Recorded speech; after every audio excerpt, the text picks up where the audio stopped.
You guys may have gotten the text message letting you guys know that class was starting. If you're not on the text list yet, you know what to do. Text the word morning to the phone number 87948. So text morning to 87948 and we'll be connected. One other thing I wanted to mention was something really quickly in terms of this video that I saw on well, actually, it's on my Instagram. One of my Instagrams is Dr. Boyce Money. If you haven't been there, feel free to go follow. I have to have multiple Instagrams because I had some trouble. I got banned, and I don't know what I did, but I probably did something, that made white people upset. And so anyway, I have Dr. Boyce Finance and Dr. Boyce Money. And actually, I met a person who claims that he can get my Instagram back. He says he has insider information or something. He said he actually got back the Instagram account for Sexy Red, the rapper who raps about all kinds of ratchet, crazy stuff. And of course, a finance professor is clearly more dangerous than Sexy Red. Even, I mean, she's only teaching little girls to grow up and sell their bodies and and kill people and stuff. But me, I guess educating black people on wealth is such a dangerous thing. I mean, because that's going to take money away from white people. So clearly, I'm more dangerous than she is. Apparently, at least that's what some people think. And so he was able to get Sexy Red's account back, and he says he can do it for me. So I said, okay, all right, let's make a deal. Let's see what we can make happen here. So if I get my other account back, that would be kind of cool because I had several 100,000 people on that other account, and I was like, yeah, it'd be nice to not have to start over from scratch. I mean, this is crazy. So that's the plan. That's what's going on behind the scenes. But I put up this video on my other account, Dr. Boyce Money, that I think you should take a look at. It's from it's a speech from Brian Chesky, who is the founder and CEO of Airbnb. And in this video, it was really interesting. Basically, Chesky was talking about when he first started Airbnb. Now, I didn't know that this was the origin story of Airbnb. It was something where I think they called it. So here's what happened. Okay, so let's start with. So what had happened was, he was broke, right? A lot of us, have a lot. It's I think building wealth is more fun when you have a story about how you hit rock bottom financially. I know I did. Mine was when I had to move out of my apartment in the middle of the night because I couldn't afford the rent. That was when I was about 28 years old. It was a very difficult time, but you learn from these things. And so he said, I was in San Francisco and I had $1,000 in my account, but my rent was $1,150 exactly. He remembered it exactly. And he said, so what we did was we decided to rent out our like rooms in our apartment for a conference that was happening. And so they got some air mattresses and rented out these air mattresses and made some money from the air mattresses. And they created a website. And the website, I think, was something like airbedandbreakfast.com or something, which I guess like an air mattress with bed and breakfast. So they said, let's turn our apartment into a bed and breakfast. And so what they did was they created this website, airbedandbreakfast.com. You'll get an air bed and you'll get breakfast and that's it. And they sold out. Like people came in and they were like, "Hey, this is something that we can do, as a business." So he said he went to the conference and he met one of the founders and said, "Hey, we're thinking about creating a company where you can rent out space in other people's homes, and we're calling it airbedandbreakfast.com." They didn't call it Airbnb. And the guy literally he said this guy who was very well respected, a super smart guy, he said, I hope this isn't the only idea that you're working on. Because basically he was saying his idea sucks. Like this is not going to work. And he said he met a lot of other people who told him that this was not going to work because people are not going to want to stay in the homes of strangers. No one would ever do that. So long story short, this is interesting to me because this really kind of shows that you can't, if you have something that you're passionate about that you think is working, or you've seen something kind of click and snap together economically, you can't really put too much energy listening to other people. I mean, you can take their advice, but sometimes the people that love you are like undercover haters. They're not trying to be haters. That's the thing. That's the worst part of it. It's not even like they're trying to secretly hate on you. They feel like they love you and they want to love you. But then they just can't see the vision that you have. But remember, God gave you that vision. I think I heard Steve Harvey say something like that. God gave that vision to you. He didn't give it to everybody else. And so you have to be real careful about taking good advice Because when it comes to the ether of possibility in your life, the range of possible economic outcomes that can exist for you,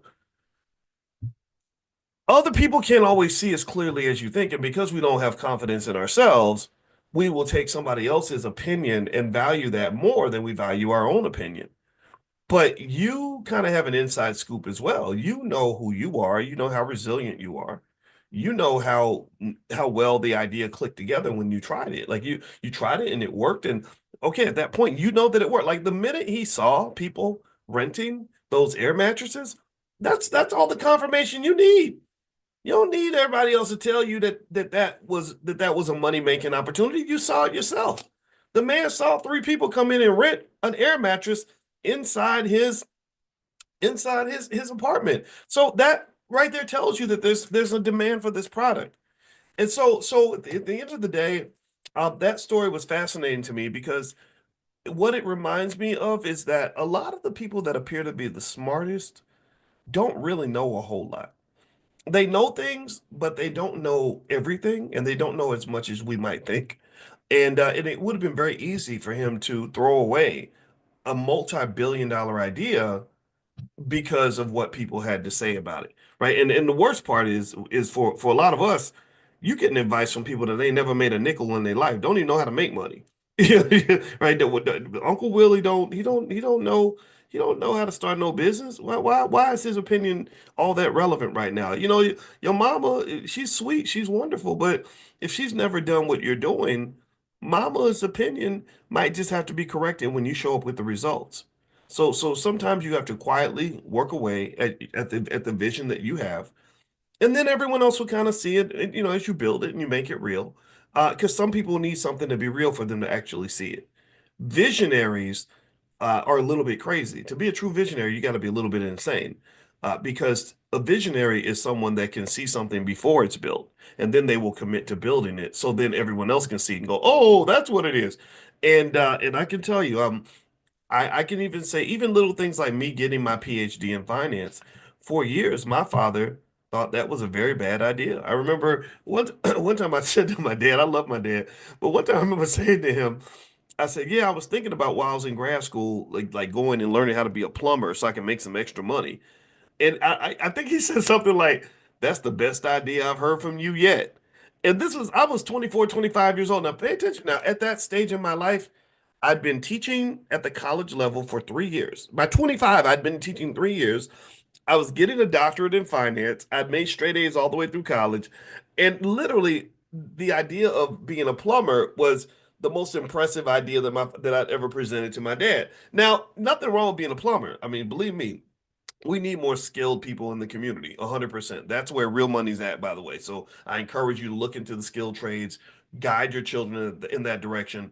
I'm tired of hiring people from other countries whenever we need a construction job done. I'd love for there to be more black-owned businesses in this space. There's billions of dollars sitting right over there. Our kids deserve to have skill. So let's just be clear about that, right? But that wasn't the best option for me. And so when I finished my doctorate, when I went all the way through the program and I had this PhD and I was making all this money and whatever, I remember my father was literally like, "You know what? I was wrong. I see now, I understand. Now I can see the vision." And so there was this 10, 12 year period where he couldn't see what I was doing. He thought it was weird, right? So ultimately sometimes to be a visionary in your own life, which I encourage you to try to do, you have to have a couple things a lot of people don't have. One, you have to have consciousness. Consciousness means you can see things that don't exist yet. Second of all, it means you have to be okay with people thinking that you're a little bit weird or thinking that you're wasting your time working on something bad. And here's the sad part about it. Sometimes you are. Sometimes you're pursuing a bad idea. Sometimes you're pursuing something that's going to fail. And you have to accept that as well before you start climbing the mountain. If you climb the mountain, you have to acknowledge the fact that you could fall to the ground. And then once you've accepted that, then you just say, "Okay, well, let me see if I can make it do what it do. Okay, let me go and see if I can climb this mountain and see what's at the top." All right. So anyway, let me move on. First thing I want to let everybody know is I'm doing an event on Friday. Friday the whatever Friday date Friday is. I think that's the 27th, I think. I think it's Friday. It's Friday night. Friday night. Let's say I should have wrote down the date. But we're doing something a special event in the Black Business School. It's digital. It's called a financial slumber party. And the financial slumber party is, thank you Ricky for the date. I appreciate it, and Gary. So the financial slumber party is basically this goofy cornball idea that I had. I did it. We did another one maybe 2 years ago where I said, let's have a slumber party. Let's get together at like a really late time at night, like 11 o'clock at night, 11 p.m., because I know some of y'all got to go to bed, and let's just drill into something financial. Let's have some fun. Let's, bring a drink and some popcorn, wear your pajamas, whatever it is you want to do. And we're going to spend about an hour and a half just doing financial stuff. And we're going to focus on the stock market. I'm going to go through a training I've done before called Stock Market Decoded, and we're going to talk about the fundamentals of investing, how to be a good investor, how to pick the right stocks, things like that. And so the cost of the slumber party, where you get lifetime access to a bunch of material, the whole Stock Market Decoded training, is $99. Now, for the next couple of days, you guys can join for 48% off of that. So that takes the price from 99 down to $51. And the beautiful part is number one, you get to keep all the materials for life.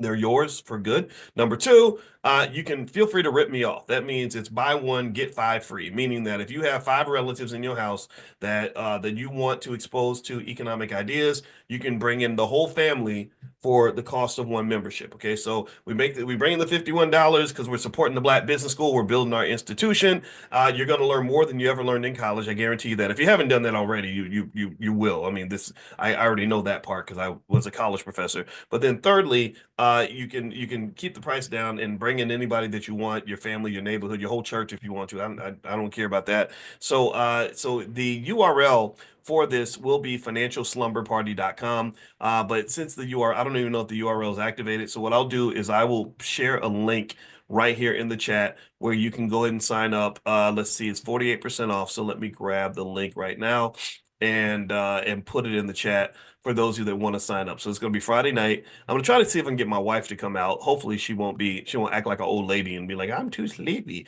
But she will be good because my wife helped us to create the first ever Black financial therapy department. There is no Black financial therapy department at any institution in America or on earth. And so we're actually happy to be cutting edge on this, but we're both professors, we're both licensed and qualified and trained and skilled and credentialed in these areas. So we just said, let's just create a department. So we literally have an academic department right there in our basement of our house, and it works out pretty well. It's really cool. It's like having this great colleague where you can collaborate and work on projects together, but then also I can flirt with her, and I won't get, she won't call HR on me and nothing like that. So that's pretty cool too. All right. So anyway, the link is right there in the chat. I know Amani, who's on our support team, is also here. So Amani, keep that link in case anybody else asks about it. And let's have some fun. All right, so the other piece to that, and by the way, just so you know, I am going to show up in my pajamas. That I think that's just kind of I just have to do that because it's a slumber party. That's what you're supposed to do. All right, so anyway, let's move on. How many of you saw Dennis Rodman and what was going on with him and his daughter? Like Dennis Rodman is this great basketball player. He played really well with the Chicago Bulls in the 1990s, and apparently he had there was a dust up where his daughter, her name is Trinity, I think, pretty much kind of blasted him in public and pretty much said that um, you know, basically that he was a terrible father, that she really was unhappy that he showed up to her soccer game. And the interesting thing about that whole conflict is that there are a lot of financial implications of what happens here. There's a lot of actually in that interaction, it touched me because I have daughters, and also I've seen men who've had trouble connecting with their children years later. Because sometimes as men, we because we think we're invincible, we think we're never going to get old, and you do get old, and then when you get old, a lot of those chickens come home to roost, right?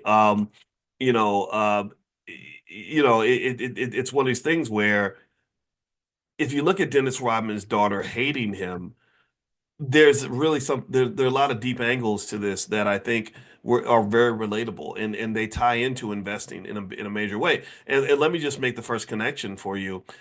You all have heard me. Give me a yes if you've heard me say in this class repeatedly that the biggest investments you make in life are not financial. The biggest investments you make are actually in people.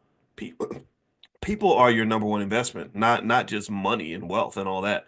And so if you've heard me say that, then you'll know I said it because I believe that, and I know that this is true.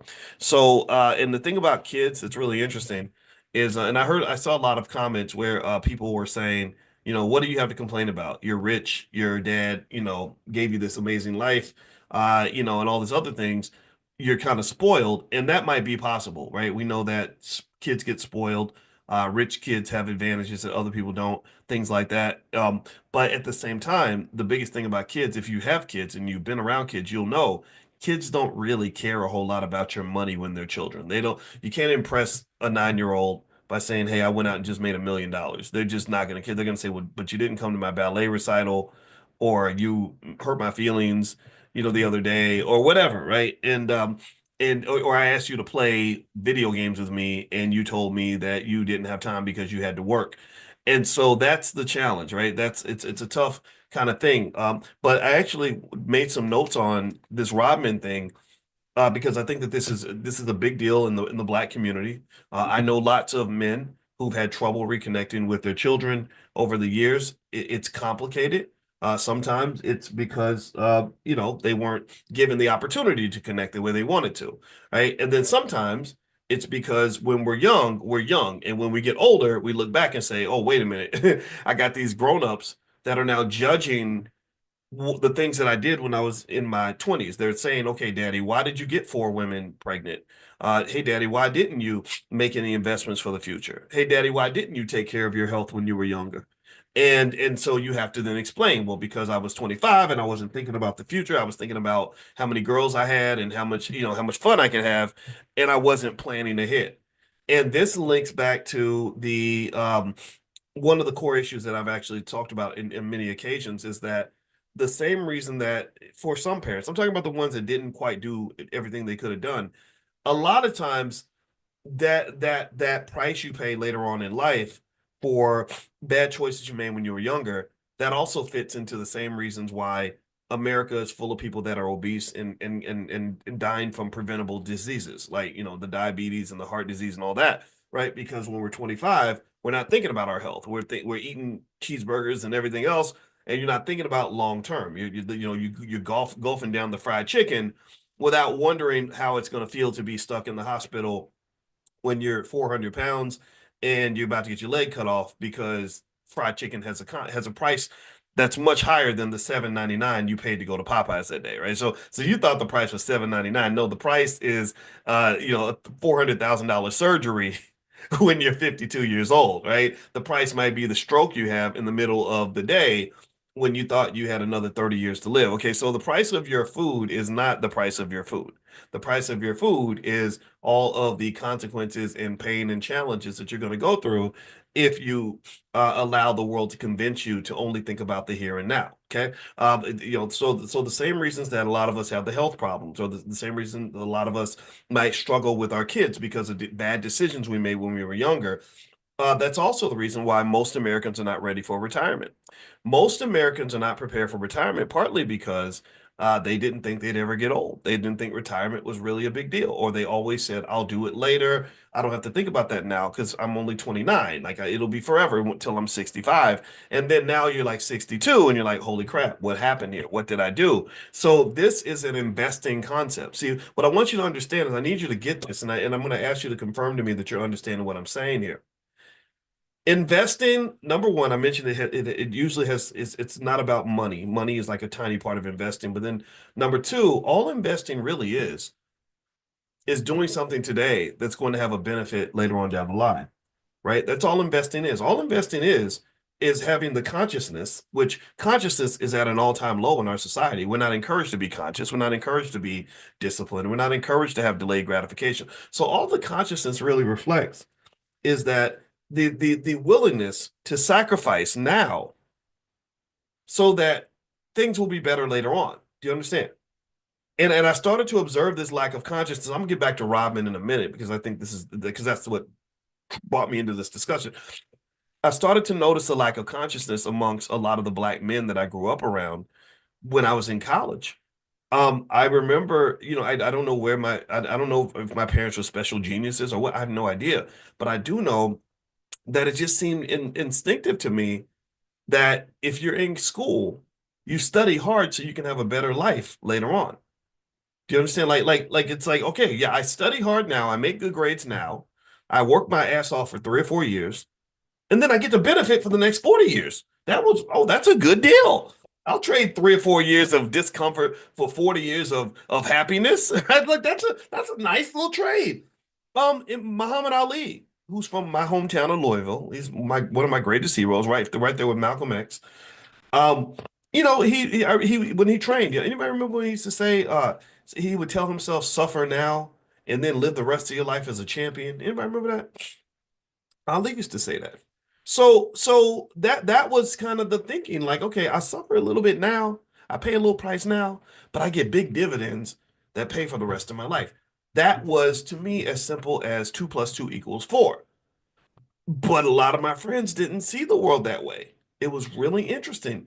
It was very fascinating to me how many of my friends didn't even study. They were just in school, going to all the parties, chilling, playing spades, watching TV, hanging out, and wasn't even thinking about studying. And it was very illogical to me. It's like, why would you be a little bit lazy for the next 2 or 3 years, but then you're working your ass off for the next 40 years because the job you get is not going to be a good job. You're going to be the garbage man or something. No disrespect to the garbage because we need y'all. We need you to pick up trash. Thank you for your support. But maybe that's not necessarily the thing that we aim for when we're 18 years old.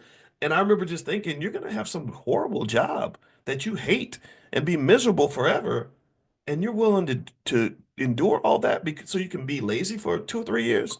Like college was the inflection point. That's where you build your future, right? So long story short, I don't think that we have conversations like that, like where literally delayed gratification is kind of taught as a concept, or balance. Balance where you can enjoy your life today, but you plant some seeds for the future, right? You store some nuts for the winter. Right? That's all you see, and that's the thing. A lot of people think that in order to have a great future, you have to completely sacrifice the present. I don't think that's a good strategy either, at least not a good long-term strategy, because you don't know how long you're going to live. Tomorrow's not guaranteed for anybody. So it would be terrible to completely sacrifice all your 20s and doing nothing but working hard. And then, you get sick and die at 29 years old, right? That would kind of make me mad too, right? So that balance is, I think, something that's very personal. My balance was I'm going to have a hell of a time while I'm in college. I had fun. I dated around. I did, a few girls. Now I wasn't no womanizer, but I had my experiences in life, and I had, I'd have fun. I'd take some trips. I'd eat, I had a ton of fun, but I always made sure that I put aside that time to hustle hard when it came to my academics because I knew that was going to pay off when I'm 50. So literally when I'm 50, I'm 53 now. Um, all of this was according to plan. When I was 23, I literally was doing things that I said would benefit me at 53. And if I could go back in time and talk to 23-year-old Boyce, I would literally just say something really simple. This is what Stephen A said when I met him. He said, "Keep doing what you're doing." That's what I would say to him. I would just say, "Keep doing what you're doing. This is good. Enjoy your youth, but prepare because when you're 53, you're still going to have desires and needs and things that you're going to have kids and stuff, and you want to be able to be there for them. You want to be able to give them two things that every parent wants to give their children: time and money." At least time and money. Maybe other things too, of course, love and everything else, but time and money. And a lot of people, because of whatever economic situation they position themselves in, don't have any time because you're hustling at work constantly, trying to survive, trying to get enough to get by, right? Or they don't have enough money, right? Which is necessary. We need money in this society. So with Dennis Rodman, and his situation with his daughter, that's intriguing to me because it seems to me that perhaps that something was missing, right? I don't know if he wasn't giving her enough time because he was busy being famous, and fame does take time away from the family. Or if she also mentioned his alcoholism, and there is a very high price paid for addiction, and it's one of these things where I really wish the world really spent time reflecting on the massive social cost of alcohol abuse. I think that we overlook it. But if you actually measure, when the scientists were looking to determine which drug was the most damaging to society, it wasn't crack, it wasn't fentanyl, it wasn't heroin, it was alcohol. They said alcohol has the greatest social cost that's out here, and I've seen it up close. I talked to a lady the other day whose sisters, both of her sisters, were killed in a drunk driving accident. Actually, she's not a lady. She is a lady, but she came into class. Laura Key, Lala. I Another person that I know, a very good friend, Tiara Williams. Her best friend was just killed last week by a drunk driver. Um, what else? My daughter was almost killed by a drunk driver. A lot of you have had experiences where a drunk driver maybe took somebody that you love or almost did. So this idea that alcohol is so readily accepted is very costly to society. And there's that other side of it. And I thought about this when I saw Rodman, and because I've seen this up close. I've been a black man my whole life now. It's been going pretty well, so I think I'm gonna stick with it. Because because you can you can do trans stuff now. Like you can change your gender, you can probably change your race. So I could Rachel Dolezal my ass up out of here in a minute. So don't play with me. So anyway, but I'm gonna stick with the whole being a black man thing because I like it. And the thing about it is that I have seen numerous men lose the respect of their children because you did not exercise some degree of discipline in terms of how you lived your life when you were young. I've seen that. I've just seen, I had a buddy who went to college. He pledged a fraternity. They like to drink a lot. He became an alcoholic. He's still an alcoholic in his 50s.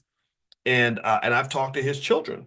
He's got babies splattered everywhere, because with the alcohol comes a lot of sexual decisions. So he thought that his gift was that he was good looking and all the ladies liked him, but that was actually a curse. See, because like D1 says, my friend, the rapper, D1 says the devil can bless you too. So the devil blessed him with these good looks. And so all the ladies came swarming, and he slept with all of them. He probably slept with over 1,000 different women. He's got about 8 kids splattered everywhere with different situations that he's been in. Doesn't even know where his seed is planted. Doesn't even know where these kids are. And so now he's in his 50s. And everything that looked cool when you were 21 looks sloppy as hell when you're 52, right? Everything that he thought made him into the cool guy and the cool guy on campus and all that is now making him look like a clown because he's had times where he would get drunk and just pass out somewhere, and his kids would just say, "That's my daddy. My daddy ain't shit." Or and I talked to one of his kids, and and I was like, "Yeah, I knew your dad when he was younger. He was very smart. He was a good guy." And they're like, "Yeah, my daddy's nothing. I have no respect for this man at all." And so really, when I saw what Dennis's daughter was saying, yeah, there was a part of me that said, well, maybe she's spoiled. Maybe she just doesn't understand. Maybe whatever. But at the same time, I saw Dennis Rodman in the 90s. I saw Dennis Rodman in the 90s. All of us saw Dennis Rodman in the 90s. You saw that he was the guy that loved to party. He loved, he had no problem, with the alcohol, and maybe, who knows, maybe what else, wherever else is going on in the background. And he didn't come off as a guy that was saying, I want to plan a foundation for my life by being the kind of man that one day my children can be proud of. I didn't get that impression from him. So again, I don't know. I don't know Dennis directly, but I think that if we're quick to just make an excuse for him, I think we have to question our value system because there are millions of black men, millions of men who are trained to say, hey, look, when you're in your 20s, yeah, you can do a lot of things, but you got to think about the future, man. You got to think about how are your kids going to look at you years later? Are they going to, if daddy got, 8 kids with 9 babies, mamas or whatever. I did the math wrong, but you get it. How are the kids going to feel about that? Are they going to, because kids will grow up and they will judge the shit out of you. Tell me I'm lying. Tell me if I'm telling the truth.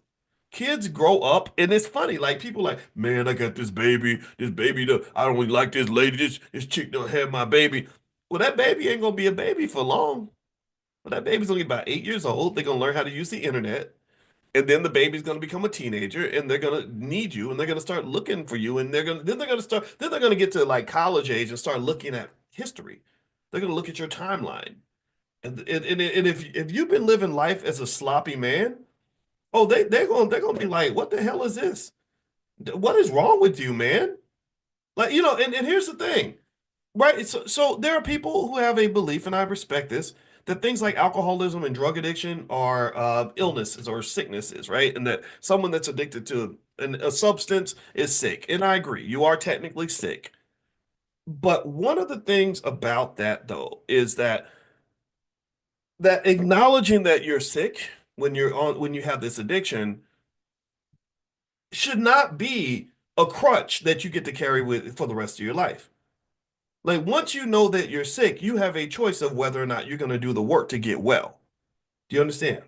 Right? Well, so if I know I'm an alcoholic and I know that I'm a drug addict and I can't walk away from the dope, well, there are tons and tons of counselors and programs I can enter into that will help me with that process. If I know I'm crazy because of trauma I went through as a kid, there's an accountability that comes with the me understanding that, okay, I'm not right. I'm not the man that I want to be. Well, there are therapists out there. Did you go to therapy? Did you sit down with somebody that's going to help you learn how to be the man who can properly show up and be the man that your children need you to be? Or are you going to continue to be the little boy who says, "Well, the reason I'm like this is because of what I went through as a kid." Yeah, we know. I respect that. But there's a decision, and you're hearing this from from a man that had a tale of two fathers. Both of my fathers were addicted to heroin. Both of my fathers, my biological father and the man that raised me, both of these men had a substance issue. One father went that way, the other one went this way. One father went in the direction of, okay, I'm on this dope. I'm just gonna stay on this dope. I'm gonna go to jail over this dope. That's gonna be who I'm gonna be for about the next 30 years. And then, like every other person, I'm gonna get about 50 and then start feeling bad and start apologizing and start to, oh, I'm sorry, I wasn't there for you. Man, kids don't give a damn. They're like, that. What the hell were you, man? And then the other father made the decision to say, I can't be a great dad if I'm on heroin. So he walked away from the heroin. He found a way to get away from that. Right? They made different choices, and choices matter. So when I look at Dennis Rodman and I hear about his daughter's feelings about his substance abuse, part of me identifies with Dennis because I'm also, I'm not as old as him, but close to his age. And sometimes kids can judge unfairly. Kids don't know the complexities of a situation, and I understand that. I can relate to that. But at the same time, I relate to his daughter too. Okay, because again, I saw Dennis in the 90s, and he didn't seem to be a person that was saying, like, I want to build a legacy or I want to be the kind of father that my children can be proud of. He seemed like a guy that just lived in the moment. His consciousness, I would argue, was probably somewhat limited. Dennis, I think, is about 62, 63 years old now. I didn't get the sense that when he was 28, if you said, hey, one day when you're 63, these bad consequences are going to come from your choices, I don't think he would have listened to any of that. A lot of 28-year-olds don't even want to hear a damn thing about what life is going to be like 30 years from now. They just don't. So, before I move on, I got one more point I want to make on this because this is an investing conversation. Remember, investing means investing in yourself. It means investing in the people that you love. It means investing in your children because with children, the chickens always come home to roost. I take care of my parents right now because my parents took care of me when I was vulnerable. I take care of my parents right now because they sacrificed for me when they were in their early 20s. I will do anything for my parents right now because when they were 22 or 23, the world would have forgiven them if my father had decided to go use heroin. I'm sure heroin is a lot more fun than taking care of somebody else's kid, right? Because that's what I was. I was not his biological child. He was taking another man's responsibility.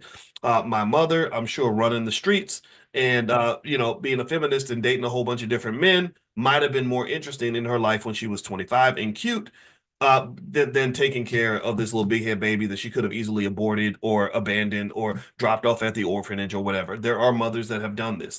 And you see it all the time. You see in the culture, like if you watch a lot of these reality shows with what they just have love and hip hop and all that. a lot in many cases you saw children abuse, really emotionally damaged children who are now about 30 years old, who have parents that are circling back after 20 years of being on dope, 20 years of going to prison and doing everything except being a good parent. And the parents are showing up and apologizing and saying, I'm sorry, can I get back into your life? And sometimes the kid, says, okay, well, all right, I forgive you, right? But then sometimes the kid's like, oh, hell no. No, because the pain, what you did to me was so painful. You just left me on the street. I could have got raped. Like, anything could have happened to me. But you were off partying. You were enjoying. You were living your best life. Oh, but so now that you're old, now that the health issues are popping up, now that you realize you ain't got nobody, now you want to come back and apologize. And I get it. I understand we all make mistakes. But the question I would ask is if somebody had sat you down 25 years ago and said, look, this is what's going to happen. This is what it's going to, when that little baby grows up, this is how they're going to look at you. They're going to judge every year of your life.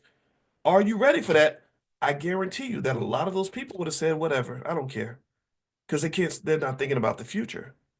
And you live like that, bad things happen. So, um, actually, I want to tell a story related to that, and I'm circling it back to investing because investing is a mindset, right? And this is where this Rodman thing comes into play. Rodman, maybe he invested financially, right? He actually lost a bunch of his money. He had a financial advisor that robbed him and did something, and that's actually a financial consciousness exercise as well. So in order for me not to get ahead of myself, let me mention a couple things really quickly. Dr. Claude Anderson, who's the author of Powernomics. He's the GOAT. Without him, there is no me. He actually, his book Powernomics is now available in audio form. So, Powernomics is the number one book that every black child should read in order to understand how the world really works. If you don't educate them yourself, Massa is going to educate them, and Massa is going to teach them how to be a good slave. That's what Massa's job is at the end of the day. So we have to institutionalize a framework of thinking in which we are the first ones to enter into the minds of our children. And so that book, Powernomics, is now available. If you go to Spotify, you can just look up Powernomics. You can get a copy up there. I think it's about $13 or something like that. So I encourage everyone to go take a look if that's of interest to you. And also his website is powernomics.com. I think Christmas is a great time. And maybe I don't know if they would get there by Christmas because I don't know how long it takes the Andersons to ship out books, but I hope you'll consider going and just if you got it like that, buy, maybe 20 or 30 copies, give them out to people, like we have to be the evangelists for the Powernomics philosophy. White folks ain't gonna do it. Bougie Negroes ain't gonna do it. These HBCU people, no disrespect to the HBCUs. I love the HBCUs. There are millions of great people at HBCUs, but y'all know what it is. Y'all know who really owns those institutions. You know why they exist. They exist so that white people can find black people to work for them. That's why they exist. And until we crack out of that mindset and start realizing the importance of us developing our own institutional infrastructure, that we're going to always suffer under the thumb of those who seek to control us, oppress us, and extract from us. I don't want to send our best and brightest children to go work and slave for white people. I think that is a flawed philosophy. That is a damn lie. That ain't no American dream. That's an American dream built on a black American nightmare. A lot of y'all know what I'm talking about. You go to these jobs, even the fancy jobs, and you are stressed out like crazy over the racism and the mistreatment and the lack of economic mobility and the fact that these jobs do not make you rich.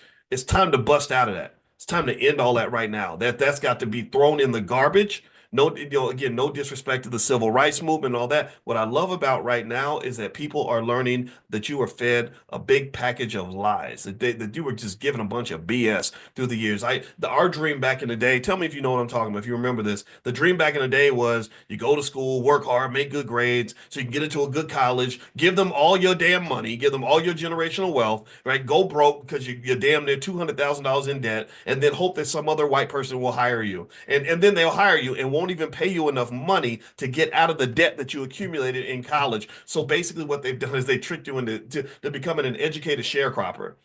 If you don't understand the analogy, the way they used to trap the sharecroppers was the same way. They would sell a hoe a dream. I use that term because I knew there was this guy who he was this really chubby, big fat dude, and he was an alpha, and he had all these girls, and his friends were like, this guy's obese and sloppy. Like, how's he have all these girls? And you know what he used to say? I'm telling you, it's the truth. I hope it doesn't sound too vulgar, but that's what he said. He said, you know what the secret is? He said, you just gotta sell a whole dream. And that's a terrible thing to say. I'm just repeating what he said. I don't believe the language is appropriate, but that's what he said. I think there's a great lesson here. He literally said, you just tell them what they want to hear.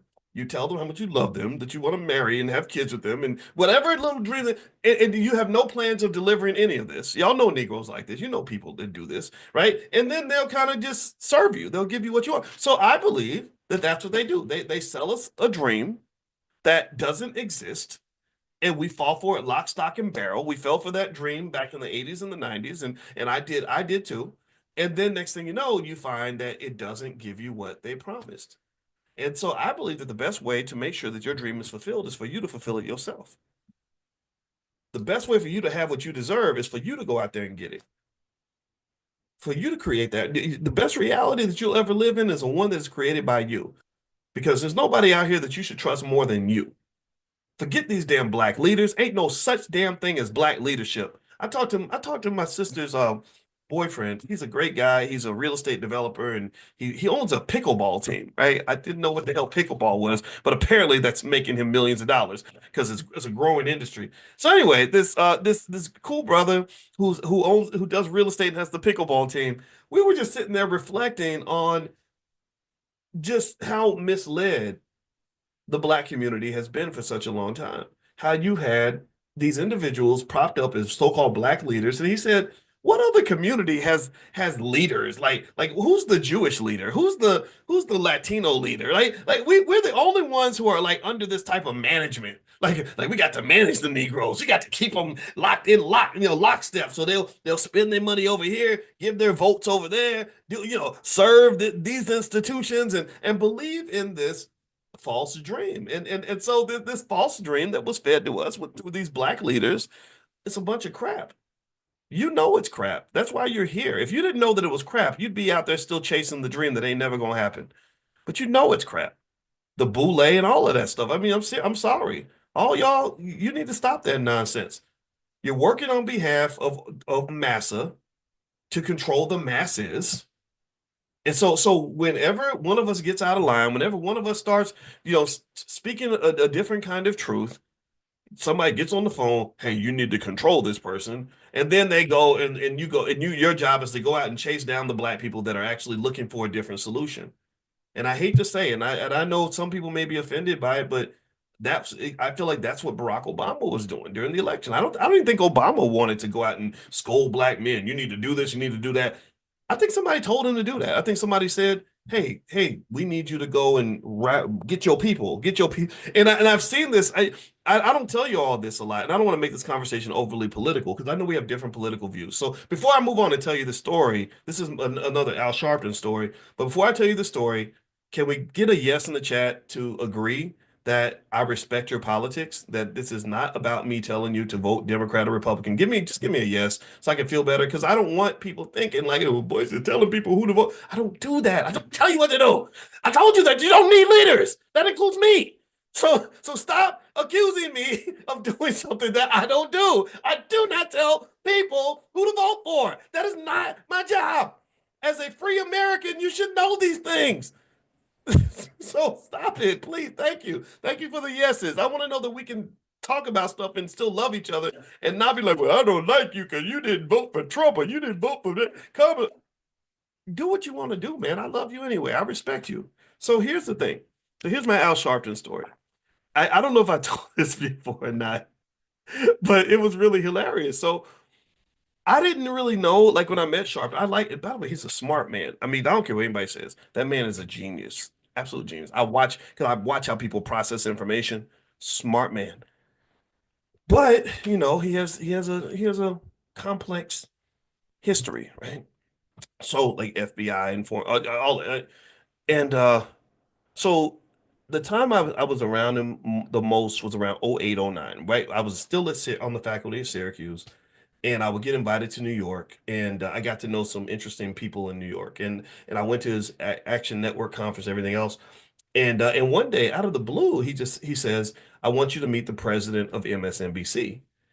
And I was like, why? Like, why me? Like, I ain't nobody. And so I said, okay, sure, whatever. And then he kept bringing it up, and I thought that was really interesting that he kept wanting me to meet the president of MSNBC, and I would go and I would talk to him sometimes. I would go to New York and be on his radio show, and it would be like 4 hours. And if you know anything about radio, the commercials are super long. And it was in the commercial breaks that the most interesting conversations would happen. Same thing happened with Wendy Williams. I had a lot of great conversations in the breaks because the breaks would be like 5 minutes long. So you get to talk about everything. Let me tell you, talking to Sharpton during the commercial breaks was the most interesting conversations I ever had because he would just tell all these crazy stories and he knows everybody. So it'd be like something like, yeah, I was in a restaurant and Chris Brown came in, and then right after that, Michael Jordan came in. Now I know Michael and Chris were both having an issue with the such and such, but then Charles Barkley told Michael that. So it was like these really great, like really cool conversations, and I would just listen. I think listening is a good way to get it to learn things. You don't want to do all the talking. So anyway, so one day, so eventually he introduces me to the president of MSNBC. I still have no idea. I didn't, well, back then I had no idea why. Now I kind of think I know why. I think that I kind of suspect that maybe that job Melissa Harris Perry got on MSNBC, they were maybe trying to see if I would be a good fit for that job, but I'm not a good fit. I would be terrible on TV. They would fire me in the first week because I'd say something because I would piss off white folks in a minute. Because I don't care. But anyway, with that said, I remember that it was kind of like I felt like eventually I started looking around and realizing like, okay, I think I'm trying to like someone's trying to control me, right? They're giving me access to things in exchange for my cooperation in a certain kind of way. And so something came up where it was right after Obama got elected, and I think I said something that where I just disagreed. I said, no, this isn't right. I think that they should actually do this, this, and this. And the next thing I know, I had it on good authority that Valerie Jarrett, who worked with Obama, got really upset with something that I said. And so she gets on the phone with Sharpton and is like, you need to rein this guy in.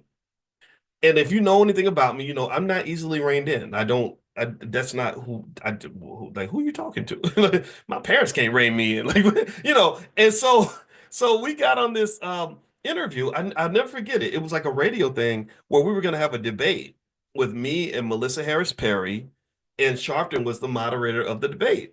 But it didn't take me long to realize that it was really two against one. Now, I'm not scared. I have complete confidence in my intellectual ability. So yeah, I'll debate all of y'all. I don't care because I feel like I have truth on my side. And also I'm not offended if you disagree with me. That's academia. In academia, you debate all the time and you don't get mad because your friend's opinion is different from yours.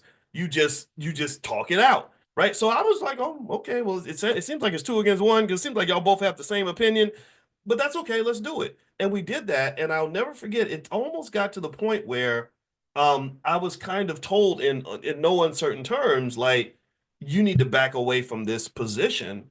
And I remember saying, like, who the hell you think you're talking to? Like, what are you like, what is this? And in hindsight, I thought about that a lot and I said, oh, I get it now.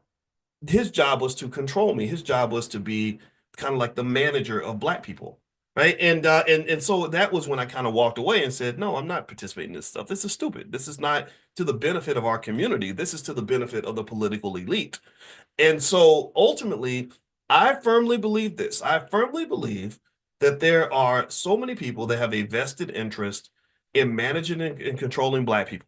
In fact, they've institutionalized the control of black people through media, through the educational system. And this would explain why so many universities, including many HBCUs, completely reject the powernomics philosophy. Powernomics is all about power. It's about owning. It's about controlling things. There's nothing about working for your oppressor that leads you to control anything. You're never going to be a true economic parent. You'll never be a seed planter that grows anything of your own. You'll never be the boss. Your best opportunity will be to be kind of like the employee of the boss or to the servant of the boss. You'll be a high paid servant. That's what you become. And the big issue with that is that in America, the people that are serving the boss don't ever really have nearly as much power as the actual boss. And the thing about being a boss is that it doesn't mean you have to be the boss of everything and everyone. It means you just have to be the boss of something.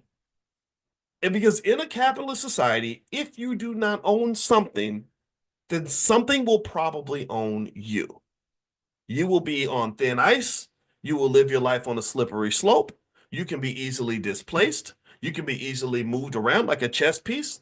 You will be a pawn. You will never be a player. So what I'm saying to you is not, I'm not saying quit your job tomorrow. I'm saying ask yourself this basic question when it comes to your economic situation. Do I own anything? And if you own nothing, then you are in danger. You can start with basic stuff. You can start by owning shares of stock. Now you own something. You just build on that. Get you some real estate. Okay, now you own something else. That's good. That's yours. That price appreciation when inflation hits, if you own property, inflation then becomes your friend in a way. Not to say inflation's good. I'm not. It's complex, but inflation benefits you because if you were just a worker with who owns nothing, then inflation is terrible. That means that your same salary, because they don't give you no raise to match inflation. They never do that. They give you a 3% raise, but you'll read inflation was 9% this year. Well, what the hell? Right? So you're sinking further. But if you own assets, if you own stock or you own property, then your wealth goes up when inflation goes up. So it doesn't make inflation into a good thing. It just positions you differently inside the system. So I'm going to circle back on this. This is something I believe in to the core of my soul is that for too long, we've had too many people who had a vested interest in controlling Black folks and managing us and extracting things from us and including our talent. They take our most talented children and the kids that could be running major corporations and they say, "Hey boy, come work for me." That's why it will always be easier. Tell me if I'm lying. It will always be easier for you to get a $200,000 student loan than it will be for you to get a $50,000 business loan. Am I lying or am I telling the truth? It'll always be easier for you to get financing to buy a car than it will be for you to get financing to buy real estate. Am I lying or am I telling the truth? Why is that? Well, because if you're financing a car in a student loan, you're going in debt to an institution that gives you something that does not match the value of what you're giving them. That college degree is nice. College degrees are great. I love it. I have many of them. But that college degree ain't got the heat of owning a business and owning stock and owning real estate. It doesn't have the same economic heat. It feels good intellectually. Everyone should be educated. Everyone should be smart. And we got that on lock. We can educate our own people. I have a real PhD. My PhD, I know people think that because you're black, your doctorate may not be real, but yeah, mine is as real as the white guy. My wife's doctorate is as real as white people. And so we can educate our own people. We got that part covered. It's the wealth part that we kind of don't, where we weren't really introduced to the conversation. So I think if you are with an HBCU, if you are an administrator, if you are on the faculty, I don't know who's in this room, but if you are connected to an HBCU, you tell them they better get their ass on that Powernomics kick. They better go learn what Dr. Anderson has to say because his love for our community exceeds that of anybody that's trying to extort us and exploit us. So go talk to them. Tell them like, why are we not covering the Powernomics philosophies with these kids? Why are we producing more employees than we're producing business owners? As long as you continue to do that, you're sinking further into an economic hole. You're committing to false promises. You're further committing to the various types of economic slavery that have plagued our people for many, many years. And it's unethical. It's very harmful. And it's something that should be stopped by any means necessary, 100%. Shout out to Malcolm X. This is the kind of thing that has to be stopped by any means necessary. So the first way to stop that, in my opinion, is I encourage you to consider dismantling the idea of black leadership altogether and replacing it with a better idea. How about you become the black leader of your household? How about you become the black leader of your life? Why in the hell do you need one guy who's politically wired in to tell you what to do? That doesn't even make any sense because you don't know what their incentives are. And many of our leaders from the Congressional Black Caucus on down, they have completely neglected their fiduciary responsibility to be representatives of the black community, and they lean on things like identity politics, like, oh, I'm gonna vote for you because you black like me. I don't know. I don't do none of that because I know where your money's coming from. This is funny. Y'all know how I am. Everything has a, I like things to circle back to money. Your politician's been bought out. They have been. You know, I love, one politician I like a lot. I haven't met her, but one day maybe we'll bump into each other, is Nina Turner. I like Nina Turner. She's a Democrat, but she's also a black woman and she seems to get it. And she made a really great comment about Elon Musk and the way Elon Musk pretty much bought the White House. And she said, okay, all of y'all are complaining about this billionaire having this influence on the political process. She said, so how about this? How about we just stop letting any billionaires influence anybody's politics, no matter what party they're in? And I love the fact that she said that because what she was basically saying is that, yeah, you're mad about it, but you're only mad because he's a Republican. But you got many Democratic billionaires that are also buying the White House. You get it? Our country gets involved in wars just because of the money. That's why a lot of soldiers feel disrespected, and their commitment to defending the country drops because then they start figuring it out. They're like, okay, this is a hustle.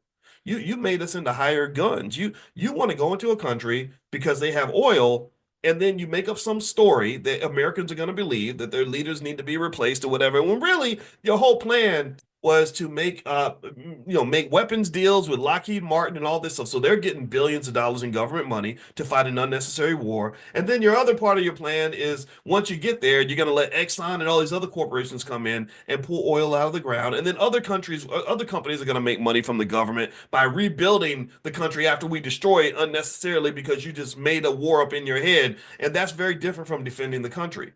So ultimately, the money in politics has ruined your politics. It has. And what's interesting about this Republican coup with Elon Musk and Donald Trump, two, blatant capitalists sort of really running the country right now, is that they are kind of showing you that really for the most part, the capitalism has always controlled your politics. In fact, it's almost like a police station where for many years everyone knew that the police chief was corrupt because the local drug dealers were paying him money to overlook certain crimes and to pursue others. But then you have one day where suddenly the drug dealer says, "Well, let's just cut out the middleman. I'll just become the police chief." And then Pookie the dope dealer is or Nino Brown is now the chief of police in your city, and you're outraged. You're like, "How can a drug dealer be a police chief?" Well, the drug dealer's always been the police chief. It's just it wasn't in your face. He just paid the middleman. He gave you a charade of independence to make you think that somehow the police and the dope dealers' interests were not aligned. But now it's just right there in your face. It's like, let's stop playing. Let me just show you what's really going on here. And that's kind of what I see. I kind of see when I see Trump and Musk running the country, it's like, yeah, these billionaires have kind of always been running the country. The capitalists have always been running the country. The whole pandemic was all about money, right? The pharmaceutical companies come up and say, hey, we'd like to help. Hey, we got these drug vaccines, whatever, right? And so the government writes massive checks for hundreds of billions of dollars to the corporations in what these public-private partnerships, that's what they call them. And the American people, half the American people are like, no, no, no, like I want it to be my choice. I don't want to get that shot, right? And then the government comes in and they help the corporation by saying, we're going to give a government mandate. We're going to do something you can't do. We're going to make people do something. So we're going to tell people, if you don't get this shot, you're going to lose your job. If you don't get this shot, we're going to ruin your life. So this is where the partnership kicks in, right? So same thing is true. If I am Lockheed Martin, Boeing, or some weapons manufacturer, and I want to make money making missiles to fight in some war that you make up, then the government's job is to create the narrative. Like, so this person is horrible and they're bad for their people, so we have to go and invade because we want to do some good thing that goofy people will believe. And then they go and write a big government check to Lockheed Martin to make the weapons, or the war, like the war in Ukraine, same thing. RFK, I think, mentioned that basically the war in Ukraine was a money laundering scheme, where basically the government officials were like, okay, how do we have some excuse to give billions of dollars to the weapons manufacturers? Oh, let's go create a war. Let's act like we really care about Ukraine and we have to defend Ukraine. And Vladimir Putin is evil, and we have to go fight this war. So they're writing big fat checks to the weapons manufacturers. They claim that it's aid to Ukraine, but then the Ukrainian aid comes right back to the military, or sorry, to the weapons manufacturers. Do you follow what I'm saying? So you give Ukraine money. That's the thing. People don't give money away for nothing most of the time. The government doesn't give you a bunch of money and say do whatever the hell you want with it. They give the money with conditions. This is why you have to be really careful. All money is not good money. Money is power. So the government gives the money to Ukraine and says, okay, now that you have our money, You must use our money for our purposes. And they engage in something that we call in finance optimal contracting. Optimal contracting prevents another problem called moral hazard. All that means is that when you give people money, you're giving them power. So, in order to do it properly, you have to control the process before you begin. You have to make a deal. Like, hey, look, before I give you this money, I need you to sign a deal that says, when I give you this money, you're going to do this and do this and do this, right? That's optimal contracting. So the government, it doesn't just write a big check and say, hey, do whatever you want. They give you the check and then they say, this is what we need you to do because you got our money.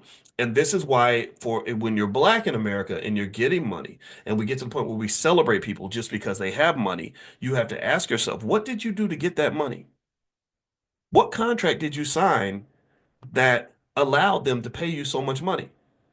And why should I honor and respect you just because somebody who hates me, somebody who doesn't have my best interest at heart, gave you a bunch of money? That doesn't make me honor you. You're not a black leader. You're not a successful black person yet. That makes me suspicious of you. Did he? Why is it how is it that you're a billionaire and you haven't even made a hit record since Biggie was alive? Like how is it that you're making all this money and you're partying and dancing and getting away with all these shenanigans? What's going on behind who's propping you up? Who's giving you this economic power? And I don't think that people look at that things in with that level of scrutiny. I think people just look at it like, oh, he's a black person that made a lot of money. And then you hear the whole like, well, why are you hating on that man? That man's making money. And I get that crap all the time. And it's like, no, no, no, no, no. Call me a hater if you want to, but I prefer to call myself a critical thinker. Critical thinker means I'm like, hmm, okay, so you got all this money and you're a famous comedian. You're not even that funny. Like what happened here? Like who gave you that money and why? You know, and why is it that you're so rich? Like and what Hollywood game are you playing? What part of a and I think that sort of scrutiny is logical. That's what I believe because if you don't do that, money is the ultimate deceiver. Money will trick you into thinking that successful people are failures and that failures are successful people. We have a lot of failures that have lots of money, and then we call them black successes. And so you open up a magazine and you'll see, some rapper who's literally selling drugs to children and marketing drugs to children and disrespecting women and talking and bragging about murdering black people, just like a Klansman would, right? Worse than a Klansman, because even the KKK don't brag about black people that they took out. They don't want you to know about that. But you'll see drug dealers glorified as black role models, and when you're doing that, when you're allowing them to distort your thinking in that way, why would it surprise you when you have so much failure and so much suffering in the community? Like, so anyway, let me finish this last part. In case you just came in, I want to remind you we are going to do the financial slumber party on Friday night, Friday the 27th at 11 p.m. The financial slumber party is where we're going to get together at 11 p.m. And literally show up. You can wear your pajamas if you want to. I'll be wearing mine, and we're going to spend an hour and a half going through some a training I did called Stock Market Decoded. So we're going to learn all about the stock market, but we're going to do it at nighttime to make it just kind of fun because I'm goofy and I do stupid stuff like that. So if you want to join us, you can go to financialslumberparty.com, or here's the link there if you want to. Actually, Amani, I don't know if Amani's still here and maybe she has the link. If you're here, Amani, just say something in the chat so I know you're here. Amani, by the way, is on our support team. So if you have any questions about anything you've done in the Black Business School or whatever the case may be, Amani can help answer that question. And her email, I don't see her in there, so maybe she's okay. She's already left. Okay. All right. Then you can email her at support@theblackbusinessschool.com. That's support@theblackbusinessschool.com. And what I'll do is I'll put the link to the financial slumber party here. And somebody said that it's not stupid. Okay, thank you for keeping me from degrading myself even further. But the other thing I want to mention too is if you click on the link and you want to sign up now, and the price is $99 for lifetime access. But actually, if you sign up now, you can actually get in for 48% off. So we made it as fair as possible, as easy as possible for you to get access. Everything is yours. And also the last training I did on Stock Market Decoded is in there right now. So you can actually go through stuff right now. You can spend the day learning about the stock market. It will be worth your while because the stock market is the greatest wealth creator in this country. Anybody who ever says, I want to make more money and have more wealth, don't just send them to go get a job. Jobs have a purpose for sure. If you don't have any cash flow, they can help with that, maybe, or living expenses. But it's the stock market, man. The stock market is where the money's at. That's where the wealth is created. Every study I've ever seen basically says that people who participate in the stock market do better than other people. Leilani asks, how many family members can I bring to the slumber party? The answer is as many as you want. As many as you want. I mean, it's not something where we're not like money hungry people. We're not trying to like get every nickel out. We're not like your university where we're gonna leave you $100,000 in debt. We just do this, and it is a one-time payment, Sherry, so it's yours for life. Um, we just want to build an institution. We want to build an institution that is based on Powernomics principles that will position millions of our people to be economically strong in the next generation, where we won't be out here looking for a black leader. We will be the leaders of the freaking planet. And so you can go to financialslumberparty.com, or you can actually just click on that link. I'm putting it in the chat. So you should see it in there. So feel free to just hit that link and you can join now. Now let me finish up with this thing with Dennis Rodman because I've been going a little bit too long today, a little bit longer than usual. There was one other point with Dennis Rodman. And we mentioned earlier that his daughter, Trinity, has a big issue with him because she mentioned specifically his alcoholism and him being an absentee parent. I don't know about that part. I can't, verify that, but I do know the public persona of Dennis was that he was kind of a wild guy, kind of a party guy. And I've seen this before. I mentioned that to you. I know a lot of guys whose children just don't respect them because of choices they made when they were in their 20s and their 30s. One other thing that I wanted to mention in terms of the financial or the investing side of this is that one thing that you may want to notice there with that in terms of him his daughter having issues with him is we mentioned earlier kids don't care about money, they care about the other investments, the investments of time and being there for them, things like that. And then also the truth is that even though Robin apologized, right? Like I really like the fact that he apologized to his daughter.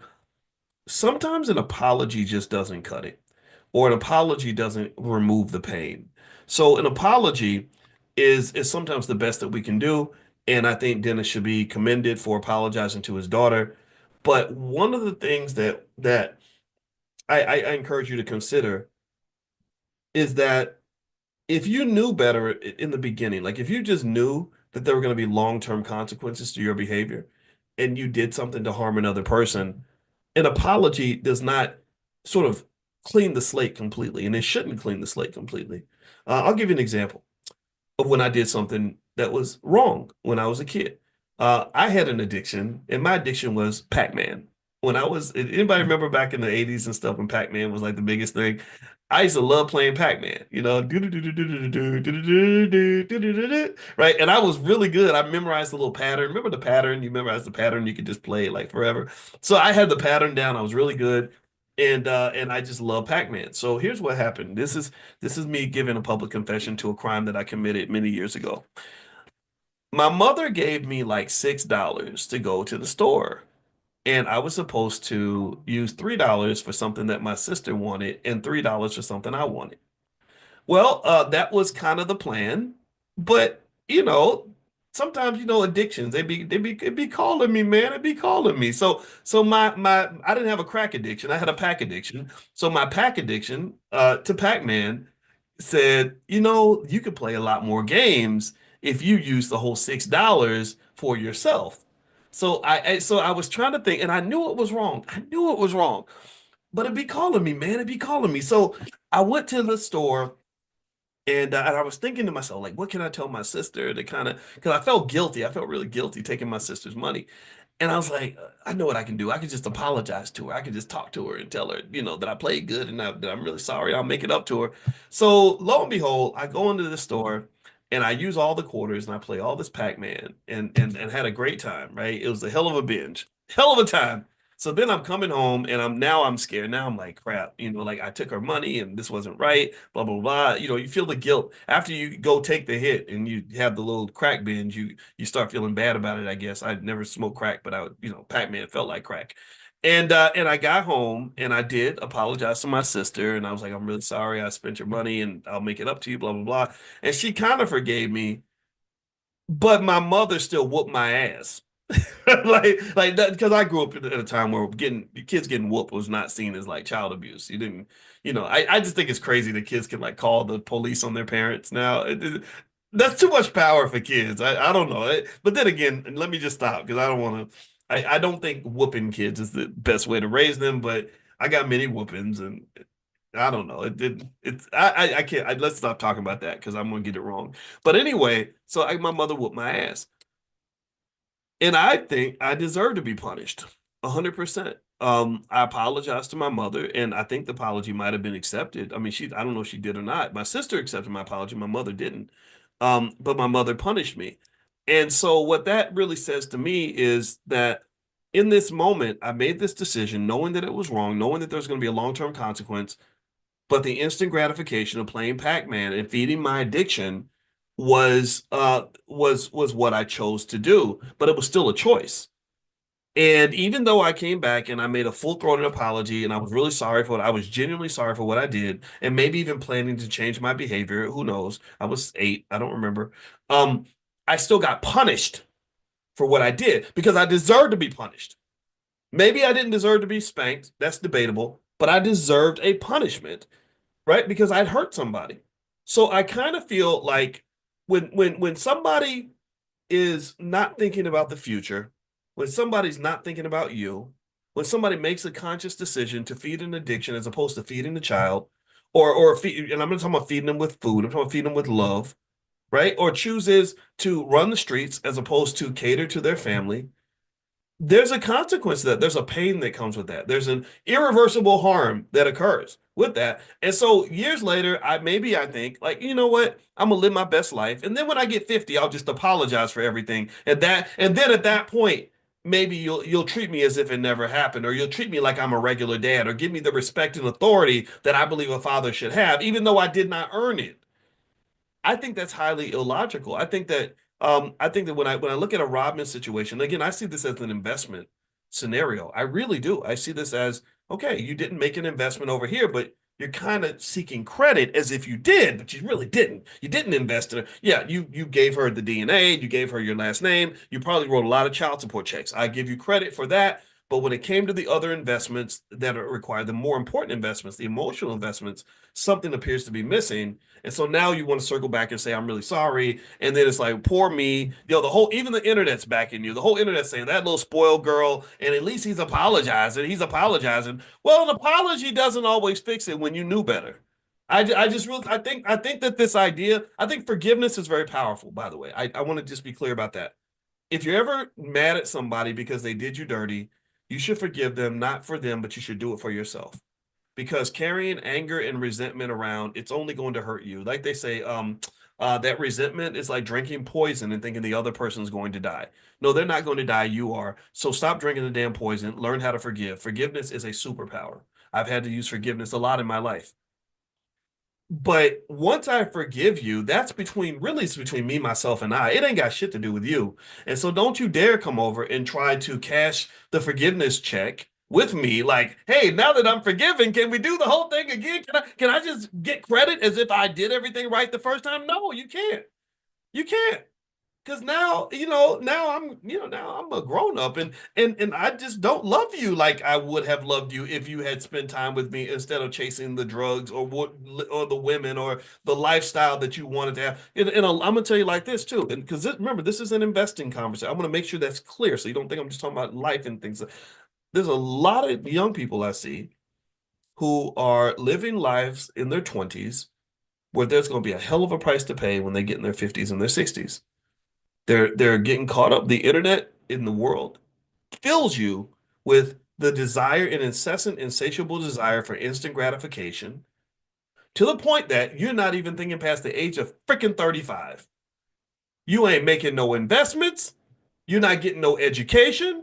You ain't taking care of your health. And you ain't even taking care of your damn kids. You off chasing ass, living life, having fun, spending money as if tomorrow is not going to come. And let me just tell you, this is something your kids need to hear. If hear from you, you can play this replay for them. Let me tell you, if you are living today and not thinking about tomorrow, tomorrow's going to show up at your front door and kick you square in the nuts. It's gonna punch you in your face. It's gonna body slam you, drop kick you, and twist your neck until it cracks because you did not make a decision to invest in the future. If you don't invest in your future, then you will have no future. The future turns into the present. So if your present is not what you want it to be, the answer lies in how you carried yourself in the past. This is the clearest investing message I can give you is that everything that manifests in the present came from the past. It came from choices in the past. Most of y'all in here over the age of 50 know that if you bought a $500 worth of Apple stock in 1995, it would be worth hundreds of thousands of dollars today. But in the past, you were thinking about something else. It wasn't always your fault. I'm not blaming you. I'm just giving you the damn facts. So, the responsibility that we have as leaders of our community, we are the leaders of our families. We run everything up in here. The responsibility we have is to impress upon the youth the importance of understanding consequences, understanding cause and effect, understanding that the future must be built by you. And if you do not build the future that you want, your future is going to be a big pile of shit. It's going to be a big pile of issues and unsolvable problems and horrible choices where you're stuck between a rock and a hard place. And of course, because you're black, everybody's going to agree with you when you say, I'm a victim. I'm a victim.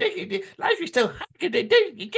And I get all that. You can go get all that from somebody else. You got to go talk to somebody else if you want to just sit around and cry about being a victim. I'm the guy who says, you know, an ounce of prevention is worth a pound of cure. And a lot of times when we have to make hard choices now, it's because we didn't invest in giving ourselves easier choices back in the past. People who invest in the future have a pretty good life right now. Like that guy, and I know some of you are in that category. They're like that guy who was buying $100 worth of stock every month while he was a broke student in college in 1994. Oh, he's sitting on a whole lot of money right now. And it wasn't because he got lucky. It wasn't because white people just gave it all to him. It's because he made a different choice than you. You had the same $100. You went to the club. You could have bought the yeah, he bought the Apple stock and you bought the iPhone. That person who's looking good, at the age of 45, 50 years old, has the perfect body and everything else. Well, that's because they spent a lot of time in the gym while others may have been eating potato chips.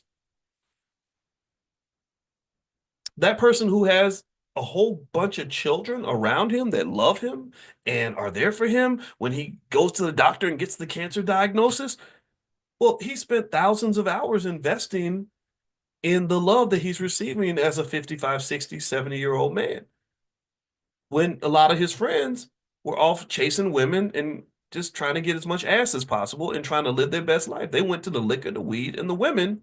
And he said, no, I'm going to go home to see my children. I'm going to go be with my family. And these to me are the most important investing decisions that a human being can make. If you think that way, if you have that mindset, that doesn't just give you a mindset for a money mindset, that gives you a mindset for success and happiness and fulfillment. I would really say if I was to talk to Dennis Rodman and hear him talk about the alcohol addiction and the apology and everything else and all that, I would probably just say, well, in the 1990s, like what were you thinking about in the 1990s?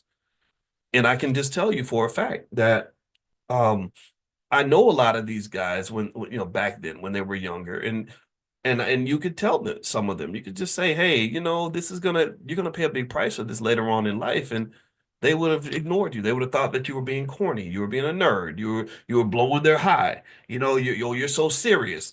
And I just want to encourage those of you who are in that category. Some of you get it. Some of you are very serious people. You're investing in your wealth. You are investing in your health. You're eating the right food. You're going to the gym.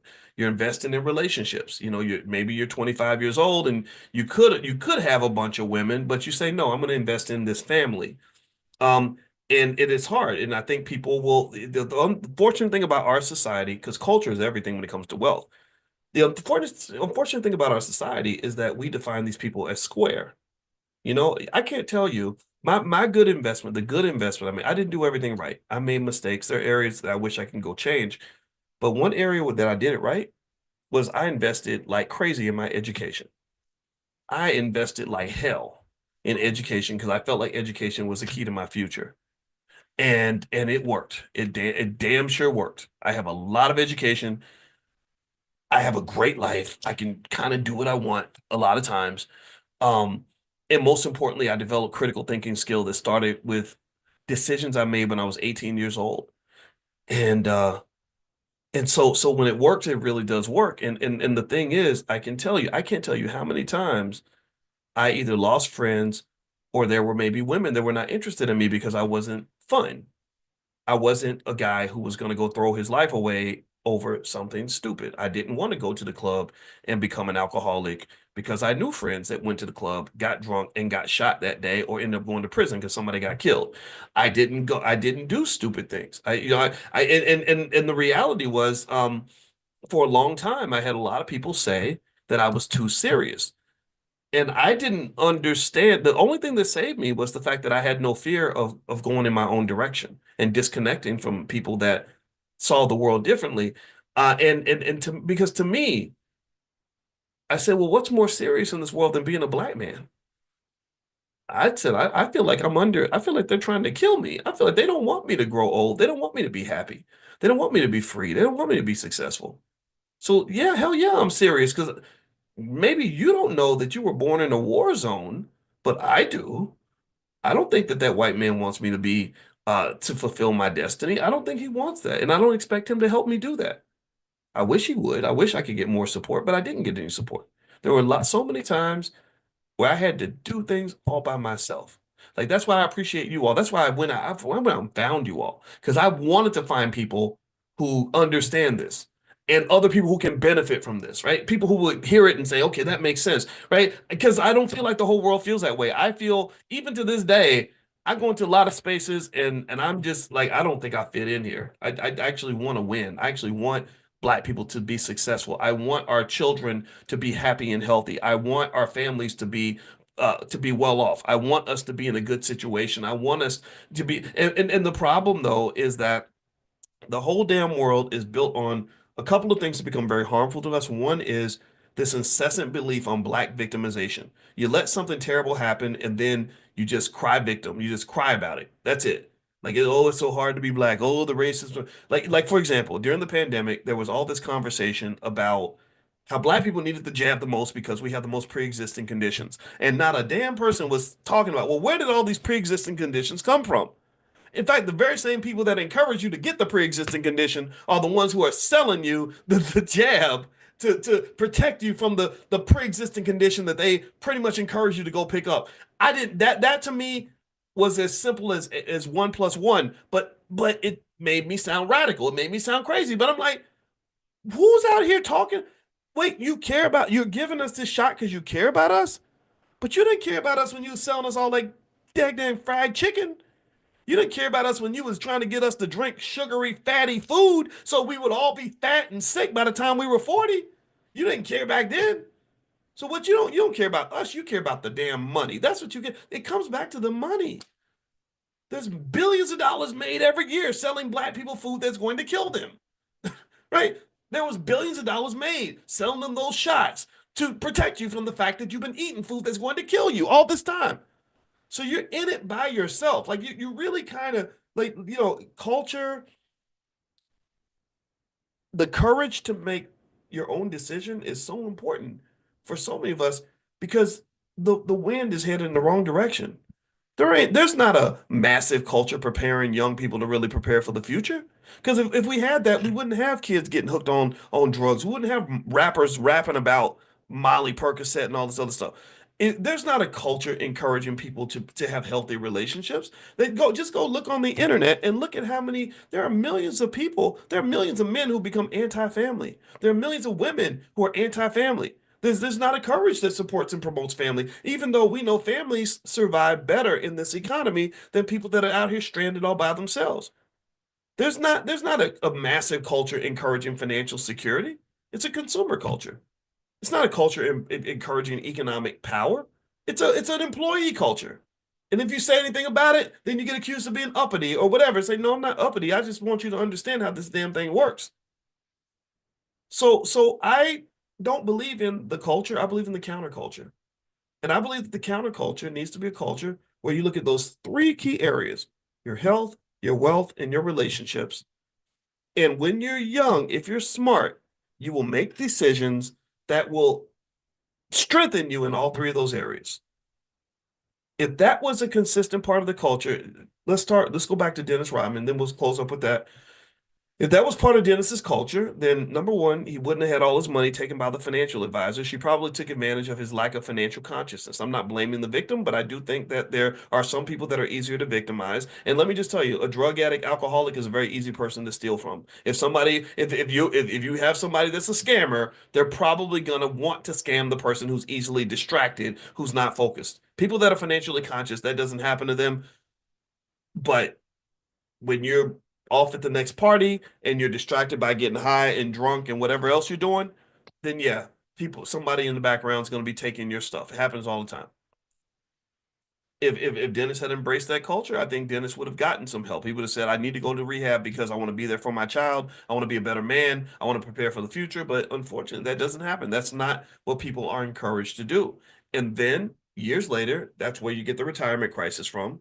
That's where you get the health crisis from. That's where you get the family crisis from. Dr. George C. Fraser mentioned recently, very eloquently, that the black family is an endangered species because families require investment.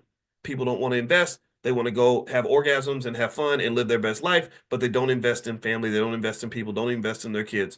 Number two, the health crisis. Almost 50% of all Americans are going to die from cancer. We have a horrible epidemic of even children getting diabetes and stuff like that because there's no sort of effort to kind of fix that. And then you go back to the financial side, the retirement crisis. Most Americans are not ready for retirement because when they were 22 years old, they did not think that they would ever turn 60. So instead of investing for the future, they spent the money in the present.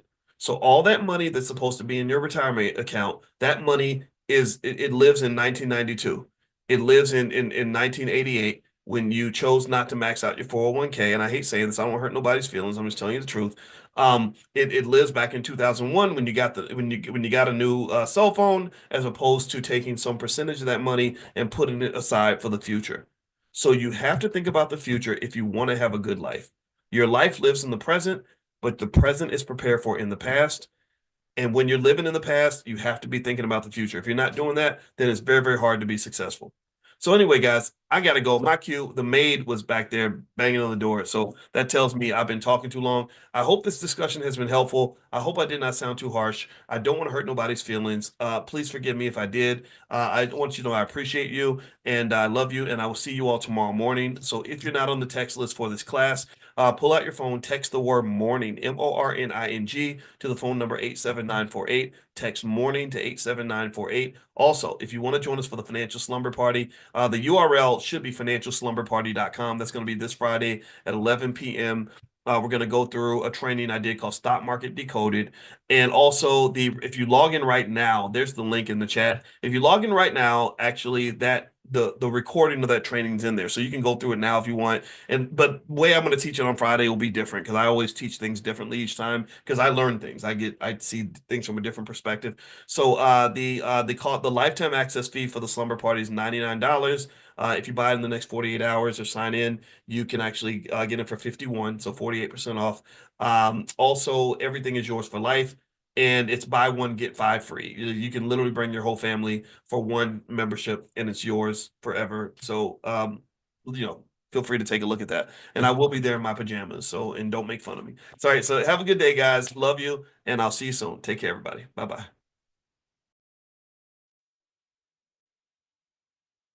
Good morning, everybody. Good morning. Come on in. I hope you guys are having a wonderful day. Welcome to our Money in the Morning Millionaire Training Camp. My name is Dr. Boyce Watkins, and We're all about that money. Every single day, 7 days a week, we get up and we talk about our finances because the way you get good at stuff is you gotta have repetition. You gotta do drills like a football coach. We gotta go hard. Drill sergeant. That's what we're gonna do every single day. We're gonna make it happen because we are the best. We are ranked number one on earth at this thing, and we are going to build our internal superpower. That's what we're about to do. That's how we're gonna do it.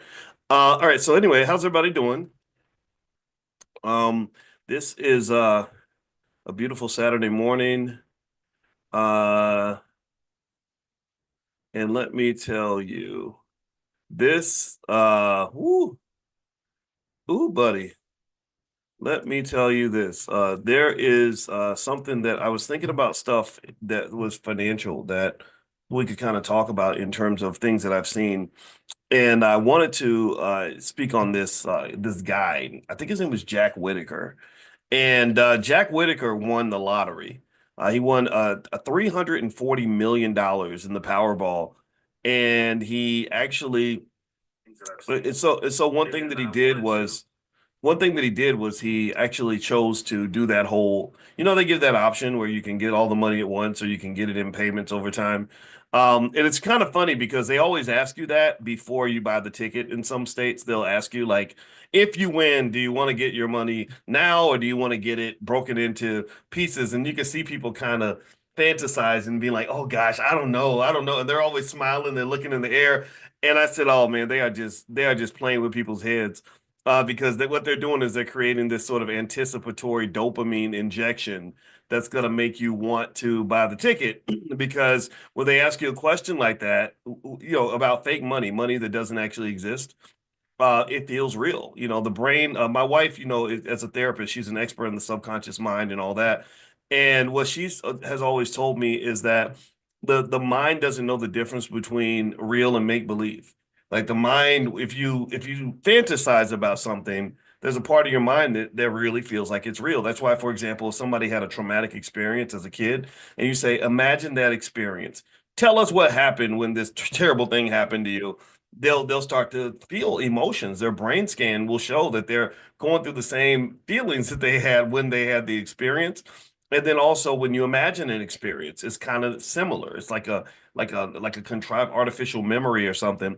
So anyway, so the lottery is kind of fascinating in terms of how they really unfortunately some would say that they kind of exploit the poor a little bit by basically making them think that their lives are going to change because they're gonna win this thing that 99.99999999999999999% of them will never win, right? Like most of us in here ain't gonna win no Powerball. We know that, right? So anyway, let me see what cities you're from. I see Maurice Alexander from Washington, Fort Washington, Maryland. Shanice Willa, I see you in here. Let's see what other cities. I like to see what cities you're in. Richmond, Virginia. I see Richmond. Let's see who else is in here. I see. Oh, Odessa is out of Queens. What's up, Queens? Vincent's in the Philippines. Good for you. That's interesting. That's a great place. Alexander, Portland, Oregon. I see Metro Detroit, Chicago for Armantia, Curtis, Tanisha out of Houston, H-Town, love H-Town. Willie D, my buddy from the Ghetto Boys. He was in my wedding. Willie's one of my best friends. He lives right there in Houston, and it's always great to travel through Houston with Willie D because you gives everybody's just treats you good and you can go to restaurants for free and stuff. He's kind of like I see him as like the unofficial mayor of Houston, but I'm sure there's like a real mayor or something, but I don't know who that person is. But anyway, so let me get back to it. All right, so let's see. Cassandra, Cincinnati, good to see you. Cassandra, Mary Floyd out of Tallahassee. Let's see, Darnay out of Atlanta. Charlene, good morning to you as well. And out of Philadelphia. I love Philadelphia. I just talked to my friend from Philly yesterday. All right, so anyway, let me get back to it. Okay, so I was mentioning to you guys the lottery winner. Again, I think his name was Jack Whitaker. I could get it wrong, but it doesn't matter because he had a real hard time. So let me tell you the story, and then what I want to do is I want to link this to a couple of financial theories that you should be aware of as you make economic decisions going forward. In fact, my one of my big dissertation topics was financial psychology, behavioral finance. I've always been intrigued with psychology, and I because I just really think that mindset makes a big difference in your life. And the reason I became intrigued with mindset and psychology is because I had an issue with depression as a kid. And I was very depressed coming out of high school. It was really hard. There wasn't much to be happy about. And it wasn't until 25 years later or 30 years later that I realized part of the reason I was depressed is because my parents were depressed. That I didn't know this. I just figured it out. I said, oh, that's why I suddenly became happy and the sun came out when I moved out of the house because my parents were both dealing with their own type of depression. My father was a police officer for 25 years, and a Vietnam veteran who probably has some PTSD and things like that. He'd actually overcome a heroin addiction from when he was much younger. He was a very disciplined man, but troubled. When you're a cop, it's a very disturbing job. That's why I refuse to criticize all cops because I don't believe all cops are these terrible people that wake up wanting to hurt black people every day. I do know that there are bad cops. We know this. That's a fact. But in the system needs some adjustment for sure, especially once individuals go to prison. I think the treatment of prison inmates is absolutely horrible. It's bad for society. It's a money grab. They make billions of dollars from incarcerating your kids, like that guy that was just pardoned who was taking money to put kids, probably mostly black kids, into certain facilities, right? So the criminal justice system is a problem. But I just saw my father put his life on the line for perfect strangers. He almost got killed defending somebody he did not know. So I just can't think that all cops are bad. I just don't. I'm not built that way. But anyway, that like so dealing with all that affected him. In fact, he was the head of many, many different divisions. He was a very high-ranking official. He was getting a promotion like every 6 months. And I just thought that was normal. I thought all the cops were getting promotions like that. But then I meet one of his friends from 20 years ago, and he'd still be a sergeant or whatever, And my dad's had like 8 different jobs since then. And so he was like the head of the SWAT team. He ran the Crimes Against Children unit, which is horrible, by the way. When cops do crimes against children, they have to get therapy because the stuff that people do to kids in this country, some people, not everybody, a small percentage, it's just terrible. I mean, it's just horrible to see. And so they have to get therapy after this. And so this is one of the reasons why I think family is so important because when families are stable and strong and you've got the mother and the father both raising the child together, they're better protected. I just believe that. And again, it's not to dismiss anyone who's doing the best they can with what they've got, but I really think that training on family would be one of those $1 trillion moves the black community can make. Like if I suddenly had $100 million and I opened a school system across the country, I would absolutely positively have some training in there on family and relationships. Why is that? Well, because every study shows that stable families are better at building wealth. Every study shows that when the child has the mother and the father in the house, they're safer, they're happier, especially if the mother and father have worked on their relationship and they know how to get along with each other. And every cop I talked to who worked in crimes against children would tell me that a lot of crimes against kids were happening when their mother was at work or when nobody was there to supervise, or maybe their mom's boyfriend, comes out of jail and does some terrible thing, just whatever, it's just kind of sad to me. So anyway, let me get back to my point so I don't get too far off because I am going to come back to Jack Whitaker, but y'all know how I am. Y'all know what I do, right? I want anything that comes to mind when it comes to wealth, I want you to understand it. And this conversational learning style, I got that from my dad because that's how he used to teach me. He would just tell me stories about, well, you see that dude over there? Well, let me tell you what happened to him. And so I learned. That's how we learned. So anyway, with that being said, my father, the mental health challenges that came with all the different experiences that he had, I think affected him. And then my mother, when I got older, my mother told me that she was depressed. She talked about how she felt growing up and the trauma and the neglect and things that she went through, and that affected her perspective, her worldview.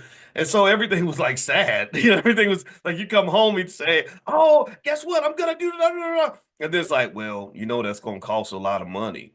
That probably ain't gonna work. Like that was kind of the stuff I would get, and I didn't realize how that affected me. So I think that intentionality is extremely important, especially when you talk about economic topics. People that are very optimistic tend to have a better relationship with risk than people that are pessimistic. Pessimistic people will always see the downside of everything, right? People that are deliberately pessimistic or don't understand how pessimistic they can be, they think they're being realistic when really when you think about risk. And I told you in my research I spent a lot of time assessing risk and studying risk on a mathematical level. That's what we had to do when I was at Ohio State. And the thing is that risk has upside and downside. And so if you're a person who tends to always see the downside in everything, then you don't have an accurate perspective of risk. You have what we call an extremely concave utility function. The simple way to say that would mean that you basically are scared of damn near everything. So risk does not make sense to you. Taking chances doesn't matter to you. And this is really important for us to understand as black people. And I assume all of y'all are black. How many of y'all, is there anybody who's not black up in here? All the not black people, say something in the chat. Say yes. Say yes in the chat. We love you, by the way. We don't hate white people. I just love black people. They think if I they some people naturally think that if you love black people, then that means you got to hate white people. Man, ain't this ain't got nothing to do with y'all.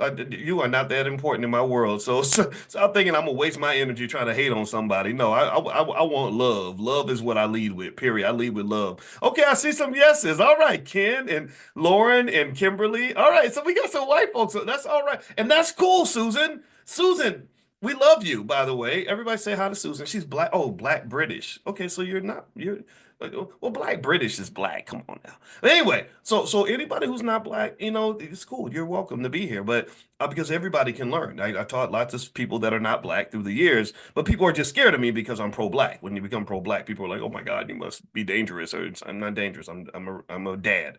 So anyway, with that said, your perception of risk is distorted to some extent because black people have been through a lot of stuff, right? We went through this massive thing called slavery that no most other people haven't gone through. We went through things like the Middle Passage and the slave dungeons and Jim Crow and all kinds of stuff, where people were killed and incarcerated for the smallest things. So fear kind of became a way of life. That became something that was essential for survival. Well, the problem is that fear and wealth don't really mix. You know this because you've probably heard people say scared money don't make money. So if you're scared all the time and you're scared of your own shadow and you lead with fear and you make every decision out of fear, then chances are prosperity will evade you. But safety, you might have security and safety for sure, but you might OD on security. Like again, like if for example, if I'm afraid of dying in the car crash and I just say I'm gonna stay in my house for the rest of my life so that I don't die in a car crash. Well, congratulations. You'll never die in a car crash because you didn't leave the house. But look at how much life you're going to miss because you were sitting in the house, scared to go outside at all for any reason. So a lot of this when you link that to trauma, intergenerational trauma, post-traumatic slave disorder, things like that, as well as just the environment that you're in, that can really affect your ability and desire to take risks. So because I dealt with the depression I felt as a kid, I mean, I was really depressed. It was really it was a very sad time for me. I'm not gonna lie about that. But just don't feel so bad for me because everything got better once I started to have equity in my own life, right? I was able to get up in the morning and decide what kind of man I was going to be. I could decide how I was going to view the world. I could decide how I was going to look at things. And once I understood that science, once I gained that consciousness to become self-aware, once I kind of elevated my thinking to be able to see myself from the outside and say, okay, Boyce, it's your decision. What kind of man you going to be right now? That was the best thing in the world to experience. I no longer felt like anybody's victim. I didn't feel like anybody controlled my stuff but me. I understood, like, wait a minute, if I decide that I'm gonna do my best, if I decide that I'm gonna be optimistic, if I decide that I'm gonna go hard and believe in myself and choose to be confident, just choose to be. That's it. The people don't know confidence really is a choice. Confidence does not mean you're perfect. Ain't nobody perfect. Confidence does not mean that you won't mess up. Everybody messes up. Confidence does not mean that you ain't got no flaws. Everybody got them. I promise you that's the case. Confidence is kind of a decision it's really a love decision. It's loving yourself enough to accept yourself, not just when you're perfect, but to accept yourself when you are highly imperfect. That it really comes back to love, and I encourage you to think about that. I encourage you to think about this. Confidence that is sort of this type of unconditional love where you say, "I'm all I got, and I'm gonna ride or die with me till the wheels fall off. I'm going down with this ship." So I'm not scared of the bad outcomes because I'm gonna be there whether it's good or bad, sunny or rainy. It doesn't matter. And I'm telling you, when you learn how to have that type of unconditional love for yourself, it gives you a type of courage where you're like, look, I ain't scared to stand by Boyce because me and Boyce been hanging out since since grade school. Okay, maybe me and Boyce met each other when I was 19 or 20 years old, actually, because before that, I don't think I knew who I was. But once I started to think about that and realized that that's kind of a choice, well, I said, oh no, if I got option A, option B, and option C, whichever option is aligned with winning, I want that option. That's the one I'm consciously choosing.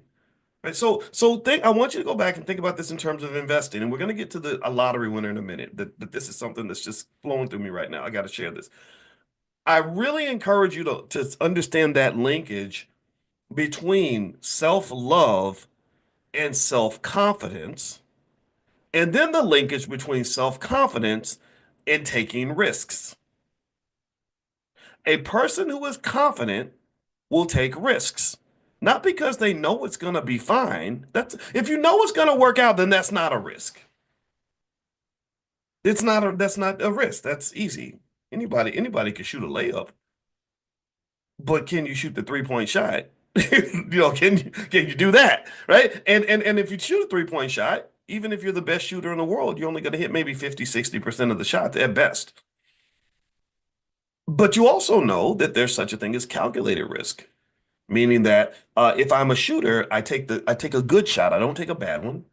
I practice. I don't just go out there sloppy. So I maximize my probability of hitting the shot. But Steph Curry never steps up to the 3-point line knowing that that shot's going to go in. He just knows that he's confident. So self-love and self-confidence are connected, and self-confidence and risk-taking are connected. Confident people take chances and they just are willing to roll with whatever happens. People that love themselves tend to be more confident because they're not spending all their time thinking about all the things that can go wrong or everything that's wrong with them or why they're not qualified for the job. And I guarantee you that that a decent percentage of the people in this room right now, there's a few hundred of you here watching now, almost 1,000, I guess. That's about how many we have every day for class. I bet you that most people in this room at some point have scenarios where you become your biggest hater, where you become your biggest critic, where everybody you see flaws in yourself that nobody else sees because you know yourself so well. You know all the little dark secrets that nobody's ever going to find out. You know all the areas where you messed up. You are hamstrung and locked in by your inner child who was clumsy and sloppy and had trauma. You know these things. You know the nooks and crannies of your existence, and those nooks and crannies can haunt you. They can haunt the hell out of you because that inner child never goes away. Little Boyce, my nickname was Coco. Little Coco is always around. And little Coco, he's a little bit damaged, and it doesn't change. If I think about him too much, I might bust out in tears when I start thinking about how he feels. But then there's also the other part of me that made a decision to say I'm going to love and nurture that little child. I'm going to love him and tell him it's okay. It's all right for you to go out here and make a damn fool of yourself if something goes wrong. It's okay for you to try. It's okay for you to go out and fail. That's where the self-love, the unconditional love, because I'm gonna love him no matter what. If he fails, I'm still gonna say it's all right, man. You got this. Look at all the great things you've done. Go back out there. Come on, we're gonna go back out there and fight. You understand? So that self-love and that self-confidence leads to a better risk assessment, which will affect you economically because you'll gain the ability to take chances. You will make the decision to be confident. I believe that confidence really is a choice. It feels weird. It's like I'm going to choose to be confident, even though I'm not sure why. But I love myself and I'm all I got, and I'm going to maximize my probability of success.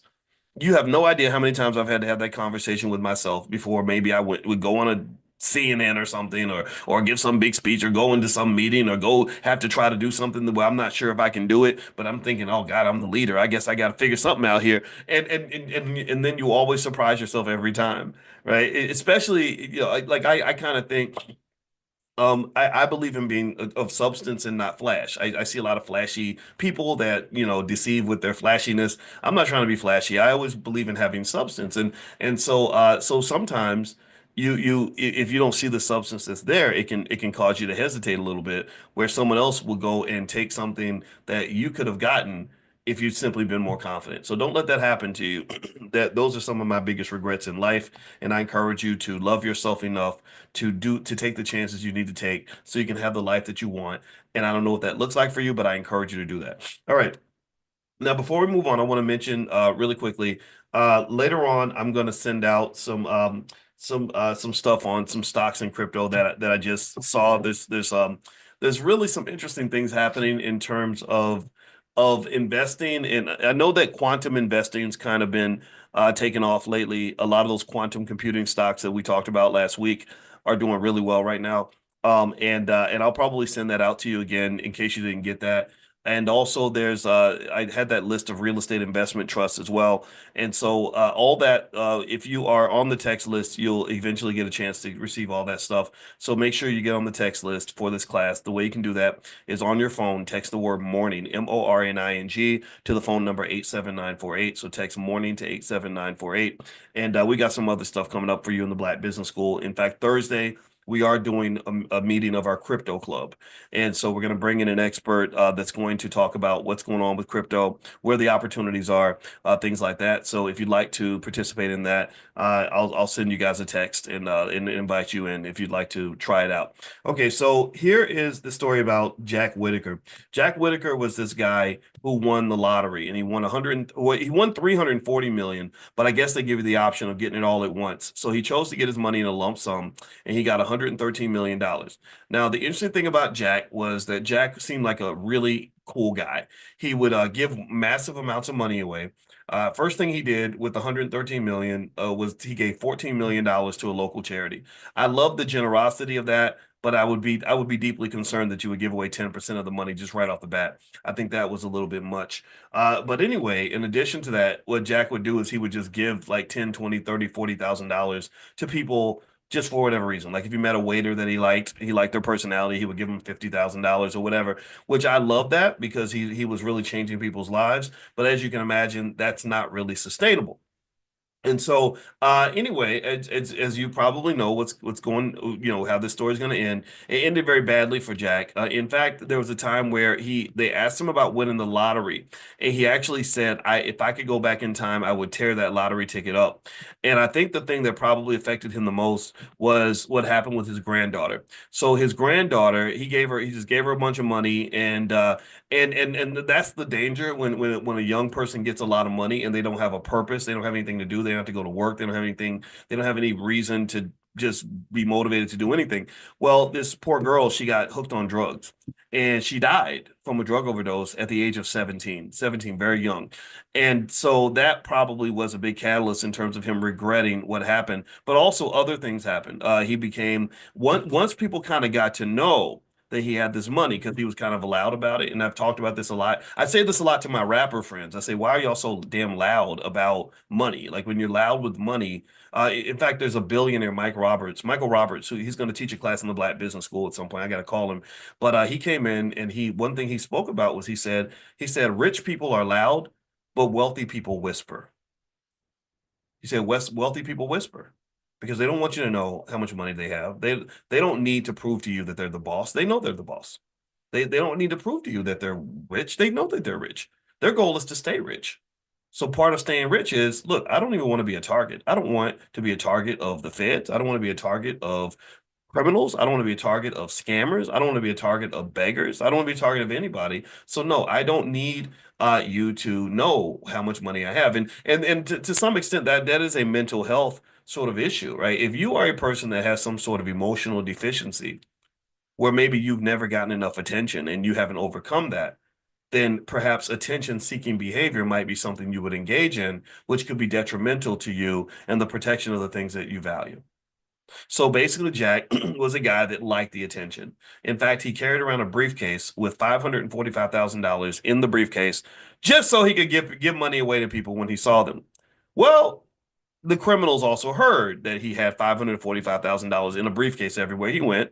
So, of course, he got robbed. I mean, if you're looking to rob somebody, why not rob the guy that you know has $545,000 in his briefcase and he got robbed at a strip club? because I'm sure the strippers were happy to see him come through the door. There's Jack. Jack is so much fun, right? The ballers are here, girl. The ballers are here, right? You know what they do, right? So because there's a science to that. I told you about that story where I taught when I used to write for AOL Black Voices, and I got that email from that lady that worked for. She was a little hood. She kind of spoke a lot of Ebonics, but I got it all, because I'm black too. And she was a nice lady, but I wasn't really sure. I just listened to this crazy story because I had to call her back. Because what happened was I had written a story about Lawrence Taylor, the NFL player, and he got into this situation with an underage girl, and she happened to be a prostitute, and the Gloria Allred was suing him and everything. And I wrote about it, and she emailed me, and it was all caps. You know how people write in all caps? It's like they're screaming at you. She's like, I know these girls, and I know what's really going down. That's just some BS. Blah, blah, blah. So I had to call her. She put her phone number. I called her. I don't know if it was a bad idea or a good idea, but I really was intrigued. I sat on the phone with this lady for about 2.5 hours, and I did not even say hardly a word. I didn't say hardly anything. I just listened to her talk because the story was so fascinating. It blew my mind. And so, what she said, according to her story, is she said, oh, I know that girl. She said they have this little gang. It was like three of them. They were very young, like 15, 17, and 19. And the oldest one was a very pretty girl, and she was a girlfriend of a gang leader, who was in jail. And I said, well, how do and she's telling me all this deep inside information. And I'm like, well, how do you know all this? Are you a criminal too? Like, what are you? And what she said was, she said, I'm a butt doctor. I work for a butt doctor. I said, what? What did you say? She said, I work for a butt doctor. I said, what? She said she worked for this doctor in Brazil that would come and give butt injections to the strippers. That's what she. So I'm talking to this lady who works for the butt doctor, and we're on the phone, and she's just giving me this crazy, fascinating story. So of course I was like, tell me more. This is really interesting. So she's telling me that these three girls had this little gang, and she said the oldest girl was her boyfriend was a big drug dealer who was in jail, and she said they're in love, so they kind of see it's each other like a Bonnie and Clyde type thing. And she said the reason she knew the girl was because the girl looks really sweet and innocent, and she thought she was just a troubled youth that kind of needed a role model. She said, so I moved her in my house. And next thing you know, this girl was trying to sleep with my husband, right? So she wasn't no little girl. She was trying to be a grown ass woman. And she said, of course, I had to get her out of there. But during that time, she said that she sort of got an eye into their life.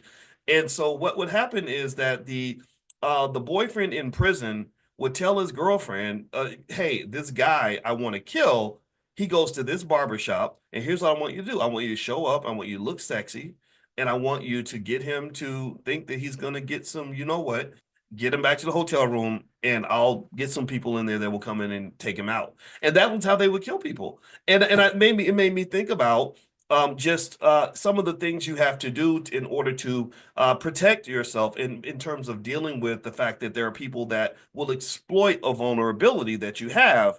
And there have been many, many men that have lost their lives because because for a lot of men, their intelligence level drops when it comes to sexuality. If you're not sexually responsible and sexually careful, then someone can lure you into a situation that could be very harmful for you. And this was not only how they got revenge, it was also how they got money. So one of the things that they would do to get money, so this is what makes it a money conversation. I want to make sure you don't think I'm just talking about strippers and butt doctors for nothing. All right. So anyway, so what they would do is they would study the different rappers and athletes, and they knew which ones like to just love the ladies, like to just mix it up with any pretty girl that came along. So they would figure out what they like to talk about, and where they were going to be, and they would show up and looking all good and everything with fake IDs and stuff in case you asked them if they were of age or whatever. And the 19-year-old didn't need one, but the other two did. And they would get the man back to the hotel room, and then they would give him a date rape drug. They would give him like the Diddy drug, right? So men are not the only ones who've used these things. It's been women too. Cardi B talks about this actually. She's very honest. She's really interesting to listen to. And so when the man goes to sleep, they would then put the 15-year-old girl in the bed with the man and take pictures of him sleeping with this 15-year-old. And then they would blackmail the man with the pictures. And she told me that their dream was they wanted to save up $20,000 so they could go to, or 30 or something, so they can move to California and become adult film stars. That was their dream. This is very sad, right? That this is the dream for it's sad, right? But it's true. It's a true story. So anyway, so the athlete would wake up and he would be like, what the hell's going on? And they would show him the pictures and they would say, we got these pictures of you in the bed with this underage girl. And so if you don't give us $10,000, we will send these pictures to your wife. We'll send them to your team. We'll also send them to the media. And that was the hustle, right? And so what was also interesting was that one of the little girls, I think the oldest one, she was sleeping with probably about 10 men a day or something and wasn't protecting herself or anything. So she went to the she went to, this isn't funny, this is tragic, but it's might as well. I mean, I don't know, you can laugh. I'm not going to judge you. So she goes to get a test, like an HIV test, and they ask like, "Well, how many partners have you had in the last month?" And she's like, "I don't know, about like 150 or something." And so they literally told her, they said, y'all need to stay in the house and do not leave the house for until we get your test results because we're calling the Centers for Disease Control. And that's how crazy it was. And of course, they didn't listen because kids don't listen. But anyway, this was interesting to me, mainly as a financial story, because what it spoke to is how some of the things that we think are cultural norms, like wealthy men being very promiscuous, is not necessarily the most logical way for you to live your life. Because if you have money and you are engaged in the intimate act of sleeping with a person or whatever, letting your hair down a little bit. I can't let my hair down. I don't have no hair, but you get the point. Then you're making yourself vulnerable. That's the point. You're making yourself vulnerable. And I think as men, we feel like we're invincible. We feel like, I'm the dominant one here. If anybody's gonna get victimized, it would be you, but it ain't gonna be me because I'm a man. And that's not how the world works. Lots of people get victimized, male and female. And in this case of Jack Whitaker, he's going to the strip club with $545,000 in his briefcase. That makes him the talk of the town. He's getting all this attention. And the thing about attention is that all attention is not good attention. Like, so for example, even in my life, what I do publicly, it does get attention. I go to cities all around the world, even cities I've never been to. People recognize me on the street. That's a gift and a curse. It's a gift when I meet somebody that is friendly and loving and supportive. And hey, I love what you do. And we bought our first house because of you. And we started our bit. I love that, right? But then there's the other side of me that says, well, I also need to have a security guard around because everybody doesn't love what you do, and you don't know what's brewing out there, right? So money draws attention. And if you notice, I've never gone out and bragged about how much money I make. I don't do that because you get that attention and you don't know what the intention is behind the attention. So with Jack Whitaker, he's newly rich. He's walking around going to the strip club with $545,000 in a briefcase. Of course, he's going to get robbed.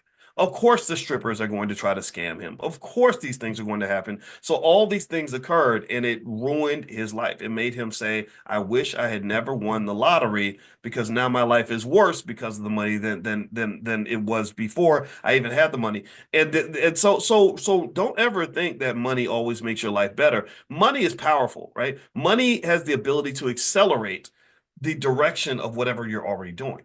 So if you're already doing stupid stuff, then money gives you the ability to do more stupid stuff. If you're already going to crash the car, money just speeds the car up. So instead of crashing the car at 40 miles an hour, you're now going to crash the car at 180 miles an hour, which is going to increase the likelihood that your car is going to explode and that you're going to die. So to some extent, having less money and less power, it means for some of us, when we don't have consciousness, it means that you have less ability to destroy yourself. Right. So sometimes not having the money. This is why when you protect your wealth in the next generation, you got some kids in your family that don't need to have a whole bunch of money because you're gonna ruin them. Like he gave all that money to his granddaughter died at 17. Had she not had all that money, I'm willing to bet you that she probably wouldn't have died at 17. So it's sad. I mean, again, my heart goes out to them. I'm not saying I told you so at all. That's not the goal here. The goal is to say, to talk about what money does. His granddaughter's name was Brandy, by the way.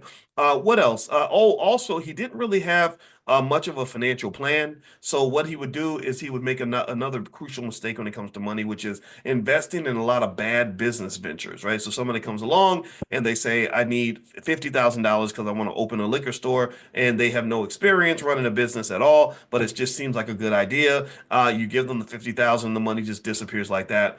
Be careful with those businesses that your friends bring to you because it's easier to get your money in than it is to get your money out. We've talked about this. That's called liquidity. Liquidity is the ability to take your equity and convert it into cash.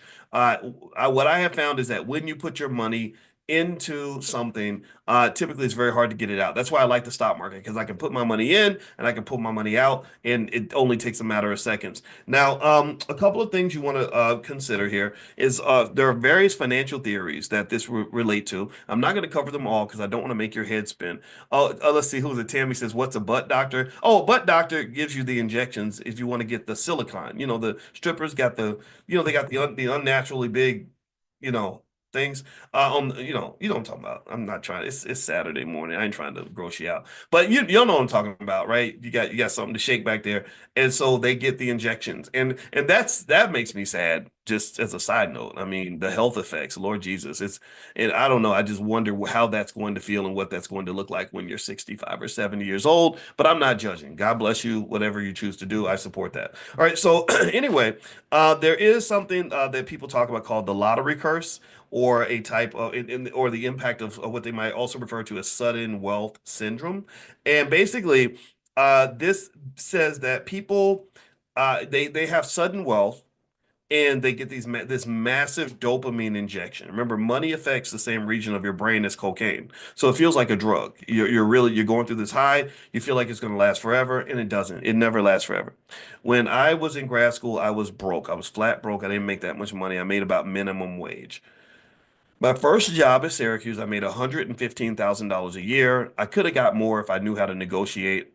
I was mad because I literally got exactly what I asked for, and you should never get exactly what if you ask for, like, they offered me 100, and I said I that's not enough. That's not enough for me to leave my program early and all that because I was hot stuff. I was the only black person on the planet to get a PhD in finance that year, so I was the only one. If you wanted a African American, I was the only one, male or female. But I underestimated my value, right? So this guy, his name was Howard, and he came and he offered me 100, and I said, I don't know if that's enough for me to leave early because I was going to the league, like the NBA athletes leave and stuff, and I was like, I think I need more. And he said, well, how much?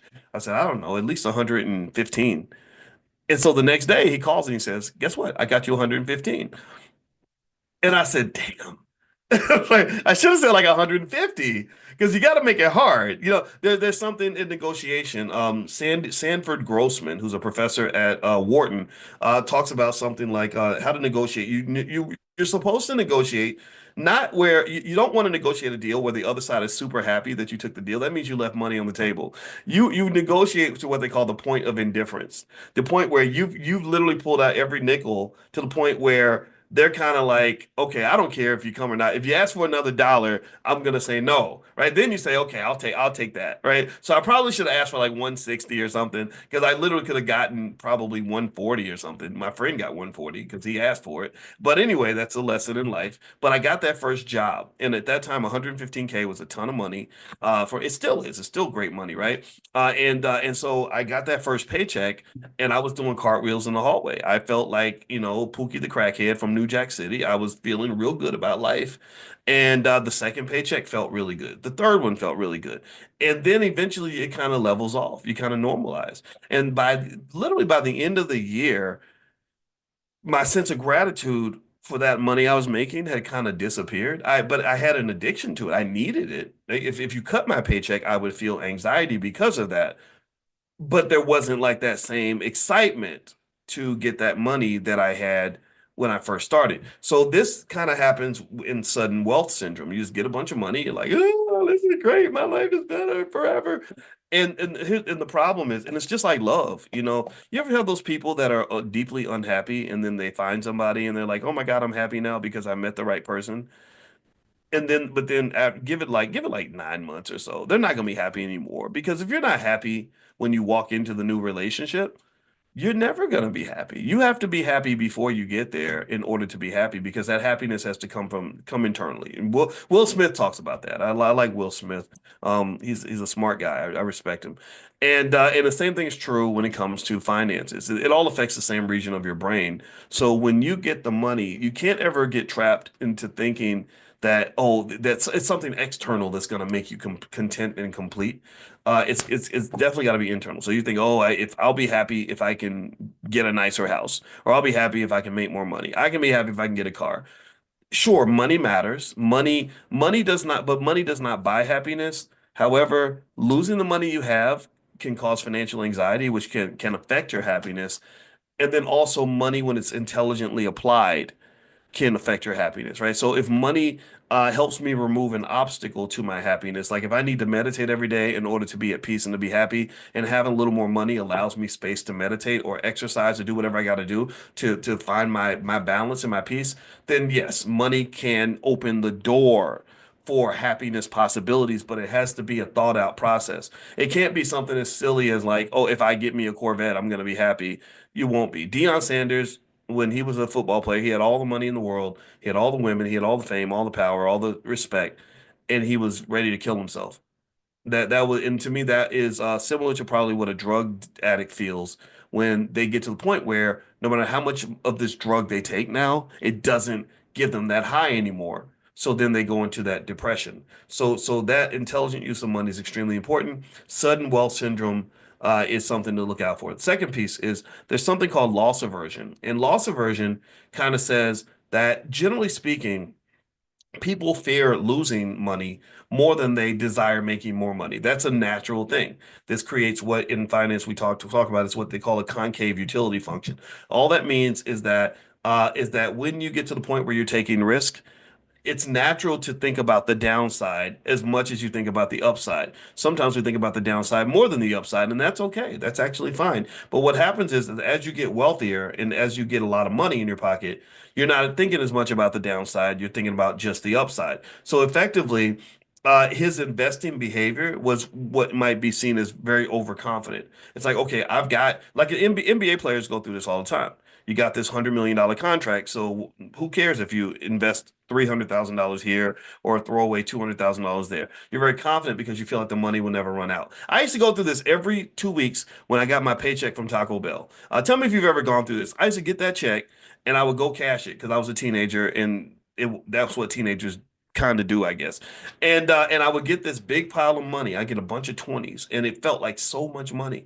And in my mind, I would think I'm never going to run out of money. I've got an endless supply of money. Like if I've got a big stack of 20s in my pocket, big wad of money, nothing less than a 20. If you need a 5-0, Boyce Watkins got plenty, right? So anyway, so you got this big stack of money, nothing less than a 20 in your pocket, and you go to the store and it costs $5. It's like, oh, okay.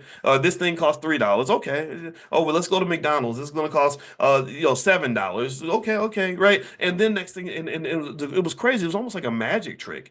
Every single time I would run out of money. Like I get my check Friday, cash it Friday, have a hell of a weekend, get through about half the week, and by about Wednesday or Thursday, the money starts running light, and you're reaching in your pocket expecting a big wad of 20s, and there's like two, or maybe there's like 120, a 10, a five, and three ones, and a bunch of quarters. And you're like, what the hell happened? Like, where's the money? And every single time that would happen, I was like, what is going on? How is it that when I get paid, I feel like I have all this money, but then a week later, I'm broke again? And it was weird. And what that really comes down to is that money makes you high. Money is like dope.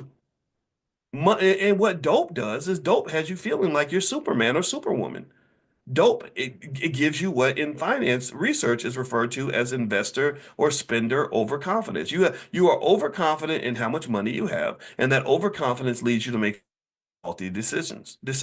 So this man, Jack Whitaker, had extreme overconfidence. I mean, you got 113 million in the bank. Of course, you're never going to run out of money, but no, you can still run out of money with 113 million dollars. So financial consciousness must always be present. In fact, it's interesting. Ironically, Bill Cosby was very good at being financially conscious, even when he was very wealthy. He didn't waste money on silly things. He kept up with his money. Unfortunately, his lack of consciousness came with excessive involvement with many, many, many women, and possibly doing something that was illegal. Again, we can't take that off the table. Again, I just believe in proof. Like I think you got to prove things, but still, I mean, those allegations were pretty bad.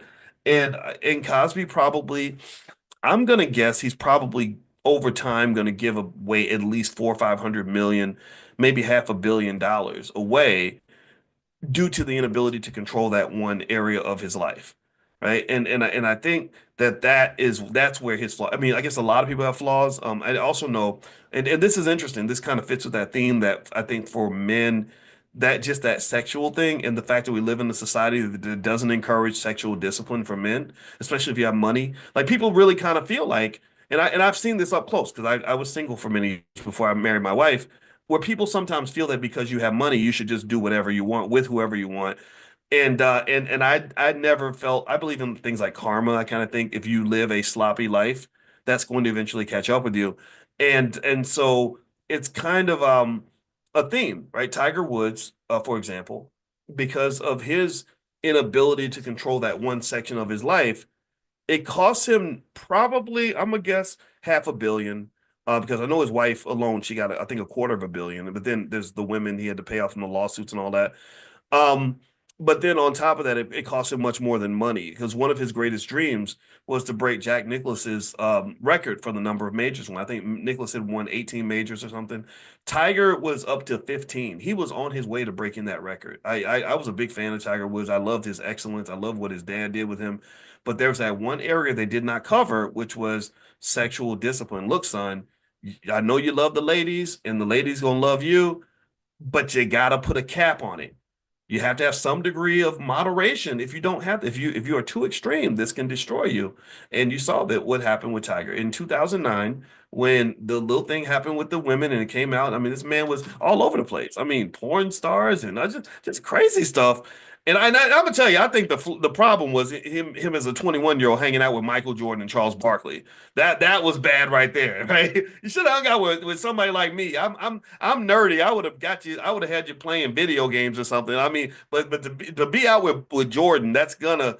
Jordan is a great guy. He's a great athlete for the most part, and I know people that know him, so I'm going to be nice and careful because one of my friends used to be the chairman of the Jordan brand, Larry Miller. He's a great guy, and I don't want to disrespect Jordan, but I kind of feel like Jordan because he was so powerful and he was a leader that he got a lot of young guys in trouble. He mentored them in the wrong way. He had them in bad situations. Even Antoine Walker, who lost all of his wealth, he talks about gambling with Jordan for 24 straight hours and literally spending like money he could not afford. Michael Jordan, yeah, he's going to make money for the rest of his life because he's Michael Jordan. You're not him. And so you're trying to gamble with him, and that's going to cause a lot of problems. And just as a side note, gambling addictions are going to be massive and problematic and destroy billions in black wealth. I want you to pay attention to how when these companies, the DraftKings and stuff like that, when they're marketing, they're using black men in these ads a lot. A lot. A lot of these ads will use black men, black comedians. Jamie Foxx over here. You got Kevin Hart over there. They coming to get your money, man. They coming to get your and I want to give I really appreciate the guys at Earn Your Leisure for they called out, I think, Joe Budden, one of the podcasters. They said, stop promoting gambling to black people. I was very impressed by the fact that they said that because that's going to lead to a conflict, a massive conflict. Look, I'm not a person that will ever scold anybody for what they do with their money. I'm not. I've bet on games before. I think I bet on the Super Bowl and I didn't win. And every now and then it's fun. But I'm not really in that target demographic. The target demographic they're really trying to destroy is men between the ages of, say, 20 and like 35. Because there's something about that testosterone, that overconfidence that will make them just trick away all their money and then looking crazy when you are 100,000 in the hole and you're only making 40,000 a year. And then that leads to a whole bunch of other cascading problems. People have taken their lives because of how much their gambling losses were, the hopelessness that can occur when you're looking at this massive debt and your income is like this. Then at that point, the only way you have a chance to solve this problem is like you're in a basketball game where you're 40 points behind and there's 10 minutes to go. You're not going to be able to close that deficit without taking a whole lot of chances. Now, if you're playing football, you got to throw the ball down. You got to throw in Hail Marys constantly. If you're playing basketball, you got to shoot nothing but three pointers.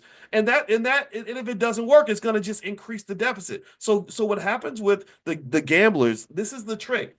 They get deep in the hole, and then they calculate mathematically. The only way I can get out of this hole is to take even more risk, and then it doesn't work. And then next thing you know, you went from 100,000 in the hole to a 250,000 in the hole. And then you got this wife and kid at home who are gonna now suffer. Who your wife has no idea that y'all about to lose the house. Your kids don't know that daddy is about to get killed by a bookie, and this just creates all these problems and all this anxiety. And I guarantee you that if you would do research, how many people have taken their lives because a gambling addiction got out of control? You'll find endless stories where this has happened. Because then you're like, the only way I can help the family is if I just die and get them the insurance money or something like that. And that's a terrible place to be.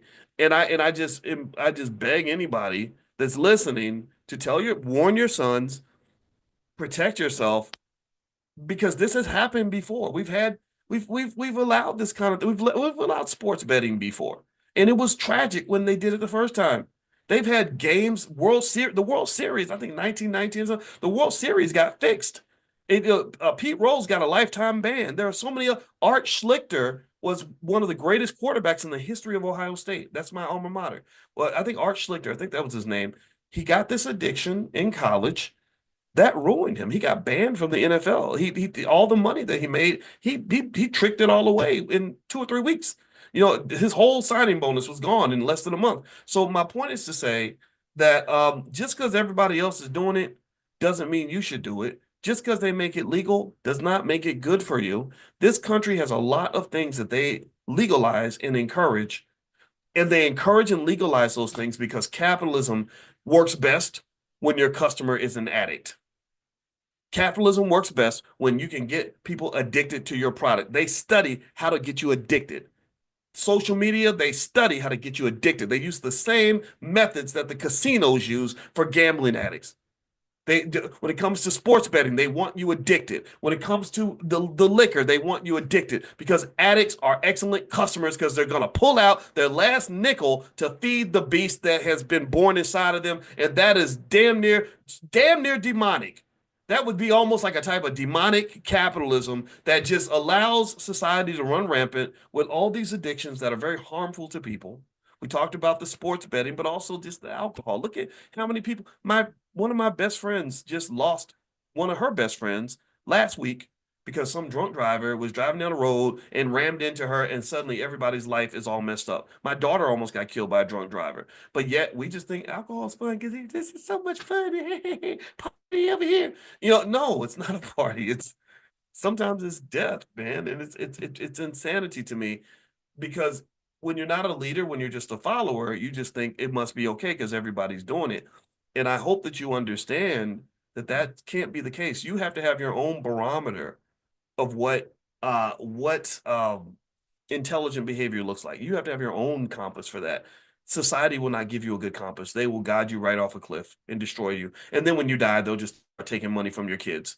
Okay, so that's what they do. All right. So anyway, before I finish this up, I want to remind everybody what's going on in the Black Business School this week. First off, if you want to hear from us every morning when we do our millionaire training camp, make sure you're on the text list. Pull out your phone and write this down. Somebody type this in the chat because sometimes some of us are not as quick as others to write numbers down. Text the word morning to the phone number 87948. Text morning to 87948, or you can just go to drboyceelevate.com if you want to sign up for the class if you're not already enrolled. So drboyceelevate.com. Also, don't forget that we have ladies from Fly Nubian Money that go live every day. Constance Carter ran the largest Black real estate firm in California. We have Dr. Lene Javette, who's an expert on entrepreneurship and Black people. My wife, Dr. Alicia Watkins, who is a licensed therapist and a full professor of social work, who's done great work on things like financial anxiety and things like that. They actually do this show every day at 1 o'clock, one Monday through Friday.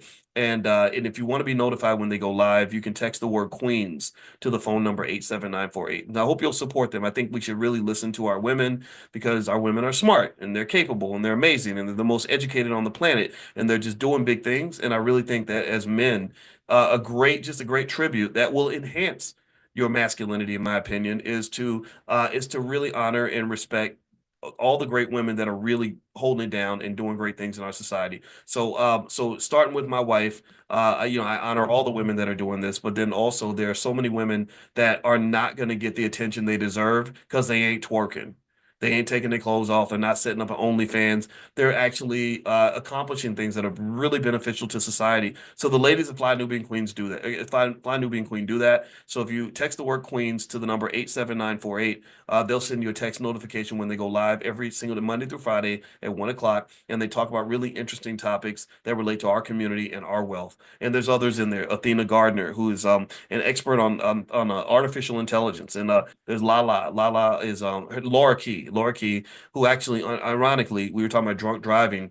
Lala came into this class, and Lala actually, she's an international real estate expert that lives in Argentina, and two of her sisters were killed by a drunk driver, and it's just, I just this stuff bothers me. It does. But so anyway, if you want to support the ladies, I hope you'll text the word Queens to the number 87948. Come in, not just listen to them and learn from them because they're smart, they're going to benefit you, but also, give them some love. Like, join the conversation. Like we want our community to have conversations that we need to have that are going to make us better.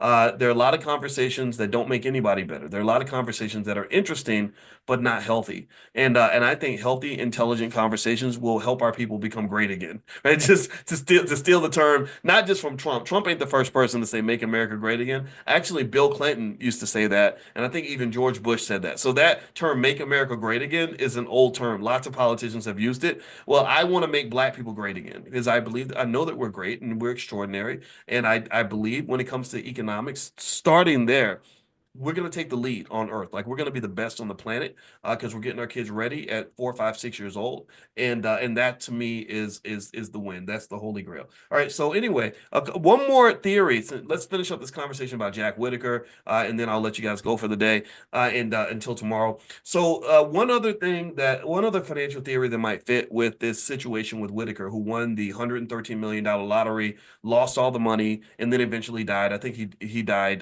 in 2016. His granddaughter died at 17 years old, I think a few years before that. So it was really sad that he won this money. He actually said, I wish I had never won it. And one other financial theory that does apply for his experience is what they call basically social pressure and lifestyle expectations. So basically, behavioral economics, and I'm looking at it right now just to refresh my memory. It shows that wealth can attract a lot of undue social pressure, leading to what they call lifestyle inflation. So tell me if you've ever gone through this. First of all, let me ask you this: how many of you are considered to be one of the more financially successful people in your family? Like, how many of you are maybe one of the first ones to break a generational curse, first one to go to college, first one to go to Harvard, first one to make 100,000, first one to, own real estate? I mean, I know if you're not doing well, you're eventually going to be doing well because the things I'm talking to you guys about when it comes to economics, this is cutting edge stuff. So you're going to be great at mastering your economics, right? So a lot of you have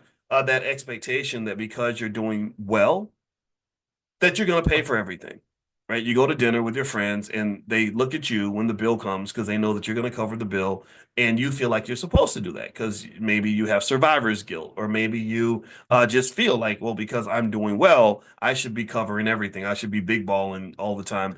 And there's nothing wrong with that. That's a great type of generosity, and I respect that immensely. But there's a lot of pressure that comes with that. And there was a great TED talk I saw from a black lady who was she said that she had an MBA from Harvard, and she said that her finances were so bad that literally she'd have like $1.50 in her bank account, but yet she's sitting, at dinner with these other, established, distinguished Harvard alums, and she's feeling like she's supposed to show up in a certain financial condition, but yet she's sweating and hoping that she doesn't have to pay the bill because she can't pay the bill. So the bill arrives and she'd have to sneak away and go to the bathroom, things like that. And a lot of her pressure came from the fact that people would just assume, well, you're an MBA from Harvard, so of course you have all the money. Of course you're doing quite well. And that's just a lot of pressure there. And so with this guy Whitaker, when he won 113 million, he ended up telling everybody he had this money. So everyone expected things from him. They would bring their financial problems to him, almost like in the movie The Godfather, where everyone lined up at his son's wedding and they would just bring all their problems and say, "Hey, Godfather, I'm having trouble with this, trouble with that." And he'd say, "Okay, my son," right? And that's okay to a point, but it's something that has to really be managed and calibrated. Take it from somebody who goes through that a lot. My family knows that I'm not broke. And so what that does is that means I have to be really conscious about my social circle and how I manage expectations that other people have. And really the bigger factor is understanding the importance of serving the apples but protecting the tree. Right? Like I'm the tree. A lot of people in my family, I pay lots of people. There are lots of people who pay their bills every month because I send them a check. I don't even know, I can't even count how many. Um, but what has to happen is that establishing appropriate boundaries, and this is the kind of thing therapy really helps you with, is establishing appropriate boundaries means I have a limit to how much I can actually do for you. I have a limit to how many of your problems that I can personally absorb. So there's a point where, and it's hard. It's really hard if you're trying to be a good person and be nice and or and all that. It's tough because we say things that don't mean anything when we say them, but then they mean something when people call us on it, right? So like people will say little things like, "Hey, let me know if you need anything." For most people, that doesn't mean a whole lot because there's a limit to what they can actually really do for you anyway. But when you got money and you tell a broke person, "Hey, let me know if you need anything," well, then some people might really come and cash that check. Like, "Hey, you said call you if you need anything, and that we're best friends, and so I do need something right now." And it's the same money that I needed last month when I couldn't pay my rent because I have an endless number of financial problems that I expect you to solve because you're supposed to be my friend and you told me to call you if I need anything. And so really I noticed that as I kind of got more money, I had to even be careful about what I said. It's like, okay, how do I really let you know that I care about you or I'm your friend without making you think that there's an infinite pool of requests you can make of me because we're supposed to be friends. Because if I say no, then maybe you interpret that to mean, "Oh, well, you said you cared. You don't really care. You're a blah blah blah," right? Because I'm gonna just tell you, I will just say my opinion. It seems to me that's very, very hard to have money or success without somebody calling you a bastard or saying you're greedy or, "Oh, you think you better than everybody else," or uppity. You have eventually I just had to learn to ignore that and have an internal compass of whether or not I was being a good person or not. Like I know what I can do for you. Like I can't do other little things like say like sometimes, for example, one little trick I used to use when I didn't when people didn't know as much about how much money I had is if I knew that I had a cousin that was going to ask me for money, I would start talking about my money problems before he did, right? So I would just say, "Oh man, shoot, I'm broke, man. I ain't getting nothing, man. It's hard out here." Like they're just flat out. I ain't gonna lie, just flat out like just going with it. Like okay, yeah, man. It's true. And then most if it worked, it would be like, "Yeah, yeah, I'm struggling. My car's broke down. Blah blah blah." I'm like, "Yeah, man, my car too. I just had to pay, but right." But then when people know you're lying, like they know you got it, that's really hard. Like it's easy to say, "Well, I'm sorry, I don't have it. I can't do anything." But it's different when you say, "I could do something, but I just don't want to. I'm not going to." Right? That's a delicate kind of dance, and it does create paranoia. It does. It makes you very like, gosh, if I become your friend, are you going to start asking me for a whole bunch of stuff and stressing me out because I don't know how to deal with that. And then you could just say no. And there are people that are good at that, but that's hard to do too, right? So there's a balance, right? So anyway, ultimately, those expectations, what I would say to you is the best way I've seen to kind of deal with that is number one, goofy things like trying to flex and brag and show off how much you have. I think that that's immature. It shows that there's some sort of inadequacy within you.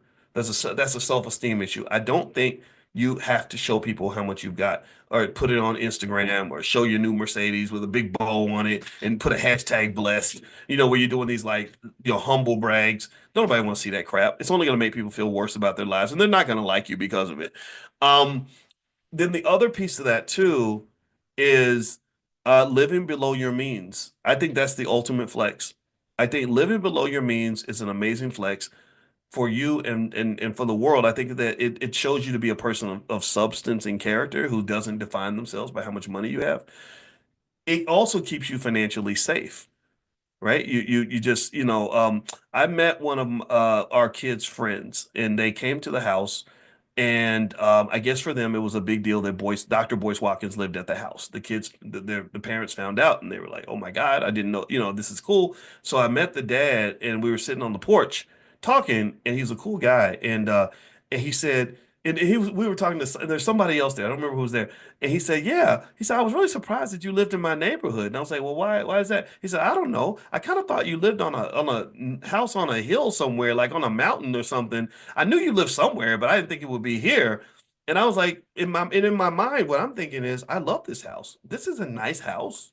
We got 6,000 square feet. This is pretty cool. This is balling to me. I don't want to live flashy and gaudy, but I want to be comfortable. I want to be happy, right? And I'm very happy with what I have. Like, why would I, and I kind of felt good about that. I was like, okay, good. Let's not get caught up in the material stuff because I don't think there's any value there. But the material is important in terms of giving you security and giving you peace. I think peace and contentment go so much further than showing off to other people. And so living below your means, not being flashy or gaudy, and not definitely not bragging about how much money you have. That brings a lot of pressure. That one time that I did have that conversation with Tyler Perry a long time ago when he called me, and I asked him. I said the day before he was on the cover of a magazine because he made $100 million that year, and everyone was surprised by that. I said, "How does that feel to be on the cover of a magazine for how much money you made?" And he said, "I hate it." And I said, "Really?" He said, "Yeah." He said, because people see how much money you make. They see the top line. They see the 100 million. He said, they don't understand how much it cost me to run this business. He said, they don't know that I just paid Alan Payne $2.5 million or that I just had to pay another 800,000 for this and another $1 million for that. They just see the 100 million and they literally think you have $100 million in your bank account. So, so as you kind of climb the ladder and become successful, I encourage you use your money in a way that's going to allow you to have positive influence on the world. Use it in a way that's going to give you the peace you deserve. Protect the tree because by protecting yourself, you're protecting other people. So I know that even though I have a lot of people that depend on me, the reason I have to pull back and draw a boundary and say, okay, this is for Boyce. This is Boyce's time. Boyce is going to sit over here and work and not be disturbed. Boyce is going to reserve resources for himself. It's not me serving myself. It's not selfish. It's me serving everyone. Because if I stress out and die, or I go broke trying to save everybody like MC Hammer, then a lot of people would suffer. So in conclusion, because wealth in economics is an ecosystem, I give to you, you give to me. Everything's recursive. What I put out, I'm getting that back. That means that I can't take care of you if I'm not taking care of me. And I can't take care of me if I'm not taking care of you. So understanding that about economics and how that works, I think will go a very long way in building your family wealth. We're all connected. We're all connected. So keep that in mind. I hope that that was beneficial and helpful. I didn't mean to overtalk that, but that's a point that I really believe in. So anyway, we're going to meet again tomorrow, 10 a.m. Eastern. So I look forward to seeing you. We're going to do a session with Prime. Those of you that are members of the Prime class, where we make income with stock options, there is a recording of the last Q&A that I did. If you log in at drboyceprime.com, you can take a look at that, and it talks about what's going on with this market and the opportunities that are there. So feel free to go to drboyceprime.com if you're interested in joining us. And also, we're going to do Stock Market Tuesdays on Tuesday, of course. So you can go to drboycestockmarket.com and do a free trial if you'd like to join our stock market investing club. So have a good day, everybody. God bless you. Thank you so much for listening. It was great talking to you, and you'll hear from me very, very soon. Take care now. Bye-bye.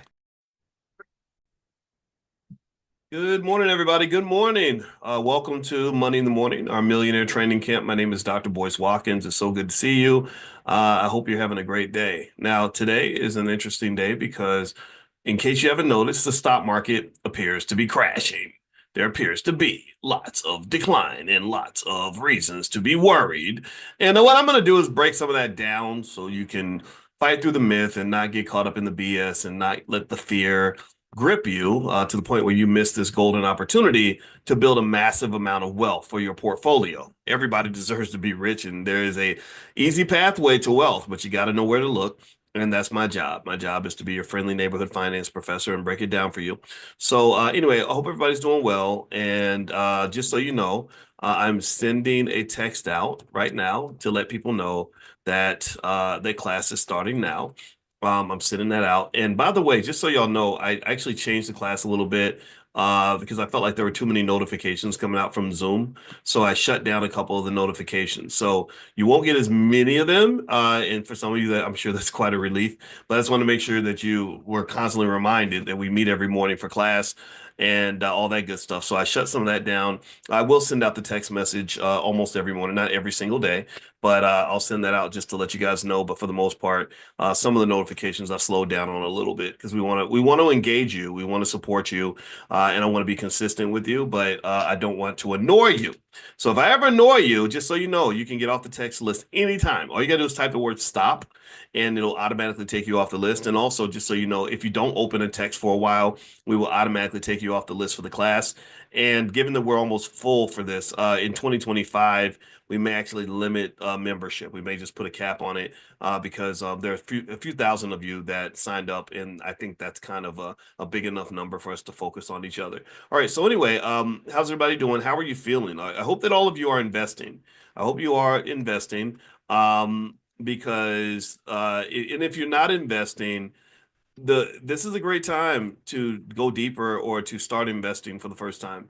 And the reason this is a great time is because you've heard me say on multiple occasions that market crashes are a blessing. Market crashes are a blessing.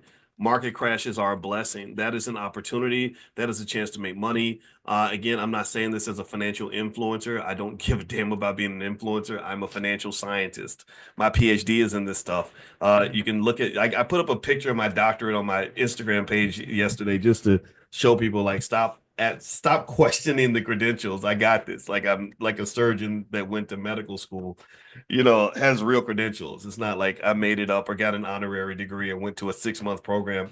No, I spent the decade. It took a long time studying this stuff, and I did that 20 years ago. So I can tell you that all the data that all the research, everything that's out there pretty much says that historically the stock market, when it goes down, that is a buying opportunity for the most part. The nuance is that you don't know how long the dip is going to last. But if you are a patient investor, I think there's a book called The Patient Investor, if I'm not mistaken. I don't remember who wrote it, but or maybe I heard Warren Buffett say that or something like that. If you're a patient investor, then this ain't nothing but a thing. This is easy. This is easy money. This is money falling out of the sky, literally. Now, if you're not patient and you panic and you don't have your trauma in check and you freak out, then yeah, it's going to be hard to make money in the market because everything's going to scare you. That's what's going to happen. The market can be a roller coaster, and like any other roller coaster, there's some people who get on a roller coaster and think they're going to die. Like they get on, or they won't get on an airplane because they really believe that their plane is going to be the one plane out of 100,000 that falls out of the sky that day. And I can't help you if you choose to hold on to an untruth about the data, then I can't fix that for you. I can't. I can only show you what I observed thousands of times as I wrote original research papers in the field of finance. That's very hard to do, by the way. In case you don't know, do y'all understand what I'm saying, trying to explain to you? Um, do you know how hard it is to write an academic research paper that withstands the scrutiny of an academic journal? It's really freaking hard. It's really, really hard. And in fact, when you write stuff like that, you can't just regurgitate information. You have to literally discover something that no human being in the history of the world has ever discovered before. That's the standard. That's the standard. So we're living on the edge of space in terms of what we talk about in class. We're looking at stuff that most people won't even understand for 50 years.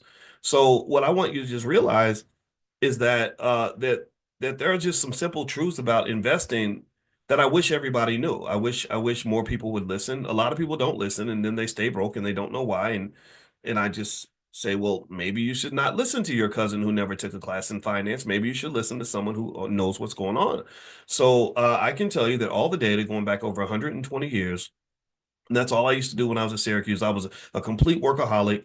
I was the guy that would work from sun up to sundown. I would work 4 or 5 hours in the morning, take a nap, work 4 or 5 hours in the afternoon, take a nap, work another 2 or 3 hours at night. That's how I was when I was at Syracuse. And all I'd be doing the whole time was going through historical data and academic research on various fields of finance.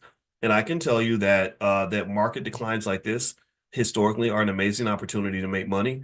The big question is you don't know if this dip, this decline that's happened recently is going to last or if it's just going to vanish. I think there's a probability that it could reverse itself. And the reason I think it could reverse itself very quickly is because there is a lot of fear happening right now due to things like the government shutdown. There's a pending government shutdown. I guess Trump and his boys are already, they already causing some ruckus, but y'all know the Democrats and Republicans, they kind of do the whole Crips and Bloods thing, except at least the Crips and Bloods are more civil to each other than the Democrats and Republicans are.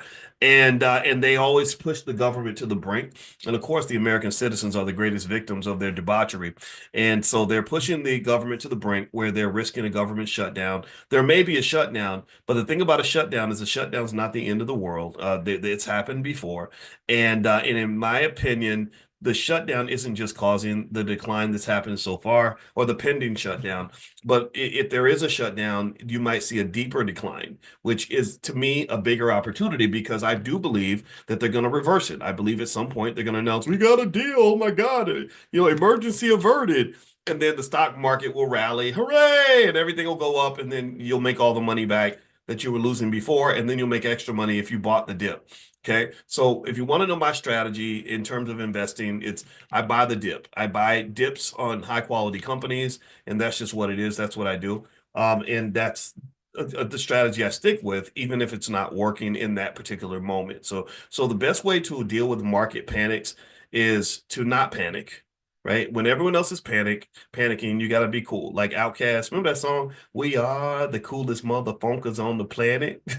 Ooh, ooh, the sky's falling. Ain't no need to panic. We are, right? So do Outkast. The sky's falling. Ain't no need to panic. Other investors will panic. When they panic, you just say, okay, I'll make you feel better. Let me buy your stock. Just take 10% off the price and I'll buy your Nvidia from you. And they say, thank you for giving me money and letting me get out of here. And you say, okay, no problem. I'm a patient investor. I'm here for the long haul. I'm just going to sit back now and sit on your asset and wait for it to go up in price. This is how investing works. This is what people do. This is how rich people get their money. They don't freak out and respond to every little weird thing that happens. You got to deal with the market the way I deal with my teenage daughters. Teenage daughters are drama queens. Y'all know this, the hormones and all that, right? So one minute the world's coming to an end, the next minute everything's wonderful, and then the world's coming to an end again. You can't respond to that. I can't match their energy.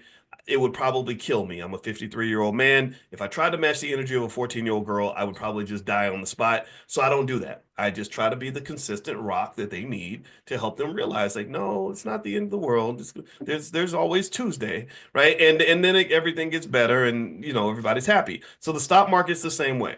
Don't sort of rock back and forth with this, but I would observe it as a learning opportunity, right? This is a great opportunity to learn how investing works. And in fact, what I'll do is give you some quick thoughts and data that'll help you kind of contextualize what's going on here.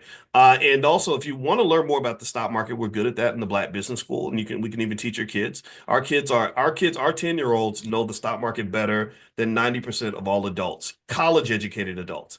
That's how good we are in our Black Millionaires of Tomorrow program. So if you're interested in getting your kid the financial education that they deserve at an early age, feel free to go to blackmillionairesoftomorrow.com. That's blackmillionairesoftomorrow.com. Our kids learn stocks, they learn real estate, they learn entrepreneurship, they learn crypto, they learn all the things they need to know to be ready for this world because the world is deep, difficult, and complicated financially. So the URL is blackmillionairesoftomorrow.com. Or you can also, if you're interested in stuff like that, with kids, text the word youth on your phone to the number 87948. So text youth to the phone number 87948. We'll send you stuff and send you information. And we're not just educating the kids, we educate the parents so the parents can educate the kids because it's not his job to make sure my kids understand economics. That is my job, my job, my job. All right, let's get it. Okay. So here are a few pieces of data that you can use to understand what's happening in the market. And this is important for us to realize because a lot of you may or may not know during the 2008 market crash, the Black community lost about $1 trillion because everybody panicked and sold their stocks when the market went down. Like so much money got lost. John Rogers, shout out to him. He's a billionaire in Chicago. He wrote a very nice article about that, explaining that. And I met John one time. I went to his office. We sat down and talked for a while. I also saw him at a Cornell West event. So me, him, Cornell West, and Father Michael Flager, another guy that I love. We were all just sitting talking, and I like him. Whenever I meet like these wealthy black people, I always wonder, okay, are you a brother or are you a real brother? Are you just black? Like which one are you, right? So I was trying to figure out what kind of man he was, and I really liked him. I was very impressed based on what I saw, but I don't know him deeply enough to give a full assessment. But I liked what I saw. Cornell West, I love him. I spent many hours with him. That is a great human being, in my opinion. So anyway, with that being said, John Rogers wrote this really great article. I think it was in the Wall Street Journal, where he basically said, the black community, you gave away $1 trillion in wealth when you sold all your stocks during the 2007 crash. You were cheering for Obama in one hand, but giving away your wealth in the other. Right. So you think that you're getting more power because you got this guy in the White House that looks like you, but you're giving away your real power because you're throwing your economics away. So it's kind of this weird contrast here. And what he explained is that if you look at the market, if you look at a chart of what happened to the Dow and the S&P 500 after that crash, um, it was amazing. Like, so people that were able to be, let me see if I can find a chart. I just want y'all to see this so you can just realize how much black wealth was given away with that market crash. Basically, people who were able to buy the dip or at least hold during the dip made a ridiculous amount of money from the people that gave all their wealth away, right? So here, if you look at this chart, you can see if you go back to 2000 and here's the crash. Well, duh, boys. I said 2007, 2000. I meant to say 2009 because that's actually when the market formally crashed. But the real estate problem went back, I think, to 07, 08. But here, March 6, 2009, look at that. The S&P 500 went all the way down to 683. It's much higher now. Now it's 5,869. So think about that. I mean, that's almost 10x. That's 10x, literally to what it was before. That's crazy. That should be crazy enough for you, right? But here you see that there was this big drop where it went from 14 to 6 something. So that's pretty scary. That scared a lot of people. And one of the reasons that my wife, who's a therapist and a professor of social work, worked with me to create the Black Financial Therapy Department in the Black Business School. This is the first ever Black Financial Therapy Department ever created anywhere. So we are making Black history here with the best scientists, is because what we concluded is that when she got her trauma certification, is she convinced me that your trauma is what's killing your wealth. Your trauma. Traumatized people panic easy.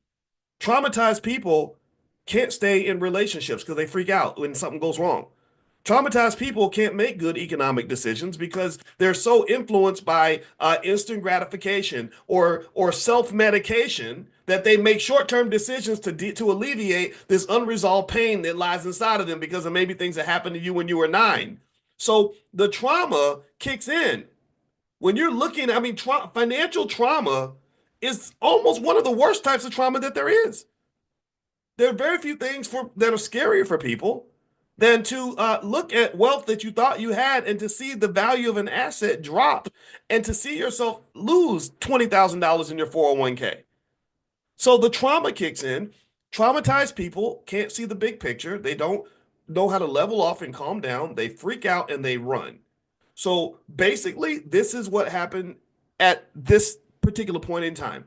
A lot of people freaked out, ran away, said, "Oh my God, I'm getting out of here." That's why my cousin Willie was right. He told me the stock market is the devil, that it's going to crash and I'm going to lose all this money. And cousin Willie is he? I'm mad at him because he should have took my class and I would have told him, "Calm your ass down, get some therapy." Because the market, when it crashes, is a great opportunity to build wealth, but you have to be mentally resolved and settled to take advantage of that opportunity. Mentally ill people don't do well in the stock market because there is a lot to be afraid of. But when I look at the stock market, again, because I'm a financial scientist and I have that advantage, I just see it, it's almost like a movie. Like you watch a movie and crazy things happen in the movie, but you know at the end it's all going to come together nicely and the hero's going to live. But the goal in the movie is to make you think that he might die this time. No, Sylvester Stallone is never going to kill Rambo. No, the hero Katniss Everdeen is not going to die in whatever that movie is that she does. I forgot which one it is. Hunger Games. No, Superman won't be dead. If he dies, they're gonna bring him back to life. That's what they do in the Warner Brothers or Warner Universe, whatever the hell that thing is called. Batman is not going to die because he makes billions of dollars for the movie studio. But they're gonna make you think Batman really died, and you might actually believe it. But if you've seen these movies before, you know that he's going to find a way out. So here, the market crashes. Some people run, some people buy the dip. And those who buy the dip get to make money from the rip. The rip is basically a financial phenomenon that says that typically when the market has its darkest days, that is the setup for epic comebacks that lead to massive amounts of wealth being created. So if you're here on April 9th, 2009, you see that it's 683. Well, guess what? All your money's coming back in a year or two. It takes a while. That's what makes it deceptive, right? Because here it was 14, 15 something. It took what, 2, 3 years to get here, to get back to 14, 15. I mean, 3 years. So not only did you have to be patient, but it wasn't a fast money situation. Remember, the fast money is the don't last money. You want the slow money. You want the long money. You want the sturdy money. Not the wordy money, not the shisty money. You want the money that's gonna last. So here, this is not fast money. This is slow money. This is 3 years of buying the dip and believing and maintaining your confidence. But guess what? Once you get back to where you were before, the market does what it does. It went past the previous high and kept going up and up and up. So we're down here at 683. We get back up to 14, 1500 in a couple of years. Now we're going to 16, 17, 18, 19, 20, 21, 22, 23, 24. Now, a couple of dips in the meantime, like 2020. Look at that. There you go. That's another dip. Immediate recovery. Now we're sitting here hovering at 58.71. And there are people that I know who sold everything in 2009. They panicked. They thought they won because they got like this black president and stuff, but I live down the street from Barack Obama, and that man ain't never sent me no check. I live 2 blocks from I could run to Obama's house and get back to my house in 5 minutes, and that was when I was fat. That's how close I lived to Barack Obama, and I was waiting because I said, "You president now? We live in the same neighborhood. I'm waiting for my check, and it never arrived. I'm mad about that." So, but you did get another check, as Calvin McWilliams says, called a reality check. And the reality check is that you got to handle your business when it comes to your economics. And one of the most important methods of handling your business, in my opinion, is making sure that you understand the basics of how the market works. And also, having the mental health to not be trapped by the moment, to think that a moment is a lifetime. Again, that's where the trauma and the healing comes into play. My wife did a really great workbook on dealing with financial anxiety, which is a massive problem. I mean, hope you understand how good of a therapist she is. She's the therapist that trains other therapists to become licensed therapists. So she's the one that like she's a therapist. Like she gets mad when she'll see like Dr. Bryant. She'll be like, she's not licensed. She does not have a license. That's how my wife is. But she don't hate on her or nothing. But she's like, it's dangerous to be giving therapy when you ain't got no life. That's how she talks. So she's like that. But she's a purist, right? Because she went through years and years of training. In fact, let me tell you how much of a badass my wife is. When she started her doctoral program, there were 5 black students. All 4 of them flunked out. She's the only one that survived. She was the lone survivor. That's how so she's very determined. She's very good and very committed to what she does. And one thing, so I trust her. I believe her when she talks about these things. And one thing that she helped me just kind of realize is that I get it now. If you freak out and you can't stay calm and you can't see the bigger picture, you can't find a way to soothe yourself in a healthy way, you're going to make a mistake. You're going to panic. And it doesn't just show up in your money, it shows up in your relationships. Maybe it shows up in your physical health, right? I'm upset right now, so let me grab this bag of potato chips because that's going to make me feel better. Or I'm going to eat this ice cream because if I eat the ice cream, then I can get the dopamine and endorphins from the ice cream that will help me deal with whatever I'm feeling right in this moment. And so I'm a big advocate of therapy because of that. And so anyway, my wife did a financial anxiety workbook. If you want to take a look, it's at drboycebooks.com. Just look up Dr. Alicia. You can see some some of the stuff there. I support my wife, and I think everybody who has a smart partner should support them. So, drboycebooks.com, her financial anxiety workbook is very helpful. So here's the thing. With this market right now, if you want to know what I'm doing, I'm buying stuff. If you want to know what I'm doing with my own money, I'm going and looking for these quality companies that were pricey before, and I'm buying them. I'm buying the Metas and the Amazons and the Nvidias. Maybe I'll grab a couple of shares of that because right now Nvidia is not the hottest stock in the world, right? Remember before everyone talked about Nvidia. Now I was waiting for everyone to stop talking about it. And it's really an investing style. I kind of like to go to the places where other people don't want to go. I find the opportunities that are not unearthed by everybody. It's very easy to know about Bitcoin, for example, when everybody's talking about it. But are you the person that has the courage to make a move in crypto when no one's talking about it, when everyone says that it's not a good place to put money? There was one area I just invested where I was thinking about it I know what it was. I mentioned to you all the metaverse. I believe the metaverse is big. Like, it's going to be massive one day. I think there's a chance, there's some probability that the metaverse is going to be the thing everybody's talking about, but it might be the year 2029 when this happens. I get on the metaverse every day. I play VR golf every day. It's amazing. It's just like playing real golf. It's that much fun. And I look crazy. I put on these big goggles and I'm swinging in the air with the joystick, and people are like looking at me like I'm a weirdo. But it's so much fun. I promise you. And I said this is going to be big, but most people are not as nerdy as I am. They're not going to put on the big old bulky goggles and figure out how to use it.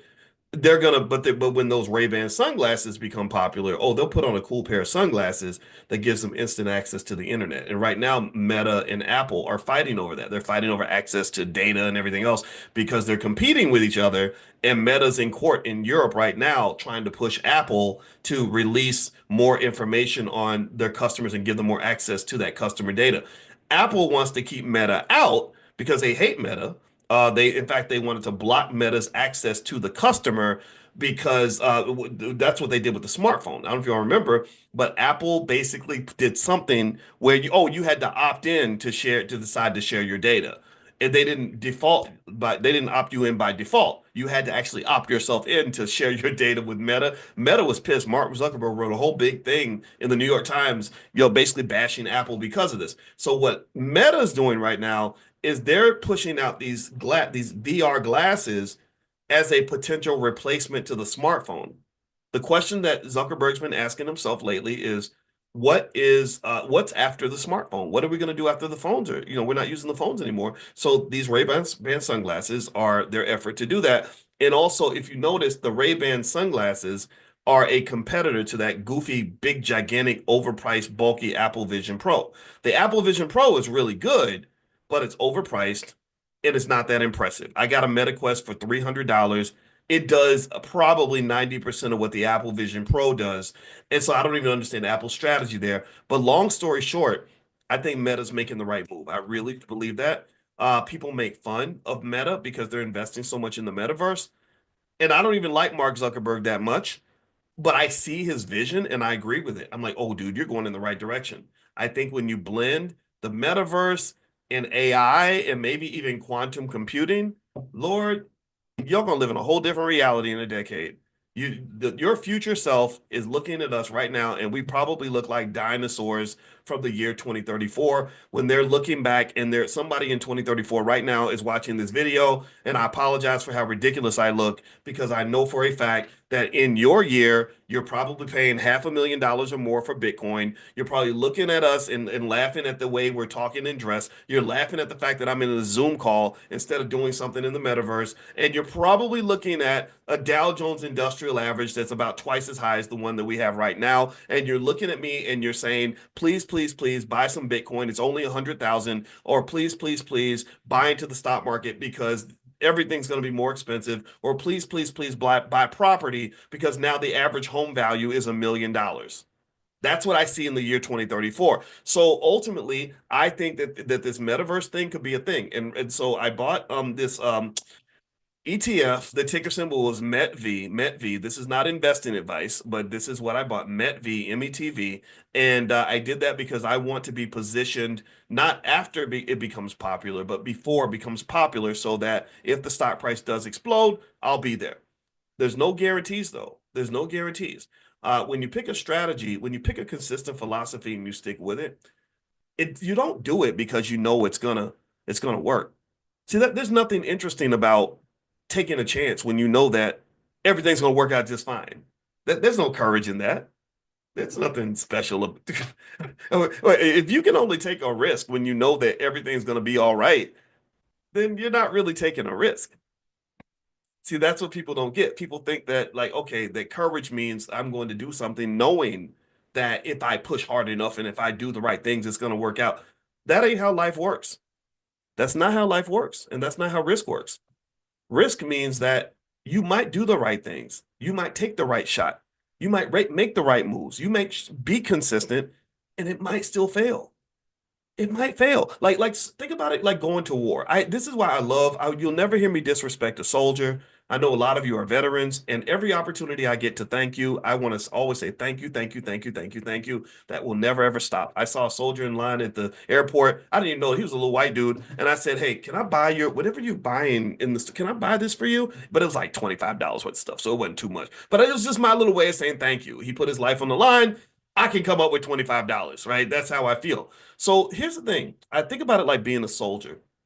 Soldiers are amazing and courageous, the good ones, right? Not everybody's the same, but I have an admiration for soldiers because soldiers kind of understand a few things about life, in my opinion.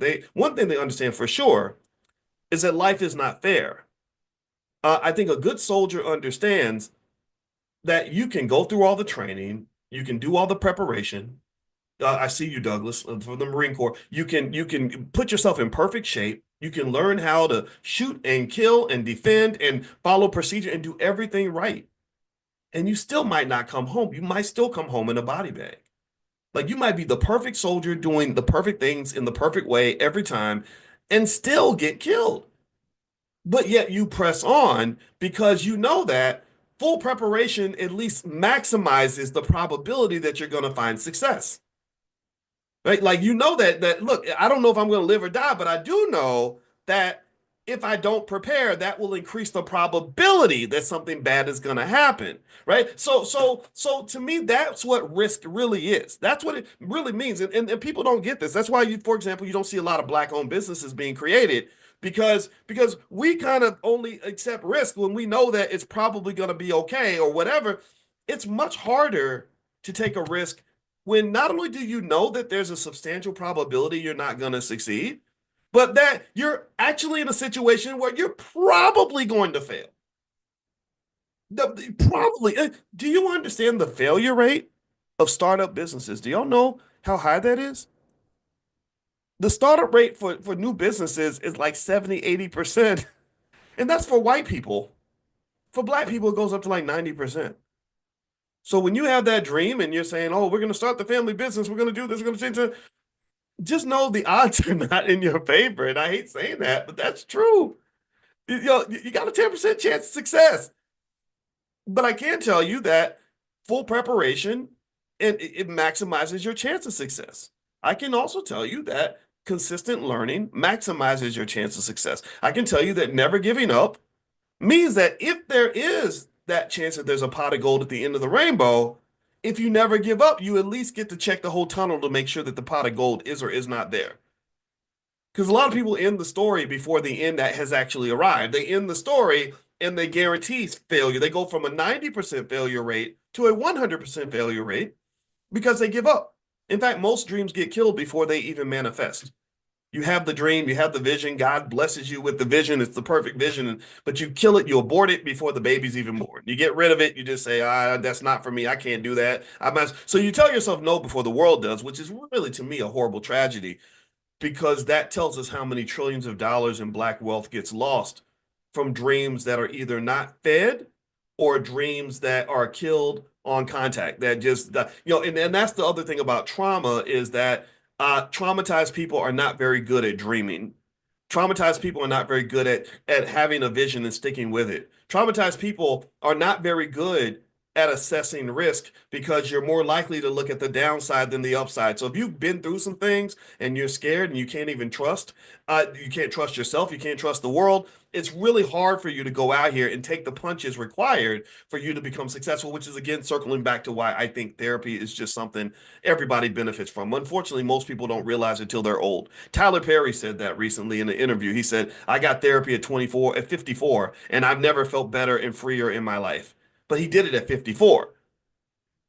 Maybe he could have done it at 24, and then maybe the movies would have been a little bit better, or maybe he wouldn't have made himself the writer, director, producer, and star of every single thing he ever wrote, right? You ever see, remember that when Tyler took that picture of himself right in the writer's room, and he was the only person. He said, "This is me in my writer's room," and most writers' rooms have a dozen people working on the script. It was just him. So I said, man, so you're taking all the credit for yourself, all the money, all the everything, every line in the movie is going to be yours. And I bet you that some of that probably stems from like a trust issue. Like if I just keep it for me, then I get all the attention, I get all the money. I don't have to depend on other people or trust other people. But those are pretty much typical actions of a heavily traumatized person. Traumatized people can't really trust that well. That's why you get married and, you know, marriage lasts for a while, but you get into a bad argument, you get re-traumatized and you're out, you're gone. Right. So ultimately, I would say that the same thing is true when you talk about investing, because remember, most investments don't have anything to do with money. Most investments involve investments in people. So the same way a traumatized person might run away from a relationship when it gets too hard, you're also going to run away from the stock market because you're not prepared for the ups and downs that might come with a long-term relationship with your economic future. When you see something go bad, it re-triggers and reminds you of all the reasons why you were supposed to be poor in the first place.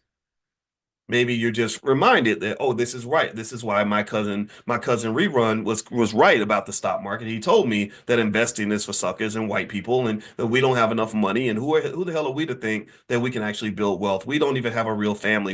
We ain't nobody. I'm just a Negro. So I'm gonna get out of the stock market. That's the white man's game. And then online, I can go online, and there's lots of conspiracy theories about how rich white people are conspiring to take everything you have. And so that's why I need to stay away from the stock market. But unfortunately, the evidence doesn't support that. It doesn't mean that there aren't corrupt people in this country, though. There's lots of them everywhere, for sure.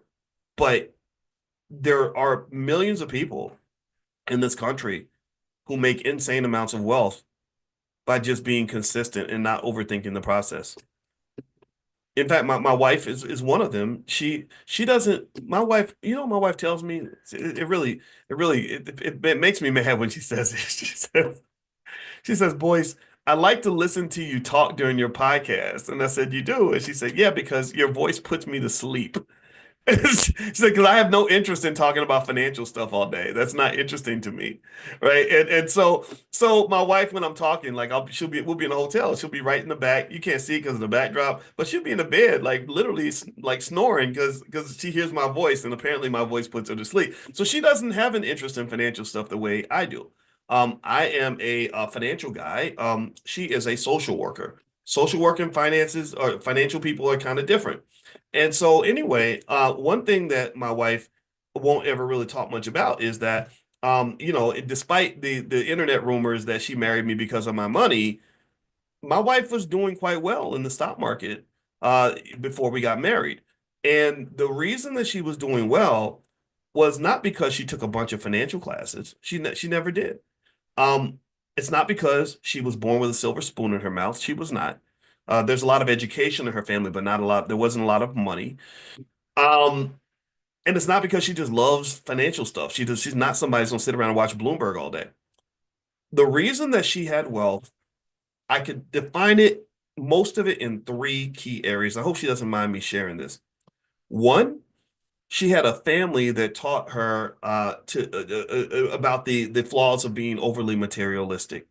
It was more about substance. It's about education and learning and family and love and things like that. The money or the designer jeans and all that was never really a big deal for her. And she's still like that to this day. That probably saved her hundreds of thousands of dollars because she doesn't run to the mall to get a whole bunch of fancy stuff. She's a little bougie, she'll have a Coach purse or she drives a Benz, that kind of thing. But she's not a person that's out here just feeling like the clothes you wear and or buying designer this and designer that makes you any better. So she was always kind of a down to earth person in that capacity. So and that came from her parents. Number two, um, her family really valued education. Both of her parents were educators. And so this led her, when she was choosing who to marry, she wanted to marry a smart man. She did not want to marry a jock or whatever. I told you I knew her when she was younger. She would get hit on by NBA players, NFL players, stuff like that. She had no interest in that. She said, I want the smart guy.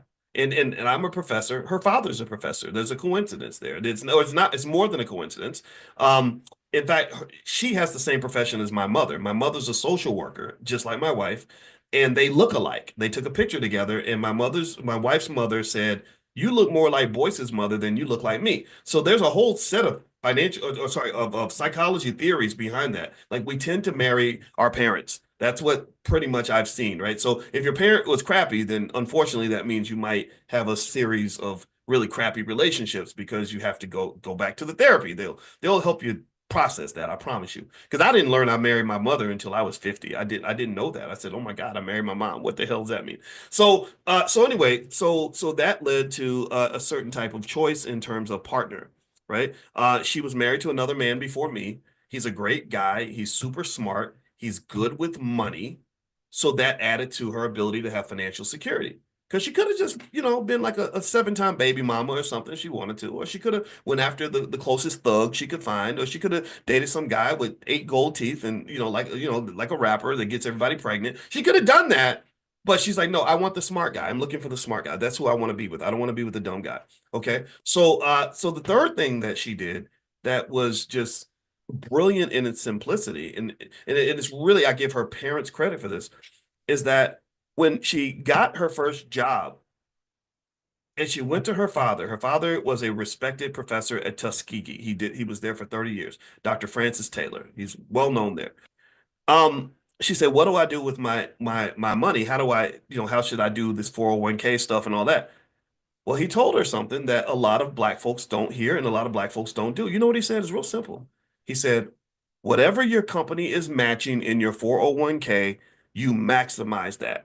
If they'll match up to 5%, you put 5% in the 401k so you can maximize the matching that they do, and you don't sell those assets. You just remain consistent, match the maximum, your money's going to grow. Why is that a big deal? Well, because at that point, he put her in a position to become what David Bach refers to as the automatic millionaire. The automatic millionaire is millions of people around this country who don't get caught up in the fast money nonsense. They don't get caught up in trying to get a record deal or becoming a famous comedian or hoping they win the lottery or trying to make a quick flip. They do the same thing every month consistently, and over a 20 or 30-year period without fail, they become millionaires. Sometimes multimillionaires if they add in the other components for wealth. Because the other thing her father told her to do that was simple and brilliant is he said, buy property as soon as you can. Buy property as soon as you can. So she bought a house as soon as she could. She wasn't sitting around thinking about like how am I going to build wealth and how am I going to. No, she just said, okay, my dad said I should buy a house and I should max out my 401k and then not spend like an idiot. And she did those three things. And so by the time we got married, my wife wasn't broke. She wasn't trying to hook up with some dude just so she can have some money in her pocket. But when I heard people on the internet kind of sharing that rumor, like, oh, she only wants to be with Dr. Boyce because she wanted that money, that tells me more about you than it tells you about us. Because y'all know nothing about us. But now I know something about you because you think that the only way for a black woman to get money is to link on to some dude and sell her body for a bag of Cheetos. That's what you think. You think maybe you've been listening to too much Cardi B or whatever it is, but you think that the pathway to get money is to somehow get in relationships with people that have money or somehow get out here and do something that's gonna degrade you to get money. No, like no, you don't be selling your body, man. Like that's weird. So because there are other ways, like women can make their own money just like men can, but you have to have some things that are not popular. You can't be, it's hard to be one of the cool kids. in this society and become wealthy because most of the cool kids are broke. Don't believe me? Look around. Look at how many celebrities are on the brink of bankruptcy. Look at how many people don't even have $1,000 saved up. Well, because nobody ever pushed you to become a saver. Nobody, haven't invested anything in the stock market. Well, because society doesn't push people to invest that way. Frugality and conservatism is not popular for a lot of people. What might be popular is messing your financial situation up, making a series of horrible choices in relationships and in business, and then feeling sorry for yourself and just blaming it on white people or rich people or blaming it just on the politicians. Like, oh, they don't want us to have wealth and they do this. And yeah, they don't. They probably don't. They don't. You're right. They ain't nobody gonna care about you like that. But I'm not trying to figure out why they don't care about you because I know they don't care about you. What I'm trying to understand is why you don't care about you. Who trained you not to care about yourself? Who trained you to take your last dollar and run to the damn Gucci store and then go to the iPhone store across the street and then go out to lunch over here and then go spend money on a vacation, then go buy you some Jordans? Like, who taught you that every penny you get is supposed to be given right back to the very same people that you claim are oppressing you? Brother Nuri Muhammad, who came in this class, who I love and admire tremendously, he said something really great. He said black people are the only ones where we will blame 95% of our problems on the white man and then give 95% of our money right back to the white man. That's a vicious, horrible cycle to be caught in. That don't even make no damn sense. But then traumatized people don't make a lot of sense. They're not able to process logical choices. It just doesn't work. So effectively, what I'm saying, let's circle back to the stock market thing. Okay, and actually, let me go full circle about the story about my wife. One of the things that my wife did that I thought was hilariously brilliant, but it wasn't brilliant because she knew what she was doing. She was following basic rules. Is she said, Boyce, I just realized that I got my first academic job right in the middle of the stock market crash. And because I did not know that it crashed, I didn't know I was supposed to panic or be scared. I just maxed out the 401k like my dad told me. So I was buying lots of stock right in the middle of the crash. And then all those stocks went up, and I look at my financial report. I'm like, woo, look at all this money. So she didn't even know. Her asset in that particular situation was her lack of knowledge of what was even happening. Sometimes information is typically good, but it is required that you know how to process that information in a way that's going to benefit you. Sometimes, if you process the information in the wrong way or it leads you to panic, sometimes ignorance really is financial bliss. Sometimes ignorance can be bliss. Let me give you an example. Bitcoin. Everybody in here could be a Bitcoin millionaire if you had done something really simple. If you had a time machine and you went back to the first time I mentioned Bitcoin on this platform, which is probably 2015 or 2016, back when Bitcoin was maybe 400 or 500 bucks, maybe less, and you had bought, let's say you took, I don't know, let's say $5,000 and you bought 10 Bitcoins, and then you shut off your whatever, your app, whatever it is, and didn't look at it for 10 years. Like if you just didn't look at it, just didn't think about it, didn't pay attention to it, didn't look at the crashes, didn't watch the news, didn't listen to anybody, didn't care.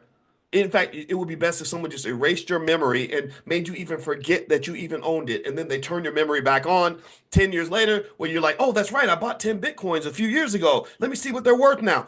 Do you know what Bitcoin's $100,000? So 10 Bitcoins is $1 million. You would have $1 million right now. That $5,000 would have turned into $1 million by you being just making yourself stupid. Nobody in here is stupid. You're smart because you're listening. You're here. You're getting information. So I respect that. But literally, sometimes dumbing yourself down is good because then you're not taking in unnecessary information that gives you a reason to panic.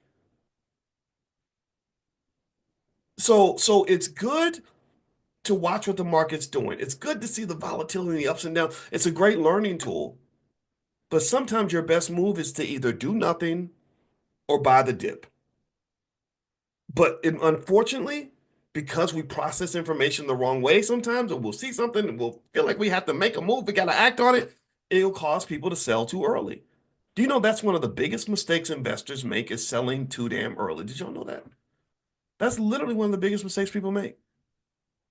So, in the case of my wife, and I probably gave too much information about her personal stuff, and I hope she can forgive me for that, but I think it's a good learning point. She built that wealth by basically not really thinking about it very much. And literally, she did that with Bitcoin. She came to me and she said, "Oh my gosh, Boyce." I said, "What's going on?" She said, "Oh, I bought this Bitcoin in 2016 and it's worth 10 times more than what it was when I bought it." And it was, but the thing is, she's like she invests like kind of like she is like cute investing. She don't buy, she won't be like me. I'm real aggressive. I'm like a bull. I'll go in there and put thousands of dollars in. She'll buy like $80 worth of something, right? So I said, well, oh, it really is 10 times more. How much money we got? She said $922. I was like, damn, lady, come on, grow some testicles, woman. I'm playing. I don't want my wife to have testicles. I don't rock that way. So anyway, no offense to those whose wives have. I'm playing. Let me stop. All right. So anyway, guys. All right. So one thing we'll mention before, but before we conclude is that if you want to dig deeper into stock market stuff or you want to just get started, we created a free page called Black Wealth Master Plan. So if you go to blackwealthmasterplan.com, you can get started with what we do in the Black Business School, which is our $5 a day investing plan. So feel free to go to blackwealthmasterplan.com to get started investing. Also, just a reminder that if you have an interest in things like stock options, you can actually text the word options to the phone number 87948. So text options to 87948. And on your phone, you got to do this on your phone. Text options to the number 87948. I'll send you stuff from our Prime program, and that's where we generate income from selling stock options. I met you guys this morning. We had a Q&A this morning to talk about what's going on in the market now. I think there's a lot of opportunities happening now. So feel free to do that as well. All right. So, and just so you also know, don't forget also, we are going to go to Ghana in, I think it's July. I think that's when the trip is. And so if you have an interest in traveling with as a group with other members of the class, just text the word travel to the phone number 87948. I'll send you out the link where you can look at the Ghana trip. And we're going to do a trip to Black Wall Street. We're going to go out to Tulsa and meet up out there as well. And then also, after I finish dealing with some personal stuff, we're getting ready for that event I told you guys. I think we're going to call it the Millionaire Training Camp. We'll just call it that, and we're going to do that in LA. That's going to be in February. So keep an eye out for the announcements of these events. I'm going to push a lot of this stuff out more so after the new year because you guys know I'm dealing with some health stuff with my mother and everything. But anyway, so text the word travel to the phone number 87948 if you want to travel with us, or you can text the word options to the number 87948 if you want to learn about stock options. And of course, for this class, you can text the word morning to the phone number 87948. So all the same number every time, but there's different lists you can be on if you want different information from the Black Business School. All right, so let me give you a few quick stats before we close out to let you guys know why this market doesn't scare me.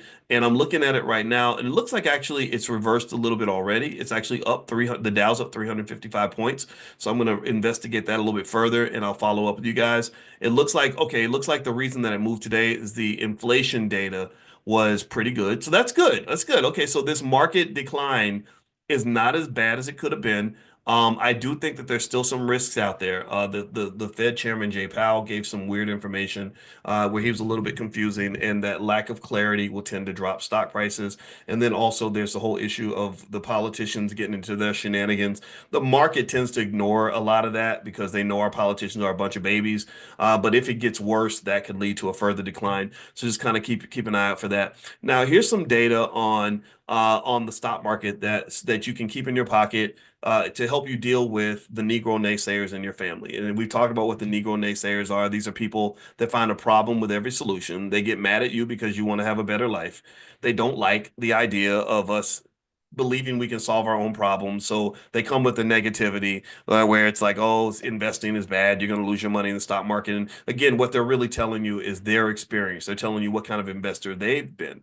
If you've been a bad investor, meaning that you're buying penny stocks or you're buying a bunch of crappy cryptos or you're putting all your money in one place or you're investing in startup businesses that don't have a chance for success, then yeah, there's a good chance you were financially traumatized and you lost money. But if you're well diversified and you're buying high quality companies and you're doing it on a consistent basis, your odds of losing everything are pretty much zero if you have a diversified portfolio of S&P 500 companies. That's really the requirement to build wealth in this market or any market is that sort of consistency. That's how Warren Buffett got a lot of his money. All right, so the average recovery time for the S&P 500 historically is that typically when there's a crash, it takes 4 to 5 years on average for the market to recover.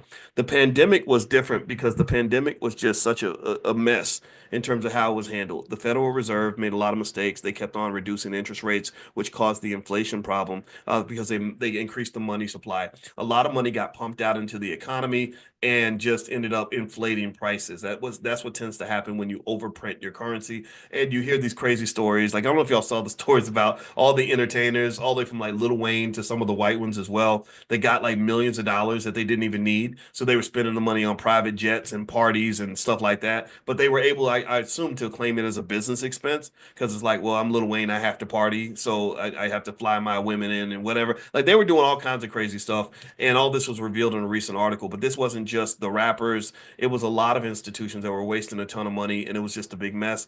But stock market wise, the pandemic was an amazing opportunity because you saw in 2020 where the market dipped. And right after it happened, I was kind of speaking what I say might say consistently, which is like, oh, it's okay. It's gonna come back. And I was literally projecting. I said the average bull market takes 14 months at least for it to or bear market, I'm sorry. Bear market meaning goes down. It takes about 14 months or more for it to recover. So just be patient. I was saying that, but it actually recovered far quicker than that. It took about 3 weeks for it to recover and the amount of money that was being made at that time was just astronomical. That's what led to a massive increase in the number of people investing because they were sitting at home with nothing to do.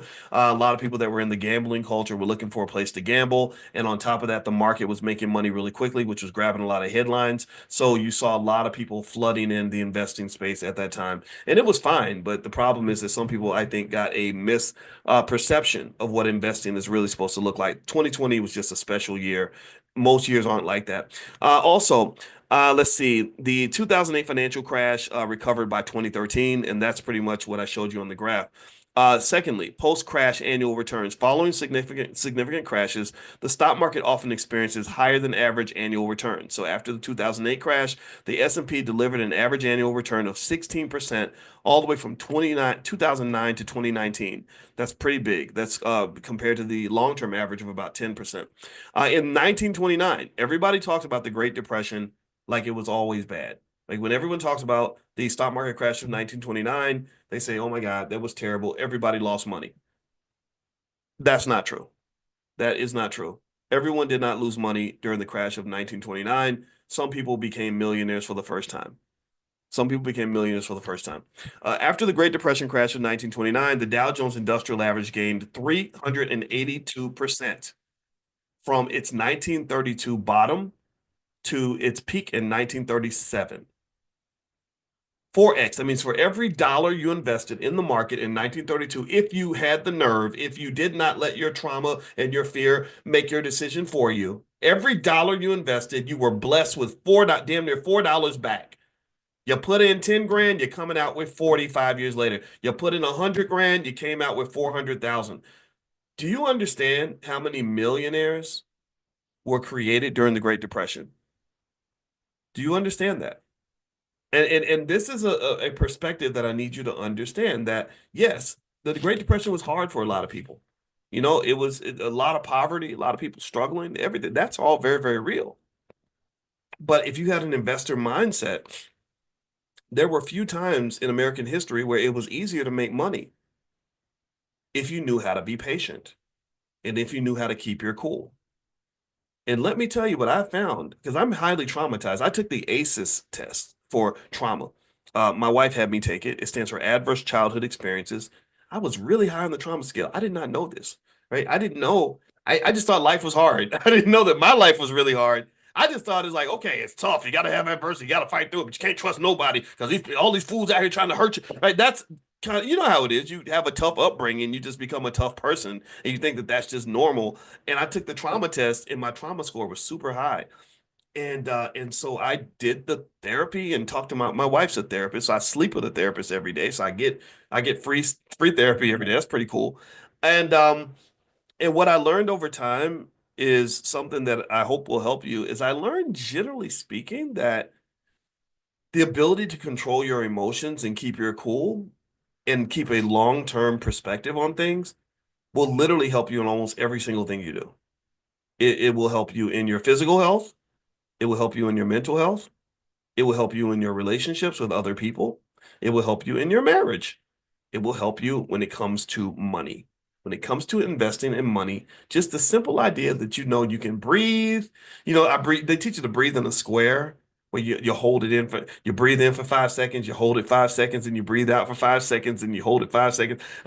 So little things like that, just the ability to kind of not be trapped in the moment will help you avoid a lot of mistakes, a lot of catastrophic mistakes, right? So, like on the money side, you're freaking out over this stock and you want to sell it, and then you sell it, and then a little later, you're like, damn, if I sold it too soon, I missed all this money.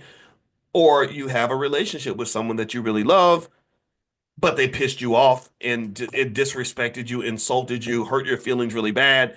So right there in the moment, you do something where later on you're like, she wasn't that bad. She just burnt the chicken, right?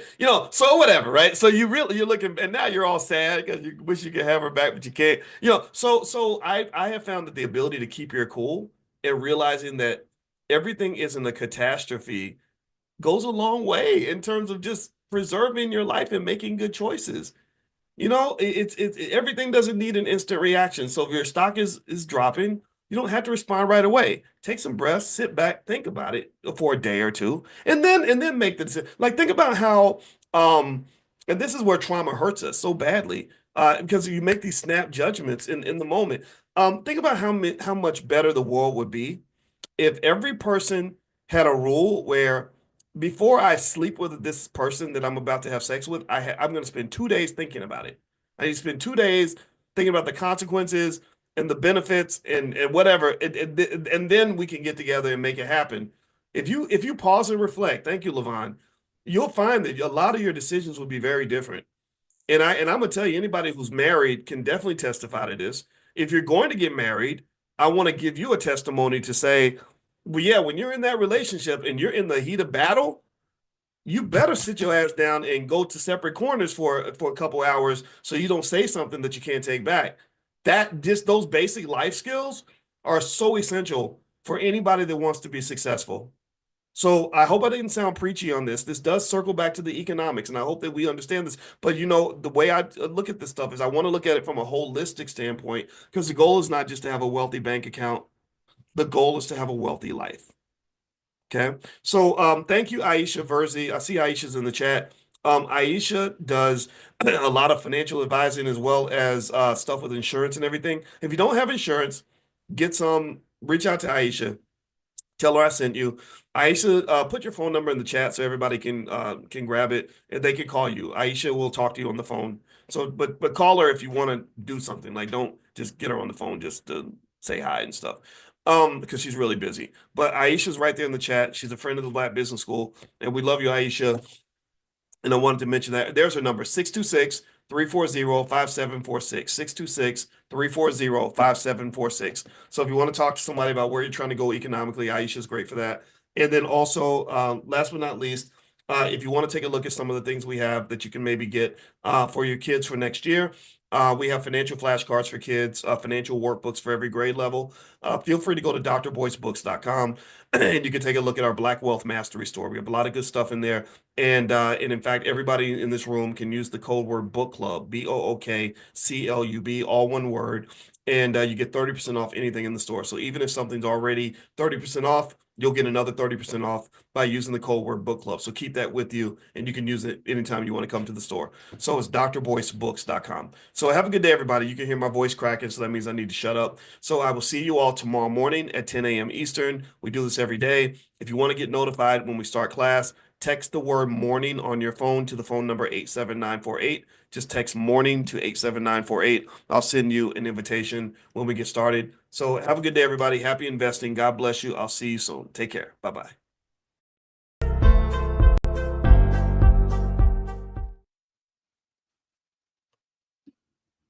Hello, my loves. It is Monday, and welcome to Fly Nubian Money, where we help you master your mindset and maximize your money. I'm your host for today, Laura Lalaki, and today we're diving into a topic that hits at the heart of our community, the Black family and its impact on wealth building and legacy.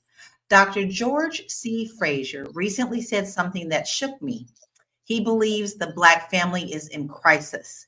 He pointed out that Black marriage rates have dropped from 84% to just 34%.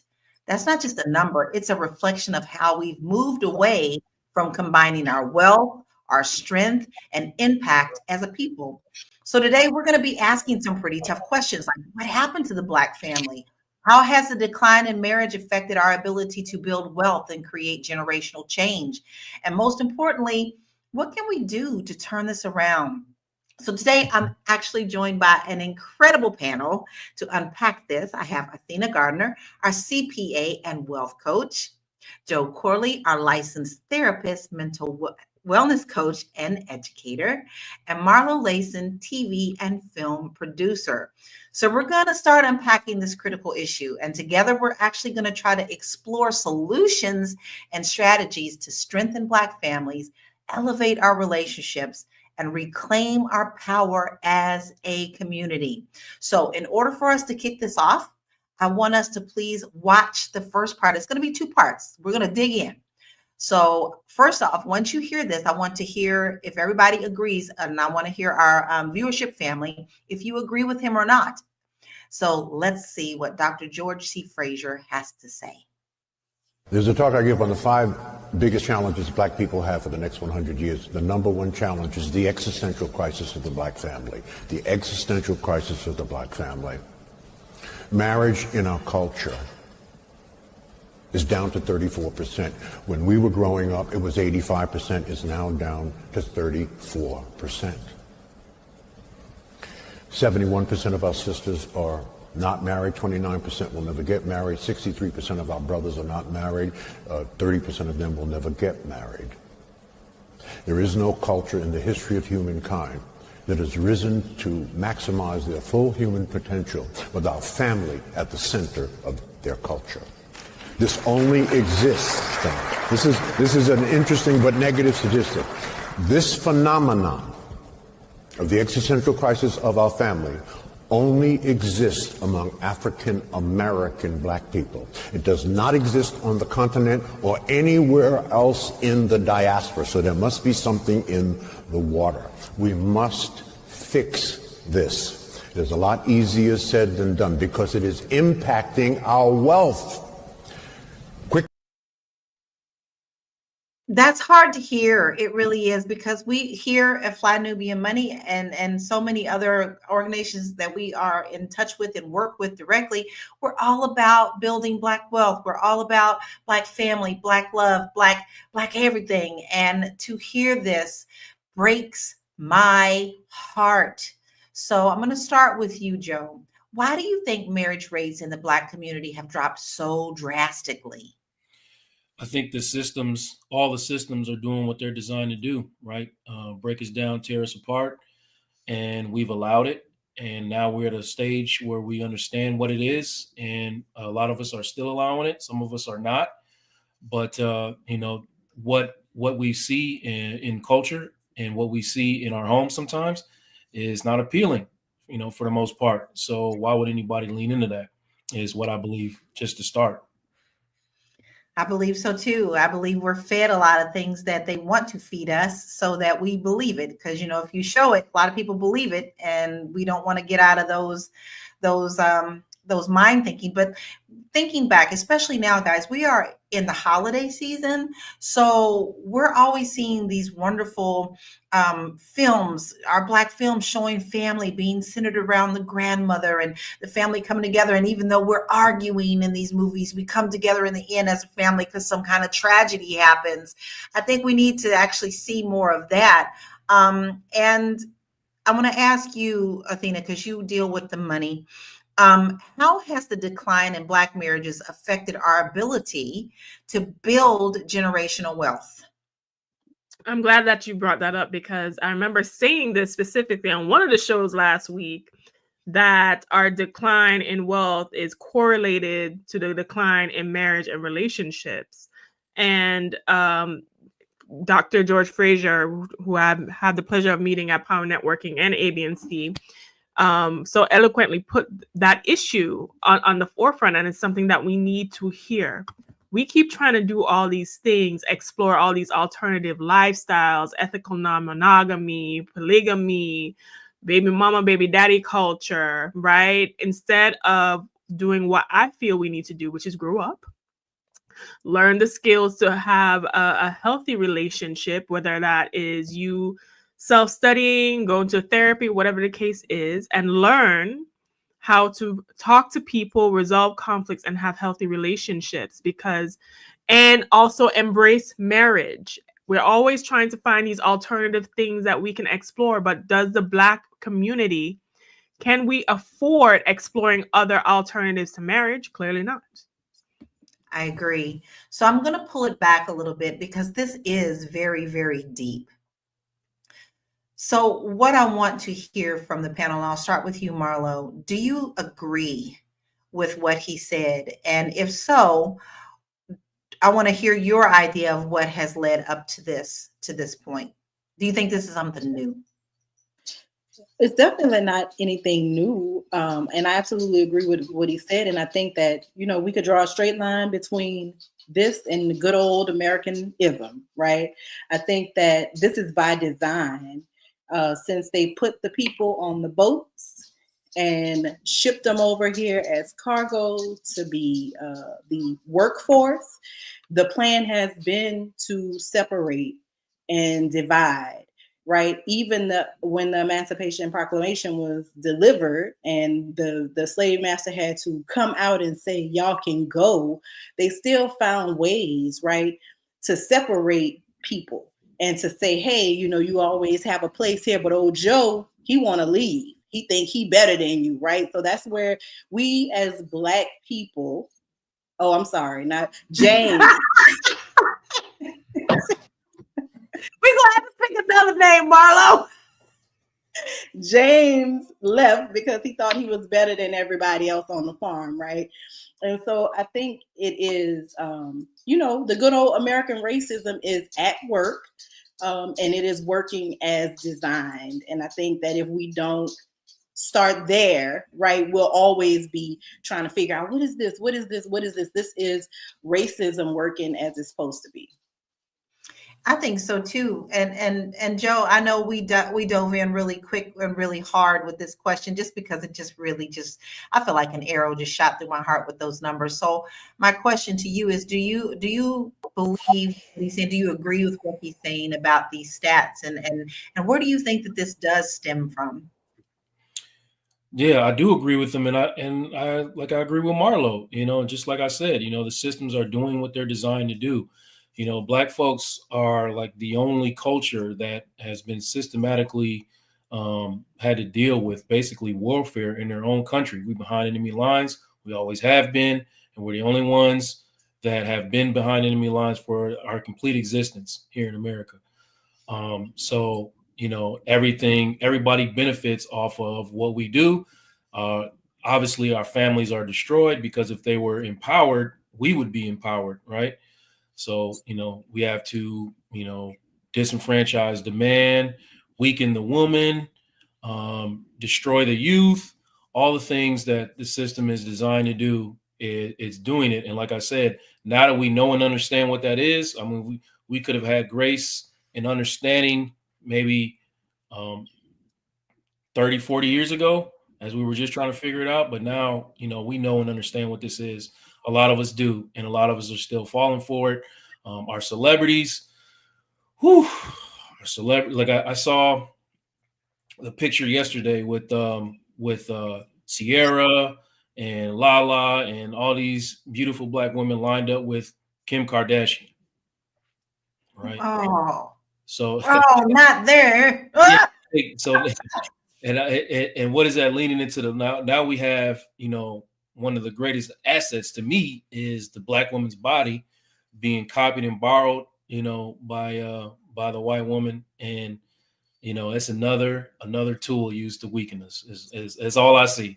That's all I And see. yet still put us down for our natural Mhm. features, very much so. And then making sure to pit the Black woman against the Black man. I think that's working very well. A lot of the times people who our viewership knows that we talk about some pop culture, correct? We are always looking at what's Cardi B doing, what's Culture and all them people doing. And to me, that also helps to tear us down. We're so focused on what other people are doing that we don't see the value in what should be going on in those relationships. They just want to see what's going on behind the scenes. So Athena, Lawrence Lamar had a comment, and I want to bring up part of that, and I want to get your initial response and if you agree with him or not. Black men and women had more standards back in the day. Do you agree with that, or do you disagree with that? I agree with that, because when you look at even images of a Black man, Black woman back in the day, they were put together. They had on their tailored clothes. They made sure that you weren't looking crazy. Now, did they necessarily have the best things back then? No, but we made do with what we had, and there was an agreement on roles and just trying to come together. And we have strayed from that. Somehow with integration and some of the other things. We don't operate like other groups do. Even though they are integrated in society, they still put their group first. And somehow we have mistaken integration to mean that other is better, whether it comes to dating, because Black men date at interracially at 2 or 3 times the rate as other men. Whether it comes to what we patron, what we value, a lot of Black businesses do not get patroned. It just trickled down into a mindset where we don't value each other as much as we should. And we are all out here trying to get the respect of other groups, and we're not doing respectable things as a collective. We can't even get marriage together. And marriage is, I keep saying it, marriage is one of the most basic things.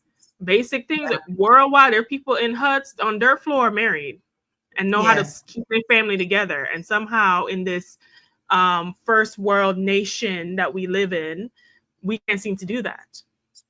I think you hit on some really good points, but we are so not done with this conversation. We're going to take a deep breath. We're going to come back right after this commercial break. Hey, if you're just tuning in, you are watching Fly Nubian Money, where we help you master your mindset and maximize your money. I am Tierra Williams. I'm also known as Miss Black Hollywood, and I am the proud producer of this show. So I hope that every day when you join us, you leave a little smarter than you came, because that's the point. Otherwise, why are you watching? So if you want to receive notices for when we go live, Fly Nubian Money goes live every single day. That's Monday through Friday at 1 p.m. to 2 p.m. Eastern Standard Time. So if you don't know, now you know. All you have to do is text the word Queens, that's Queens, that's Queens, to 87948. That's 87948. That's Queens to 87948. Yes? If you want.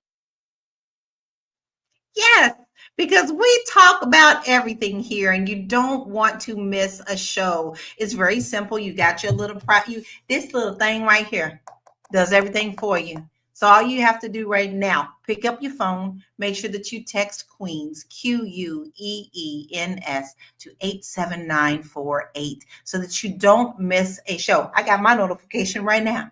So I'm on the show and it's telling me about a notification. So you don't want to miss out. I want to pull up some of the comments because this was taken off of an Instagram post. And I want to bring up some of these comments that we can discuss. And I'm really going to go through these because I think that there's some very valid points. Skeet Moses, I love these names. They crack me up. We have to stop having babies continuously with broken people. We have to look at how we are raising our children. It's a mess. How can you build a great community with dysfunctional people? Birth control, life management.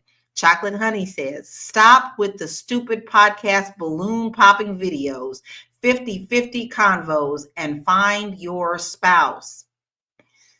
Ooh. VIP Phil says, fix the music media industry that profits off of pushing this smut on our youth. At this point, they're only doing what they hear and what they see 7 p.m. on Friday. And King Calicat says music industry and social media influencers push negative images that too many try to mimic these. And Bronze says Black man plus Black woman equals Black children and Black nation, period. This one. It's pretty disturbing to frequently see Black men in commercials seemingly partnered with everyone but a Black female. What is that about? Who said that Black women don't want good husbands and fathers for their children? I'm grateful for my husband who has always been active and present in our children's lives. My own father and grandfather were hardworking men who took their roles as providers and protectors seriously.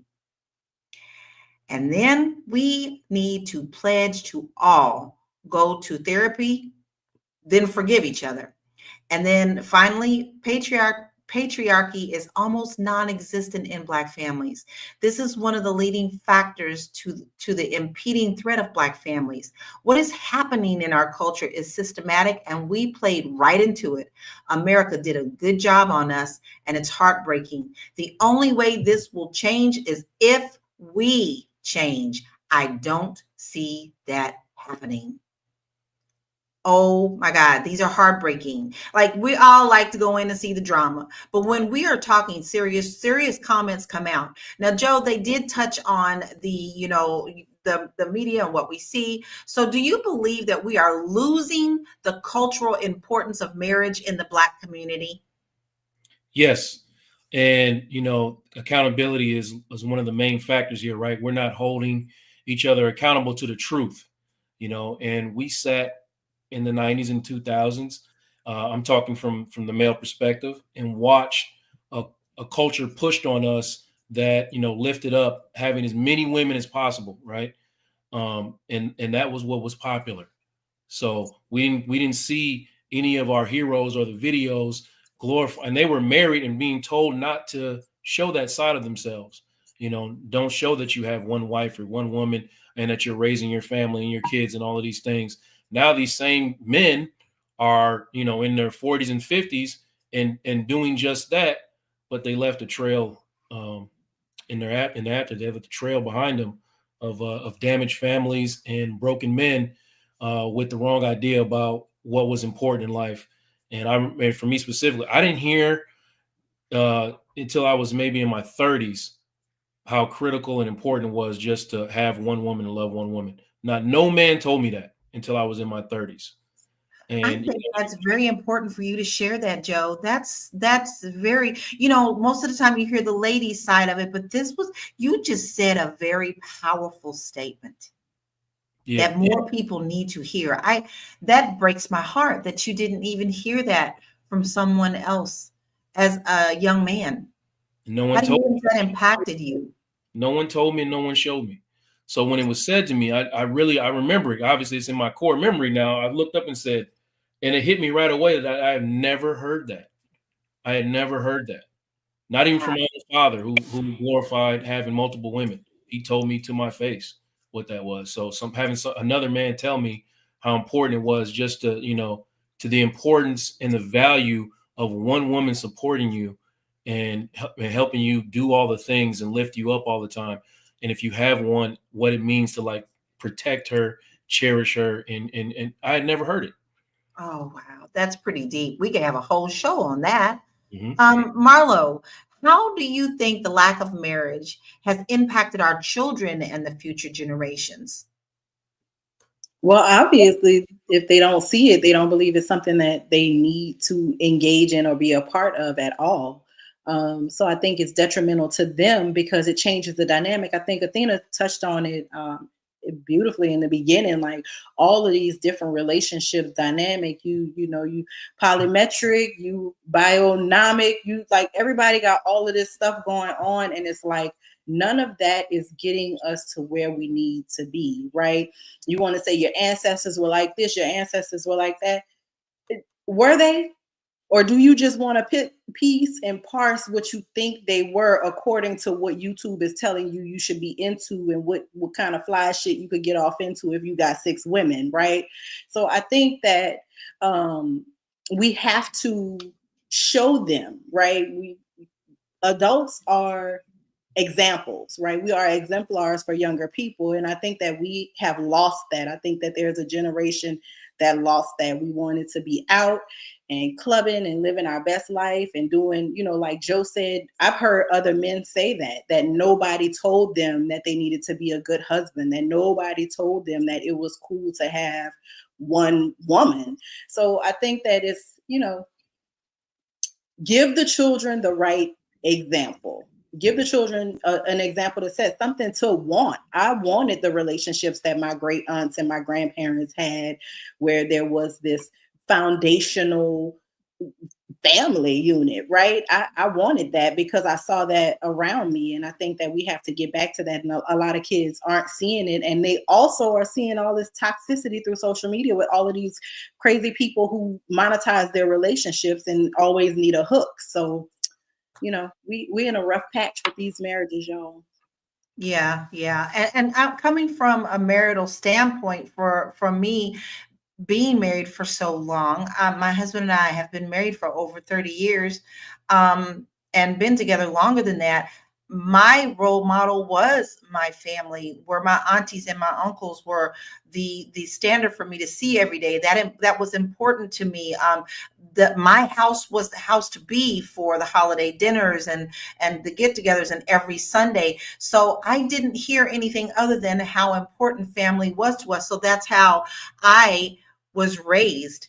And that was very, very important to me. So a quick question for all of you, just quick and clean, is did you have that same standard as I just discussed? Did you have Sunday dinners? Did you have the holiday dinners in your life? Starting with you, Joe.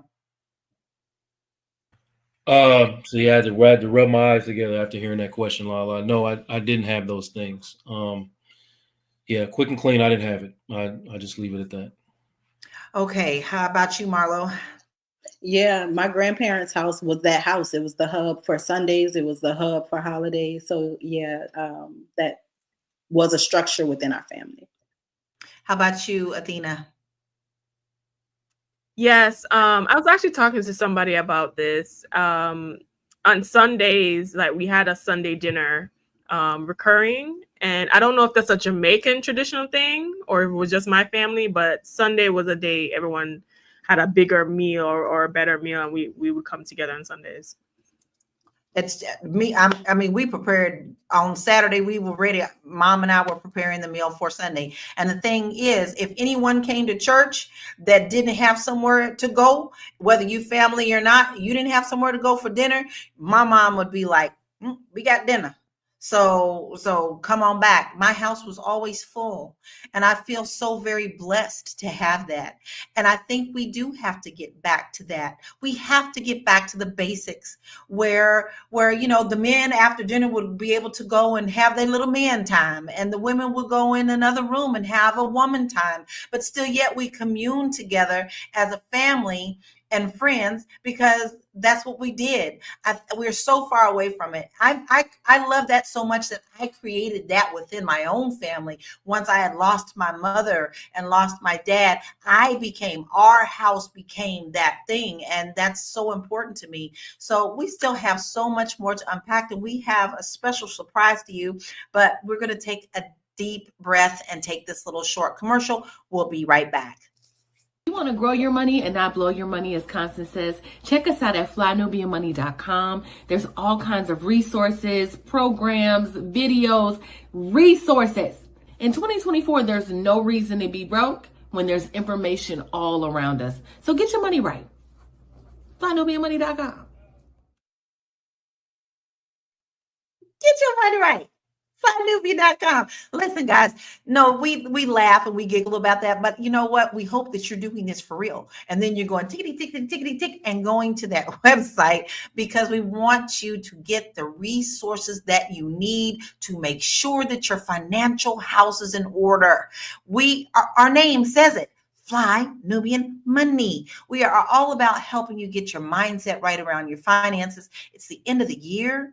We know that you're in holiday mode, but pull back a little bit and really start thinking about how you want to start the year and how you're going to be able to protect your household financially. We have plenty of resources for you, and we don't want you to miss out. So go on over to flynubianmoney.com. We do have another guest who's coming in, another one of our queens who just could not keep still. Come on in, Constance. Come on in. We are so glad that you're going to join us today. You couldn't help yourself, could you? I couldn't help myself. So tell us your initial thoughts. I'm sure that you saw the video, and I wanted to hear your thoughts about it because you also are very like, got to get our Black people together financially, build their wealth. What are your initial thoughts on this? Do you think that we are being set up to have these stats be low and be in the teens when it comes to marriage? Well, that has been the targeted effort, I think, since the inception of this country. And I'm all about understanding white supremacy and how it affects us in every aspect. And I don't believe that you give it power because you speak to it. You just you have to understand. You speak to it so that you can understand what's going on, so that you can protect yourself from it. I do believe that if it's not the marriage, right, because we've had the separation of the Black family from the 60s and the 70s. And then you have all the other things that they throw to try to destroy us. But it just speaks to our resiliency. And I just look at the glasses being half full. They do that because they know that we are such a powerful people. How do you destroy someone? You destroy them from the inside out. And so, taking the family apart, and the breakdown, and removing the man from the family, and then having the women be the head of household and all these other things. Of course, we have to be responsible for our own actions, for sure. But I believe this is a conscious effort of a system that has been designed to destroy us as Black people. I agree. Now, Charlene Royal says feminism, the sexual revolution, and welfare have all but destroyed our families. I'm going to ask you, Athena, what do you think about that? Do you agree or disagree? I agree. And not only what I would add to that, and I will say that we as Black people, we need to understand that the function and the family unit is a man, woman, and child. And when we come together, we bring a great power with that. 100%. However, to take the state into a political route, immigration, abortion, what else is an issue? Immigration, abortion, and gay rights are things that we have been campaigning for with the Democratic Party, and those are things that come against the family structure and unit, and those are things that we need to discuss. All of those issues negatively impact at the Black family and take away. You about to get some hate mail now, girl, but you're telling the truth. It's the truth. It's the truth. And I know I feel like a lot of us were conflicted in voting because on one hand we understood that, but on the other hand we just didn't like Trump. So I think that was like the real issue at hand. We didn't like Trump, but on the other hand, the Democratic Party has not been truthful to us and have not given us anything to stand on a foundation enough as it pertains specifically to the Black family structure. And we have to contend with that and have to realign our values to what Big Mac was saying in the chat. We have lost our legacy and values. And we need to, not only from a political standpoint, but from a social standpoint and every standpoint, put Black family first. Okay, well, that brings me to a really good question because this is a good bounce back. Marlo, how has this independent mindset contributed to the decline in Black marriages? You always hear women say, I can do it by myself. Or, I don't need her. I'm going to do this by myself. So we're saying these things. How can you balance this independent yet bring back the family togetherness? So how has this contributed to the decline in Black marriages? Well, I think the language is bad, right? I don't think there's anything wrong with independence. We sit here, four of us, I think all of us strong, independent women, right? But I think that when you use that independence as a tool against your mate, right? When you weaponize your independence to make him invisible, when you take that independence to be a tether for him in some way, or some type of a hold or a leash, right? So I think that it got the independent messaging definitely took a wrong turn somewhere. I can't say where, right? Because when I think back and I look, the Black family aesthetic was the Cosby Show when I was growing up, right? And you wouldn't say that Claire wasn't strong or independent, right? But she was lockstep with her husband. They were making decisions together about their family. They were disciplining their children together, right? You would see them delegate that discipline between the two of them. So I think that there is nothing wrong with the independence. I think that weaponizing that independence to emasculate the man or to make the man feel like he is less than is where it gets problematic, right? And one woman does that, now all the women do it, right? Or that's the perception, is that all women feel like that. I feel like I'm independent, but I still need my man child. I'm not about to be out here with y'all playing these games. Like, I don't want to be getting my legs rubbed at night. That's a lie. I'm telling you, I'm happy with my man. I keeping him, and y'all done heard me say that more than once. Listen, and I my mean it, man, and my I man, mean my it, and I man. mean it. Y'all just my Right? man and us. Listen, Right. we need to get our But man Joe, constant so we can be with Right. them. but Them Joe, men ain't earlier chat, honey. on, earlier on, we heard someone say in the comments of that video, someone mentioned how we all need to go to therapy and to help break down these norms. And it used to be that you would go to counseling and things before you got married. It was expected you to do that. Do you feel that that would be a good way to start for this mindset to shift, is therapy? Yeah, 100%. And, there is, I believe, a generation of men that are entering therapy right now that are finding out the things that they learned growing up were wrong, and they're being deprogrammed and unlearning some of these things. It's a trickle now. It's not it's not it's not a water hose, not a fire hose. It's a trickle, but it's opening up wider than it's ever been. And and now we're going to try our best to pass that on to the next generation of young men and to get them to unlearn some of the things that we learned growing up about what masculinity actually is, and how we are applying it to our everyday lives, especially in our relationships with women. But we need the women to get in. I mean, they're in there, but we need to get more of them in there as well to understand, some of the things about not only about their men, but about themselves, so that we can come together and start learning how to forgive each other and all the things that we've been told that work against each other, because a lot of it's just not true. I agree. Constance, can single parent households still achieve the same level of wealth and impact as married ones? I mean, I've been in a married household and I've been in a single parent household. I'm currently in a single parent household, and my wealth was disrupted with the divorce, in terms of having to divide that. But I still have the same earning potential. So yeah, of course, I believe that you can. It just depends on who's the person that is actually driving the wealth, right? So could the person who wasn't the primary wage earner or the primary wealth builder not do it? Probably not. But I mean, is it harder? For sure. That's the reason why, having a two-parent household, that's the reason why having a husband and a wife is so important.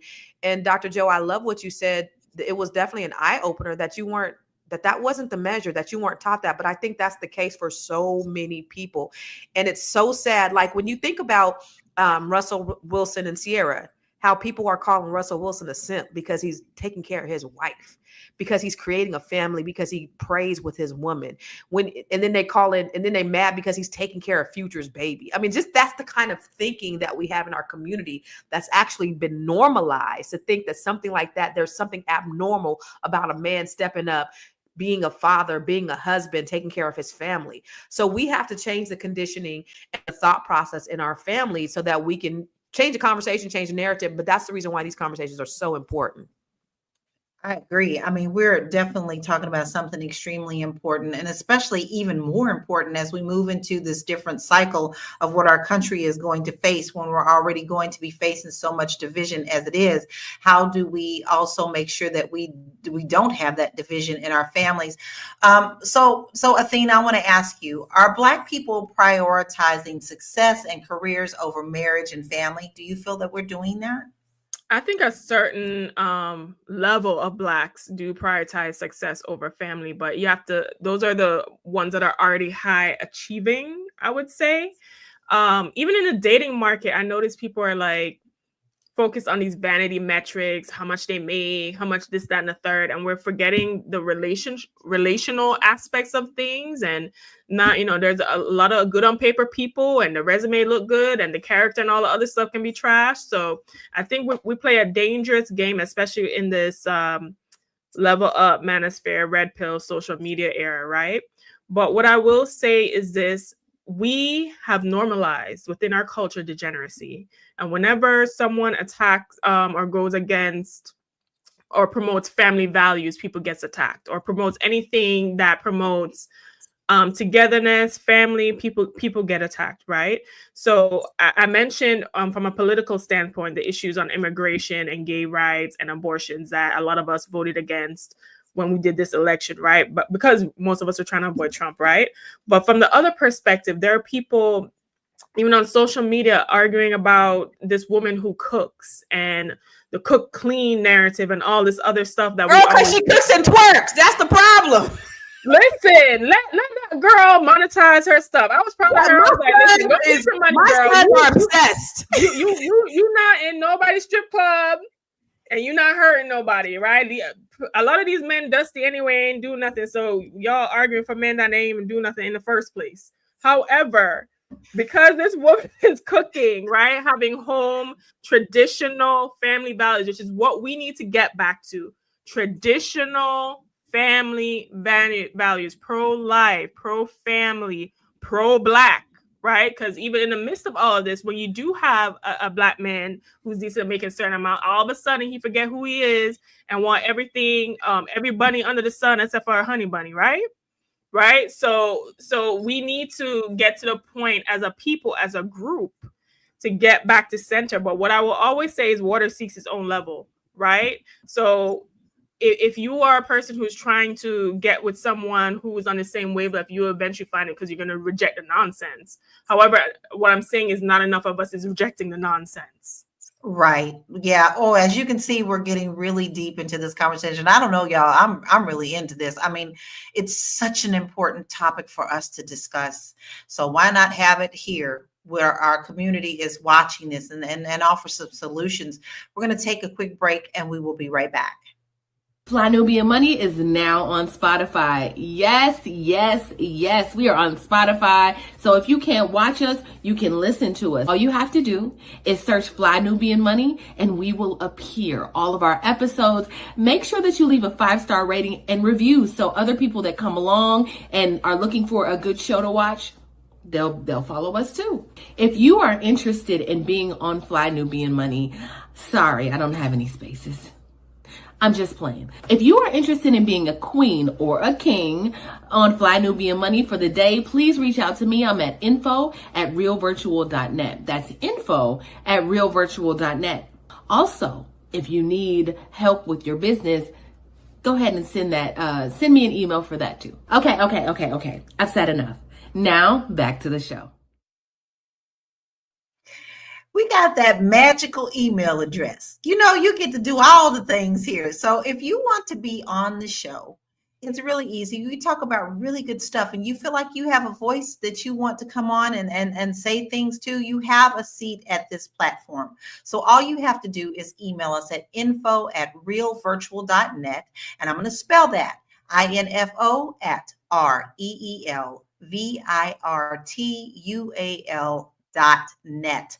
All right. Now listen, I know we were laughing about twerking and things, but we're going to get to another part, but I had to put a little say so in about that because listen, grandma had the moo and still had granddaddy and her having 5 or 6, 7 babies. Okay. So you don't need all this twerking stuff. You just need you a good moo. She was twerking in that moo. She was twerking in that moo. That's none of our business. That's none of our business. But anyway, we're going to go to the second part of the video so that we actually can hear what else the good doctor has to say. I just love him. He's a really good person for our community, and I think we really need to be listening to him. So let's check out what the second half of his video is. For 350 years, household median income was dominated by white people. They were number one in this country. They no longer are number one. They're number three, and there's a reason for it. So who has the highest household median wealth in America? It's East Indians, $104,000 a year. What's the marriage rate in the East Indian culture? 94%. Two are working. Who's number two? Chinese Asians. Household median income, $110,000 a year. Marriage rate close to 70%. Number three are white people. Household median income, $88,000 a year. What's the marriage rate? Almost 50%. Down significantly. Number four are Hispanics. Household median income, $61,000 a year. Marriage rate, close to 70%. We are at the bottom. Household median income, $55,000 a year. Marriage rate, 34%. And projected, based on facts and statistics, that if we do not fix this, because white folks ain't fixing this, our marriage rate will be in the low teens in the next 20 years. We must, this is an enormous challenge. That's a whole talk by itself on how do we fix it. It can be fixed, but we have to, first of all, understand that this is a problem. No one's talking about this problem. This is a huge problem. It's the number one problem in our culture. So we must fix it. Oh. What I love about what he said is this can be fixed. Yes, that'll be another full conversation, but it can be fixed. Joe, do you believe Black couples face more challenges than other races when it comes to staying married? Yeah. As again, I keep saying, culturally, the things that are in our face are, we've learned, we had a generation of young people that learned that multiple women was the thing. We had a generation of young ladies that thought they had to take their clothes off to get noticed. And now we're seeing the product of that generation. You know what I mean? We're seeing the product of it. And now, oh man, you go outside, you look outside, it's crazy out there. But that's what they're having to do to compete. And then you're talking about a bunch of systems designed to tear us apart and shut us down. I'm gonna keep saying that because it's the truth. They are designed to tear us apart, because if we win, if we come together, we will win. We will win. Together. That's the key point. And that's where I feel the most frustrated is sometimes I feel like we miss out on that togetherness. But now, Athena, you're a single lady and you're dating. So do you feel that modern dating practices is making marriage less appealing in the Black community? Listen, I can't tell you the amount of men I've actually went out on dates with who expressed a lack of desire to be married for one reason or next, or either they were divorced or whatever it was. And guess what I did immediately? Expeditiously on to the next child, because I understand for me and what I'm trying to create in my future, especially if you're going to lay down with a man eventually, especially you're going to give him in time, money, and energy. Okay, if you ain't making no investment in me, I'm not making no investment in you. And if you don't have family values and value a wife and value children and a legacy, then me and you don't have nothing to talk about. I don't care how much money you have, because trust me, a couple of them try to get me to sign up for a harem, honey. And, it was kind of tempting because, that black car be looking real nice and my own house look real nice. However, that is how much I believe in family and family values and a good sort of level of traditionalism. I, even looking at some of the values, I tend to leave more conservative, because that's kind of how I grew up, with like those family values, and those are the people who try to remain together as a family. When you look, and to bring it back to politics, when you look at anti-conservatism parties, right, like the Democrats and all of that, their policies don't necessarily support a family unit, right? The things that they support, which is immigration, which is abortion, which is gay rights, which is all these alternative things, are not beneficial for the Black community. And also, I think it's an agenda to make us the face of those movements. And those aren't our movements. Our movements need to be reparations. Our movements need to be, starting with reparations in general, right? And what is going to be necessary for us to build and create the future and promote Black future. Because didn't George Fraser said, we have 34% now, and we projected to 16%. So guess what? That's going to happen, right? Constance, you always bring the stat by 2050. We're going to have how much wealth? Is it Black? 0. All right, cool. Well, okay, let's take a step back because we do need to, these stats, my God, I feel like I'm on the verge of tears, but I also feel like this has definitely been set for us all the way back to the time they brought us over. The more that they can separate us, the more they have more power. So even when we felt like we were winning with the civil rights movement, I also feel like things were being put into place to still continue to tear us down in the hindsight, make them feel like they're winning something, but yet let's do this. Like, and then our producer actually brought up, wasn't it Hoover that said that the most dangerous thing for America is Black unity? Yes, it is. And Constance, I'm gonna throw that to you. With that thought, do you really feel that it's really dangerous for America to have Black unity? I'm not talking about any other culture. I'm not talking about LGBTQ. Black unity. Of course, that was the assignment of COINTELPRO, and that's the reason why they did everything they could to destroy us. They put drugs in our community to destroy us. They killed our Black leaders to destroy us. All of those things are very true. They and then even these social service programs, right, that Democrats really promote. And when you talk about the difference between Democrats and Republicans, we have to get to a place, y'all, where we are self-sufficient and independent. And I really do believe, because Black women are now leading in entrepreneurship and income. I do believe that we have the power of Black women. And I'm gonna speak to Black women because we allow so many things. We allow certain things. There's this African proverb that I always mention that says, when you teach a man, you teach an individual, but when you teach a woman, you teach a nation. So with that being said, Black women are the ones who kind of control what the direction of the way things go. The reason why Black men are able to do and get away with what they're able to get away with is because we allow it. The reason why they make it so easy, it's so easy for them not to commit, is because we allow it. The reason why they're not standing up and being fathers is because we allow it. We do not have boundaries. We're not. We don't have pride. We're not setting the standard. It's so easy. Black men used to have to court us. They don't have to court us. Y'all fucking on the first night. Like, there's no standards that Black women are setting to make sure that to keep the Black family intact. And I know Black men are at fault as well, because they should be the leaders. If Black men were to do what they were to do as the leaders of the house, Black women wouldn't do nothing but fall in line. But I do believe that Black women can stop them in their tracks if they wanted to, but they're so desperate to have a piece of a man, to have a piece of something, that they just allow for anything. And if we can galvanize as Black women, we can change the whole narrative. You got no argument from me. I completely agree with that.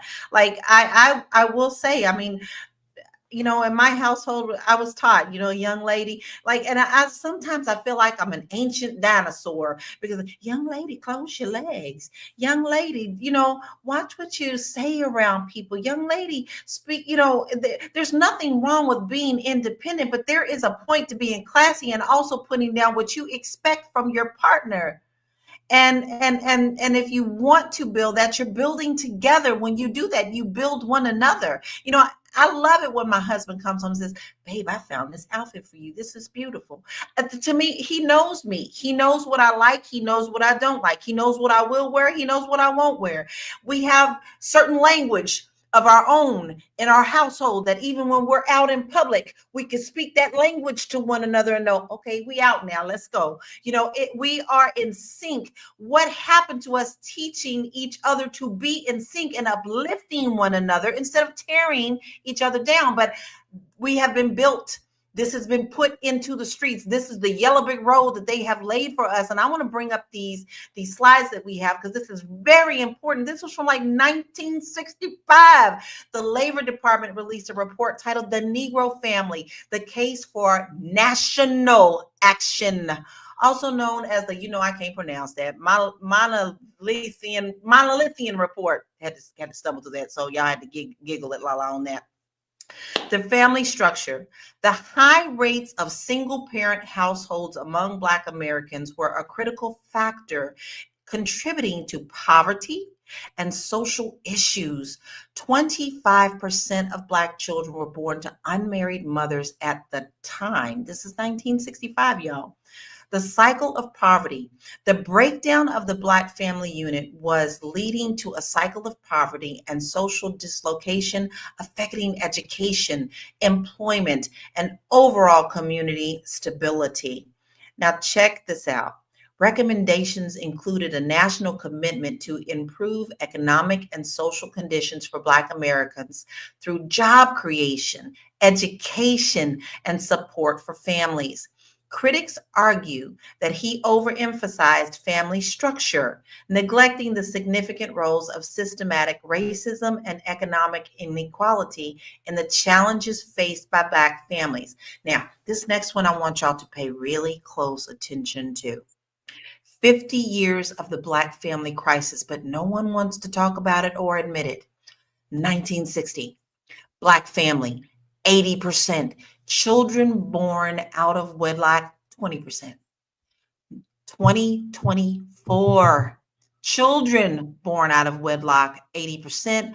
Black family, 20%. You see how we completely flipped this round? Joe, how can we start making these changes to flip these numbers back around? Let me fix my throat. Constance is right. Wait. Say it It's again. the apocalypse. The rapture done came, y'all. For the people in the back. If we galvanize the Black woman, but get her to hold us accountable without blame and criticism and contempt, Athena. Oh, you asking for a lot right now. Yeah, you asking for a lot. I'm asking for a lot. If we can galvanize the Black woman and ask her to know the difference between holding us accountable and holding us in blame and contempt, then we can really start to fix this problem. But I am asking for a lot right now, but it's going to take a lot for us to get to where we got to go. But honestly, we need her, because we answer to her. And if she's able to hold us accountable up on level 10, we won't go down to level 5 and find them scallywags. Listen, y'all can stay with the scallywags if y'all want to. No, I love that. I love that. You gonna let me finish my thought, Athena? We got to get help for Athena. See, we got to cure Athena and the Athenas of the world, so that we can get what we need to get. Okay, because we need Athena, but she is so mad at us, and her accountability sounds like criticism, and we're not gonna respond to that. That's just to be honest. Okay, so I have this comment that I need to address, and it's from anonymous persons. He said, it would be nice if you guys had some married women on the panel to speak on this subject. The only married person on the panel is me, so she's good with me, but all the rest of the women are hypocrites. I was married for 132 years. And I was married for 163 years. Wow, so that's what I want to address, ladies. Just a minute. I want to pull back on that, because I know that, but a lot of our panel doesn't. I mean, a lot of our viewers don't. So now I want to actually tap into that comment and get your point of being women who were previously married or in a really long-term relationship. So Marlo, I want to hear your thoughts on that as a single woman now, but being married before. Now, why do I you think think, that he's feeling like we're being hypocritical? well, I don't know, because probably not knowing what hypocritical means. But I will say that what Joe said about himself, in his youth and what he learned in his coming of age as a man, I wish more men could admit that, right? I wish more men understood that. I wish that there were more support for men to be able to open up and be honest that they didn't have the tools to be a husband. When I look back on my marriage, that's all it was. He just did not have the tools. He came from a single parent household. By the time he was born, his grandfather was dead. So there was no patriarch, right, in that family. And so he was just figuring it out. But if you figuring it out with the hustlers and you figuring it out with the pimps and you're figuring it out with old boy who don't claim none of his kids in the hood, right? If those are the people that are helping you figure it out, you ain't figuring out shit, right? You figuring out the fast track to divorce court is what you figuring out. And I've said before several times, it's no blame on him because I was also young. I also had bad information. I got bad information from married women who got bad information from unmarried women, probably. But I think that the biggest issue that I've seen just personally in my own life and relationships is that people don't have the tools, and we think that this is easy. We think navigating a marriage, building a family, building a community. A lot of people like to be kings and queens. Well, building a kingdom building is not easy work. And I think that without the tools, you gonna fail. And I think without sharing good information, I think without married couples having honest conversations amongst themselves about what pains them, but also what makes them feel pride. Absent of that, we're never going to have communal success, right? We're never going to have, like, by and large, these great numbers of great marriages that are building families and communities, because people are passing on bad information. It's really time for us to just get our minds right, get our hearts right, get everything aligned, and start sharing good quality information and get the ratch out, y'all. We have mastered the ratch, right? We mastered that shit. Throw that shit away. It's time for something new. Let's master not being ratch, right? Because the ratch, we got that shit down pat. I could give y'all ratch right now, but I'm a hold back. Because I want us to find a different way. But I think, we got to focus on some better things to get better outcomes, because we all know the definition of insanity. Joe could tell us that's what he went to school to learn what insanity meant. Right. Same thing over and over again, expecting a different result. That's crazy. Yeah. But Constance, I want you to bounce off of that for me, please. What are your thoughts on that? So I was married. I was with my ex for 30 years and we were married 23 years. And so we had shut up. We had what a lot of people from the outside looking in thought was a really solid family. And I made sure that we looked the part. Now, internally, it probably wasn't always that way. But I think, I thought when we were married, we had a pretty good unit. I thought, I was the one that was out there, slaying dragons, and he was at home. But I don't think that's a natural thing for some men. And I thought he was happy with that. I really did. I thought, okay, listen, I'm making him feel like he's a part of everything. I'm making him feel like he's a part of the business, even though he does that. We're good, the kids. And so I didn't learn until, like, we were divorced that that's not naturally what he should have been doing. And I thought he was great. He was a present father when we weren't together, but then when we broke up, the presence was just 100% gone. So he did what I told him to do. But after I no longer told him what to do, he no longer did it. And that was the unfortunate part. So I feel like I take some responsibility for that. Like, dang, if I would have just kept telling him what to do, then he would have, he'd still be here for these kids. But my kids are like, no, we're better off now. So it's unfortunate. So I have a really great dad. I have a really great father who I probably model a lot of my parenting after. And so I just pray for me and my family, with just me and my kids, my 4 kids, that they can actually get that male thing from my dad.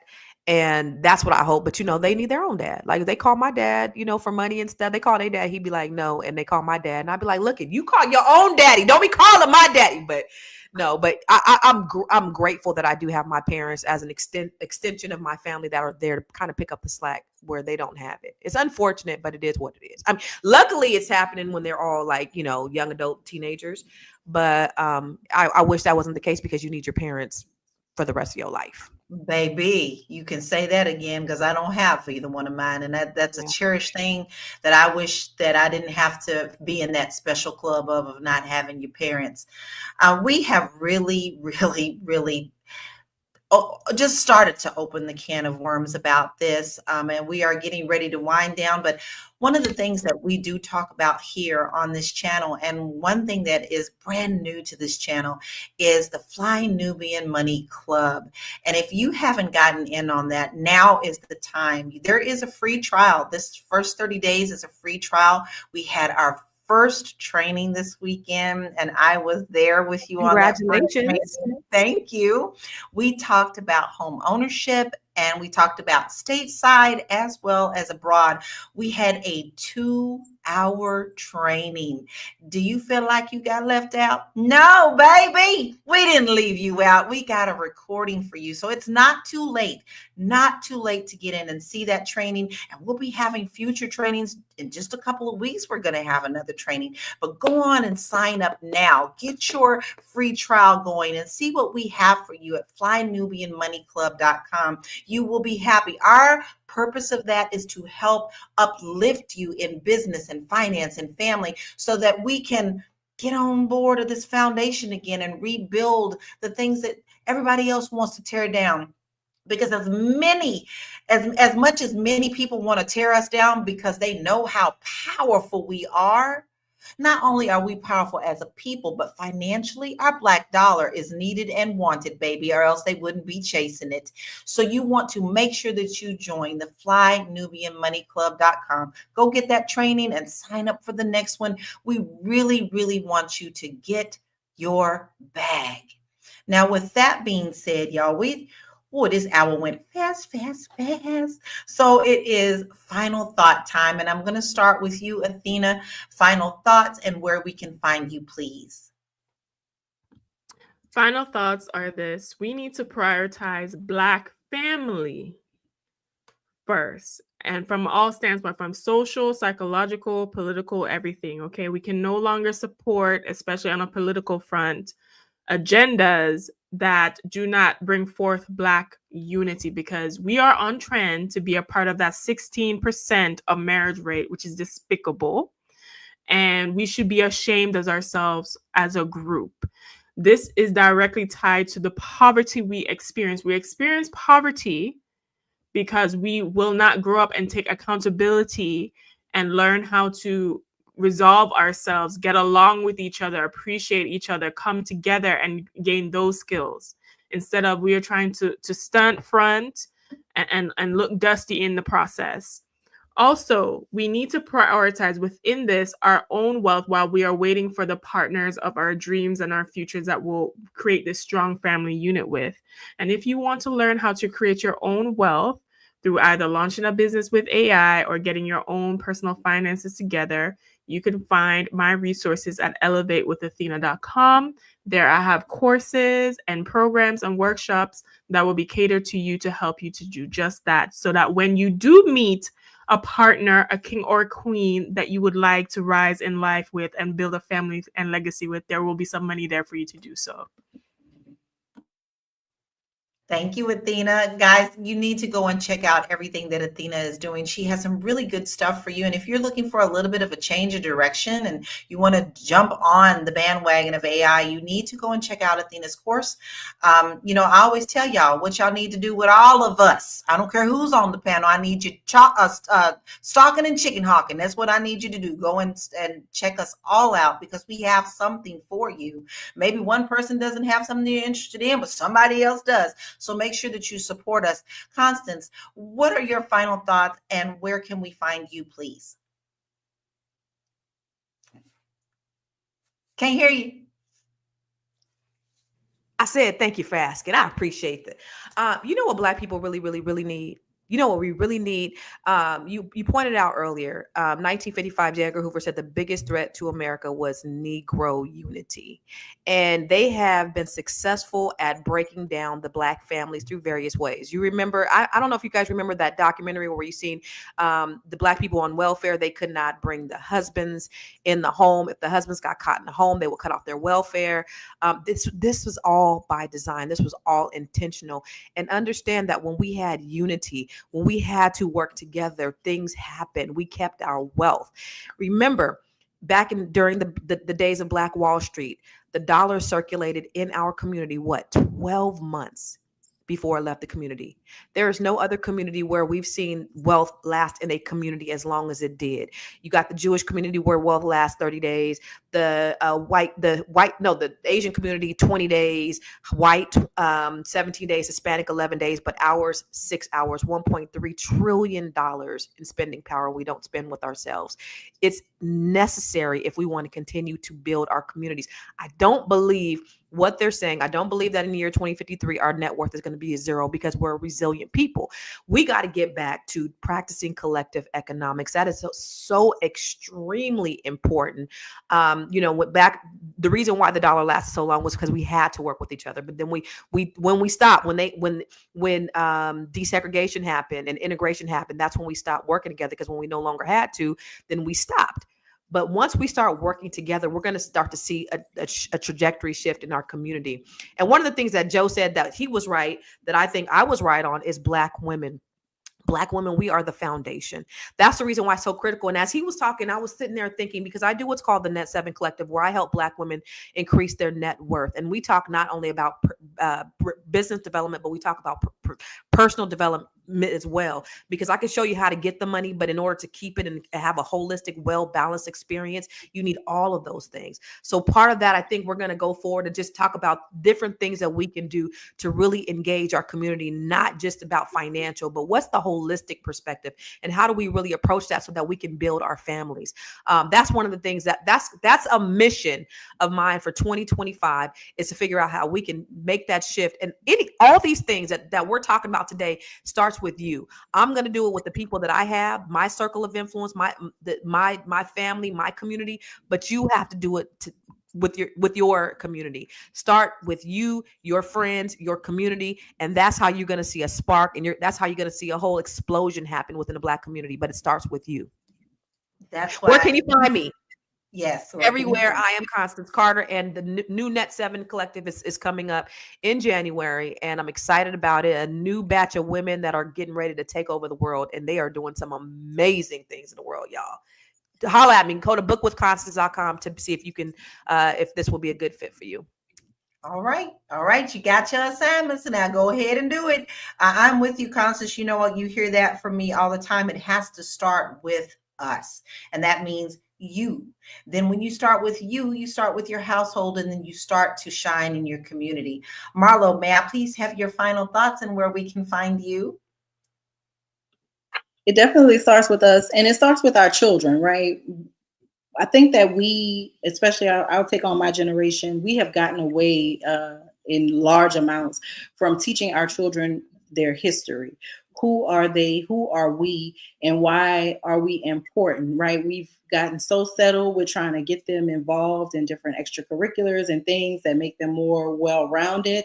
And in the process, I feel like they are losing themselves. So if we want to recapture the Black family, we have to kind of enlighten the Black child about who they are and why they're important, and how we got here, right? About Black Wall Street and about all of these great communities that were built by Black people, as Constance mentioned. I think that understanding is important in conflict resolution. I can't say enough. I'll share a quick thing and then I will hop off. My ex, one time we were arguing, he said, "You're just like my mom. You won't let me get a word in edgewise." And I stopped in my tracks because I realized that was a trigger for him. I think that what's important, I learned from an old couple, learn what buttons to push and then push the right buttons, right? Don't push the triggers that are going to get the heat. Push the triggers that are going to bring the warmth. And so I think that if we work together, we can do anything. We are a powerful people. We are a creative people. We always think out the box. Everybody wants to be us on the low, right? And then they want to pretend like they don't know where do-rags came from. They just had a great idea one morning. Take that you are great. Take that and run with it, and make your family great, and work every day to be the best you that you can be, so that the small yous that come behind you know that greatness is in them, and they don't have to go out looking for it because they were born with it. If you're looking for me, I am Marlo Layson. You can find content that I have written or videos that I have produced on the internet under my name, or you can find me on Instagram. I'm Olram Marlo. That's my name backward, forward, then a little underscore on the end. In January, I will be undertaking a very big challenge. I am going to try to qualify for a bodybuilding competition in the amateur ranks. And so I'm starting in January. I'll be chronicling that on Instagram. If you guys want to follow me, give me uplift me, keep me encouraged as I'm not eating and lifting copious amounts of weight. I would appreciate it. I love y'all, and thanks for being here. I'm excited for that, Marlo. I just think that is absolutely wonderful. So I'm going to be doing the stalking and the chicken hawking. Okay, I'm just going to tell you, I'm going to be watching that. I want to really see your journey and cheer you on. So Joe, that leaves us with you, my love. What are your final thoughts, and where can we find you? I'm a go. Follow Constance. When she said we was right, because we was right. And what we said, which is a really long cry from our first episode, where she told me I was 1,000% wrong in her closing statements. But to the sisters, to the Black women, like they copying y'all, sis. They copying the span of your hips and the stride of your step and the curl of your lips, all the things that make you a phenomenal woman. And I'm gonna say it again: we need you, and it's a skill to be acquired, to be able to get past your hurts and your confusion and hold people accountable without the contempt, the defensiveness, and the blame that comes along with that. I know that's asking a tall tale. And the brothers, we got to get to a space where our shame allows us to be held accountable so that we can do what we need to do to join together and lift this community together, because we're not going to do it separate. I mean, we can make some progress here and there. I'm making progress in my Black family, but I know as a whole, as a unit, as a monolith, what Dr. Frazier said is correct. And we're gonna need the Black woman to acquire this skill through therapy, through understanding, and we're gonna need the brothers to acquire the skills to be able to communicate what they're dealing with, because step one of the plan was to destroy the Black man. That was step one of the plan the minute we stepped off them ships. And I don't think anybody here is going to argue that. And that plan has been effective. And this is what result we got out of it. So you can find me, Joe Corley or J Corley 80 on socials, on Instagram or whatever. And you can come get on his couch at realuconsulting.com. That's the letter U, not spelled out, because I need y'all to talk to me so that y'all can learn how to talk to each other. I love that. I absolutely love that, Joe. You always bring such wonderful balance to the panel. And I personally just want to say I appreciate everything that you bring to the table. And so you want to make sure that you go and check out Joe. He's got some good things coming up. You got to follow him, because this is where we start at the basics. And here's my final thoughts. We need to get out of the media streets where we are giving glory to those who are feeding us drama. The more drama you take into your life, the less that you're going to put the attention on becoming to your highest potential in your life. You need to stop worrying about what Cardi B is doing. You need to stop worrying about all these other women that are doing and couples doing their own thing, fighting each other in the streets.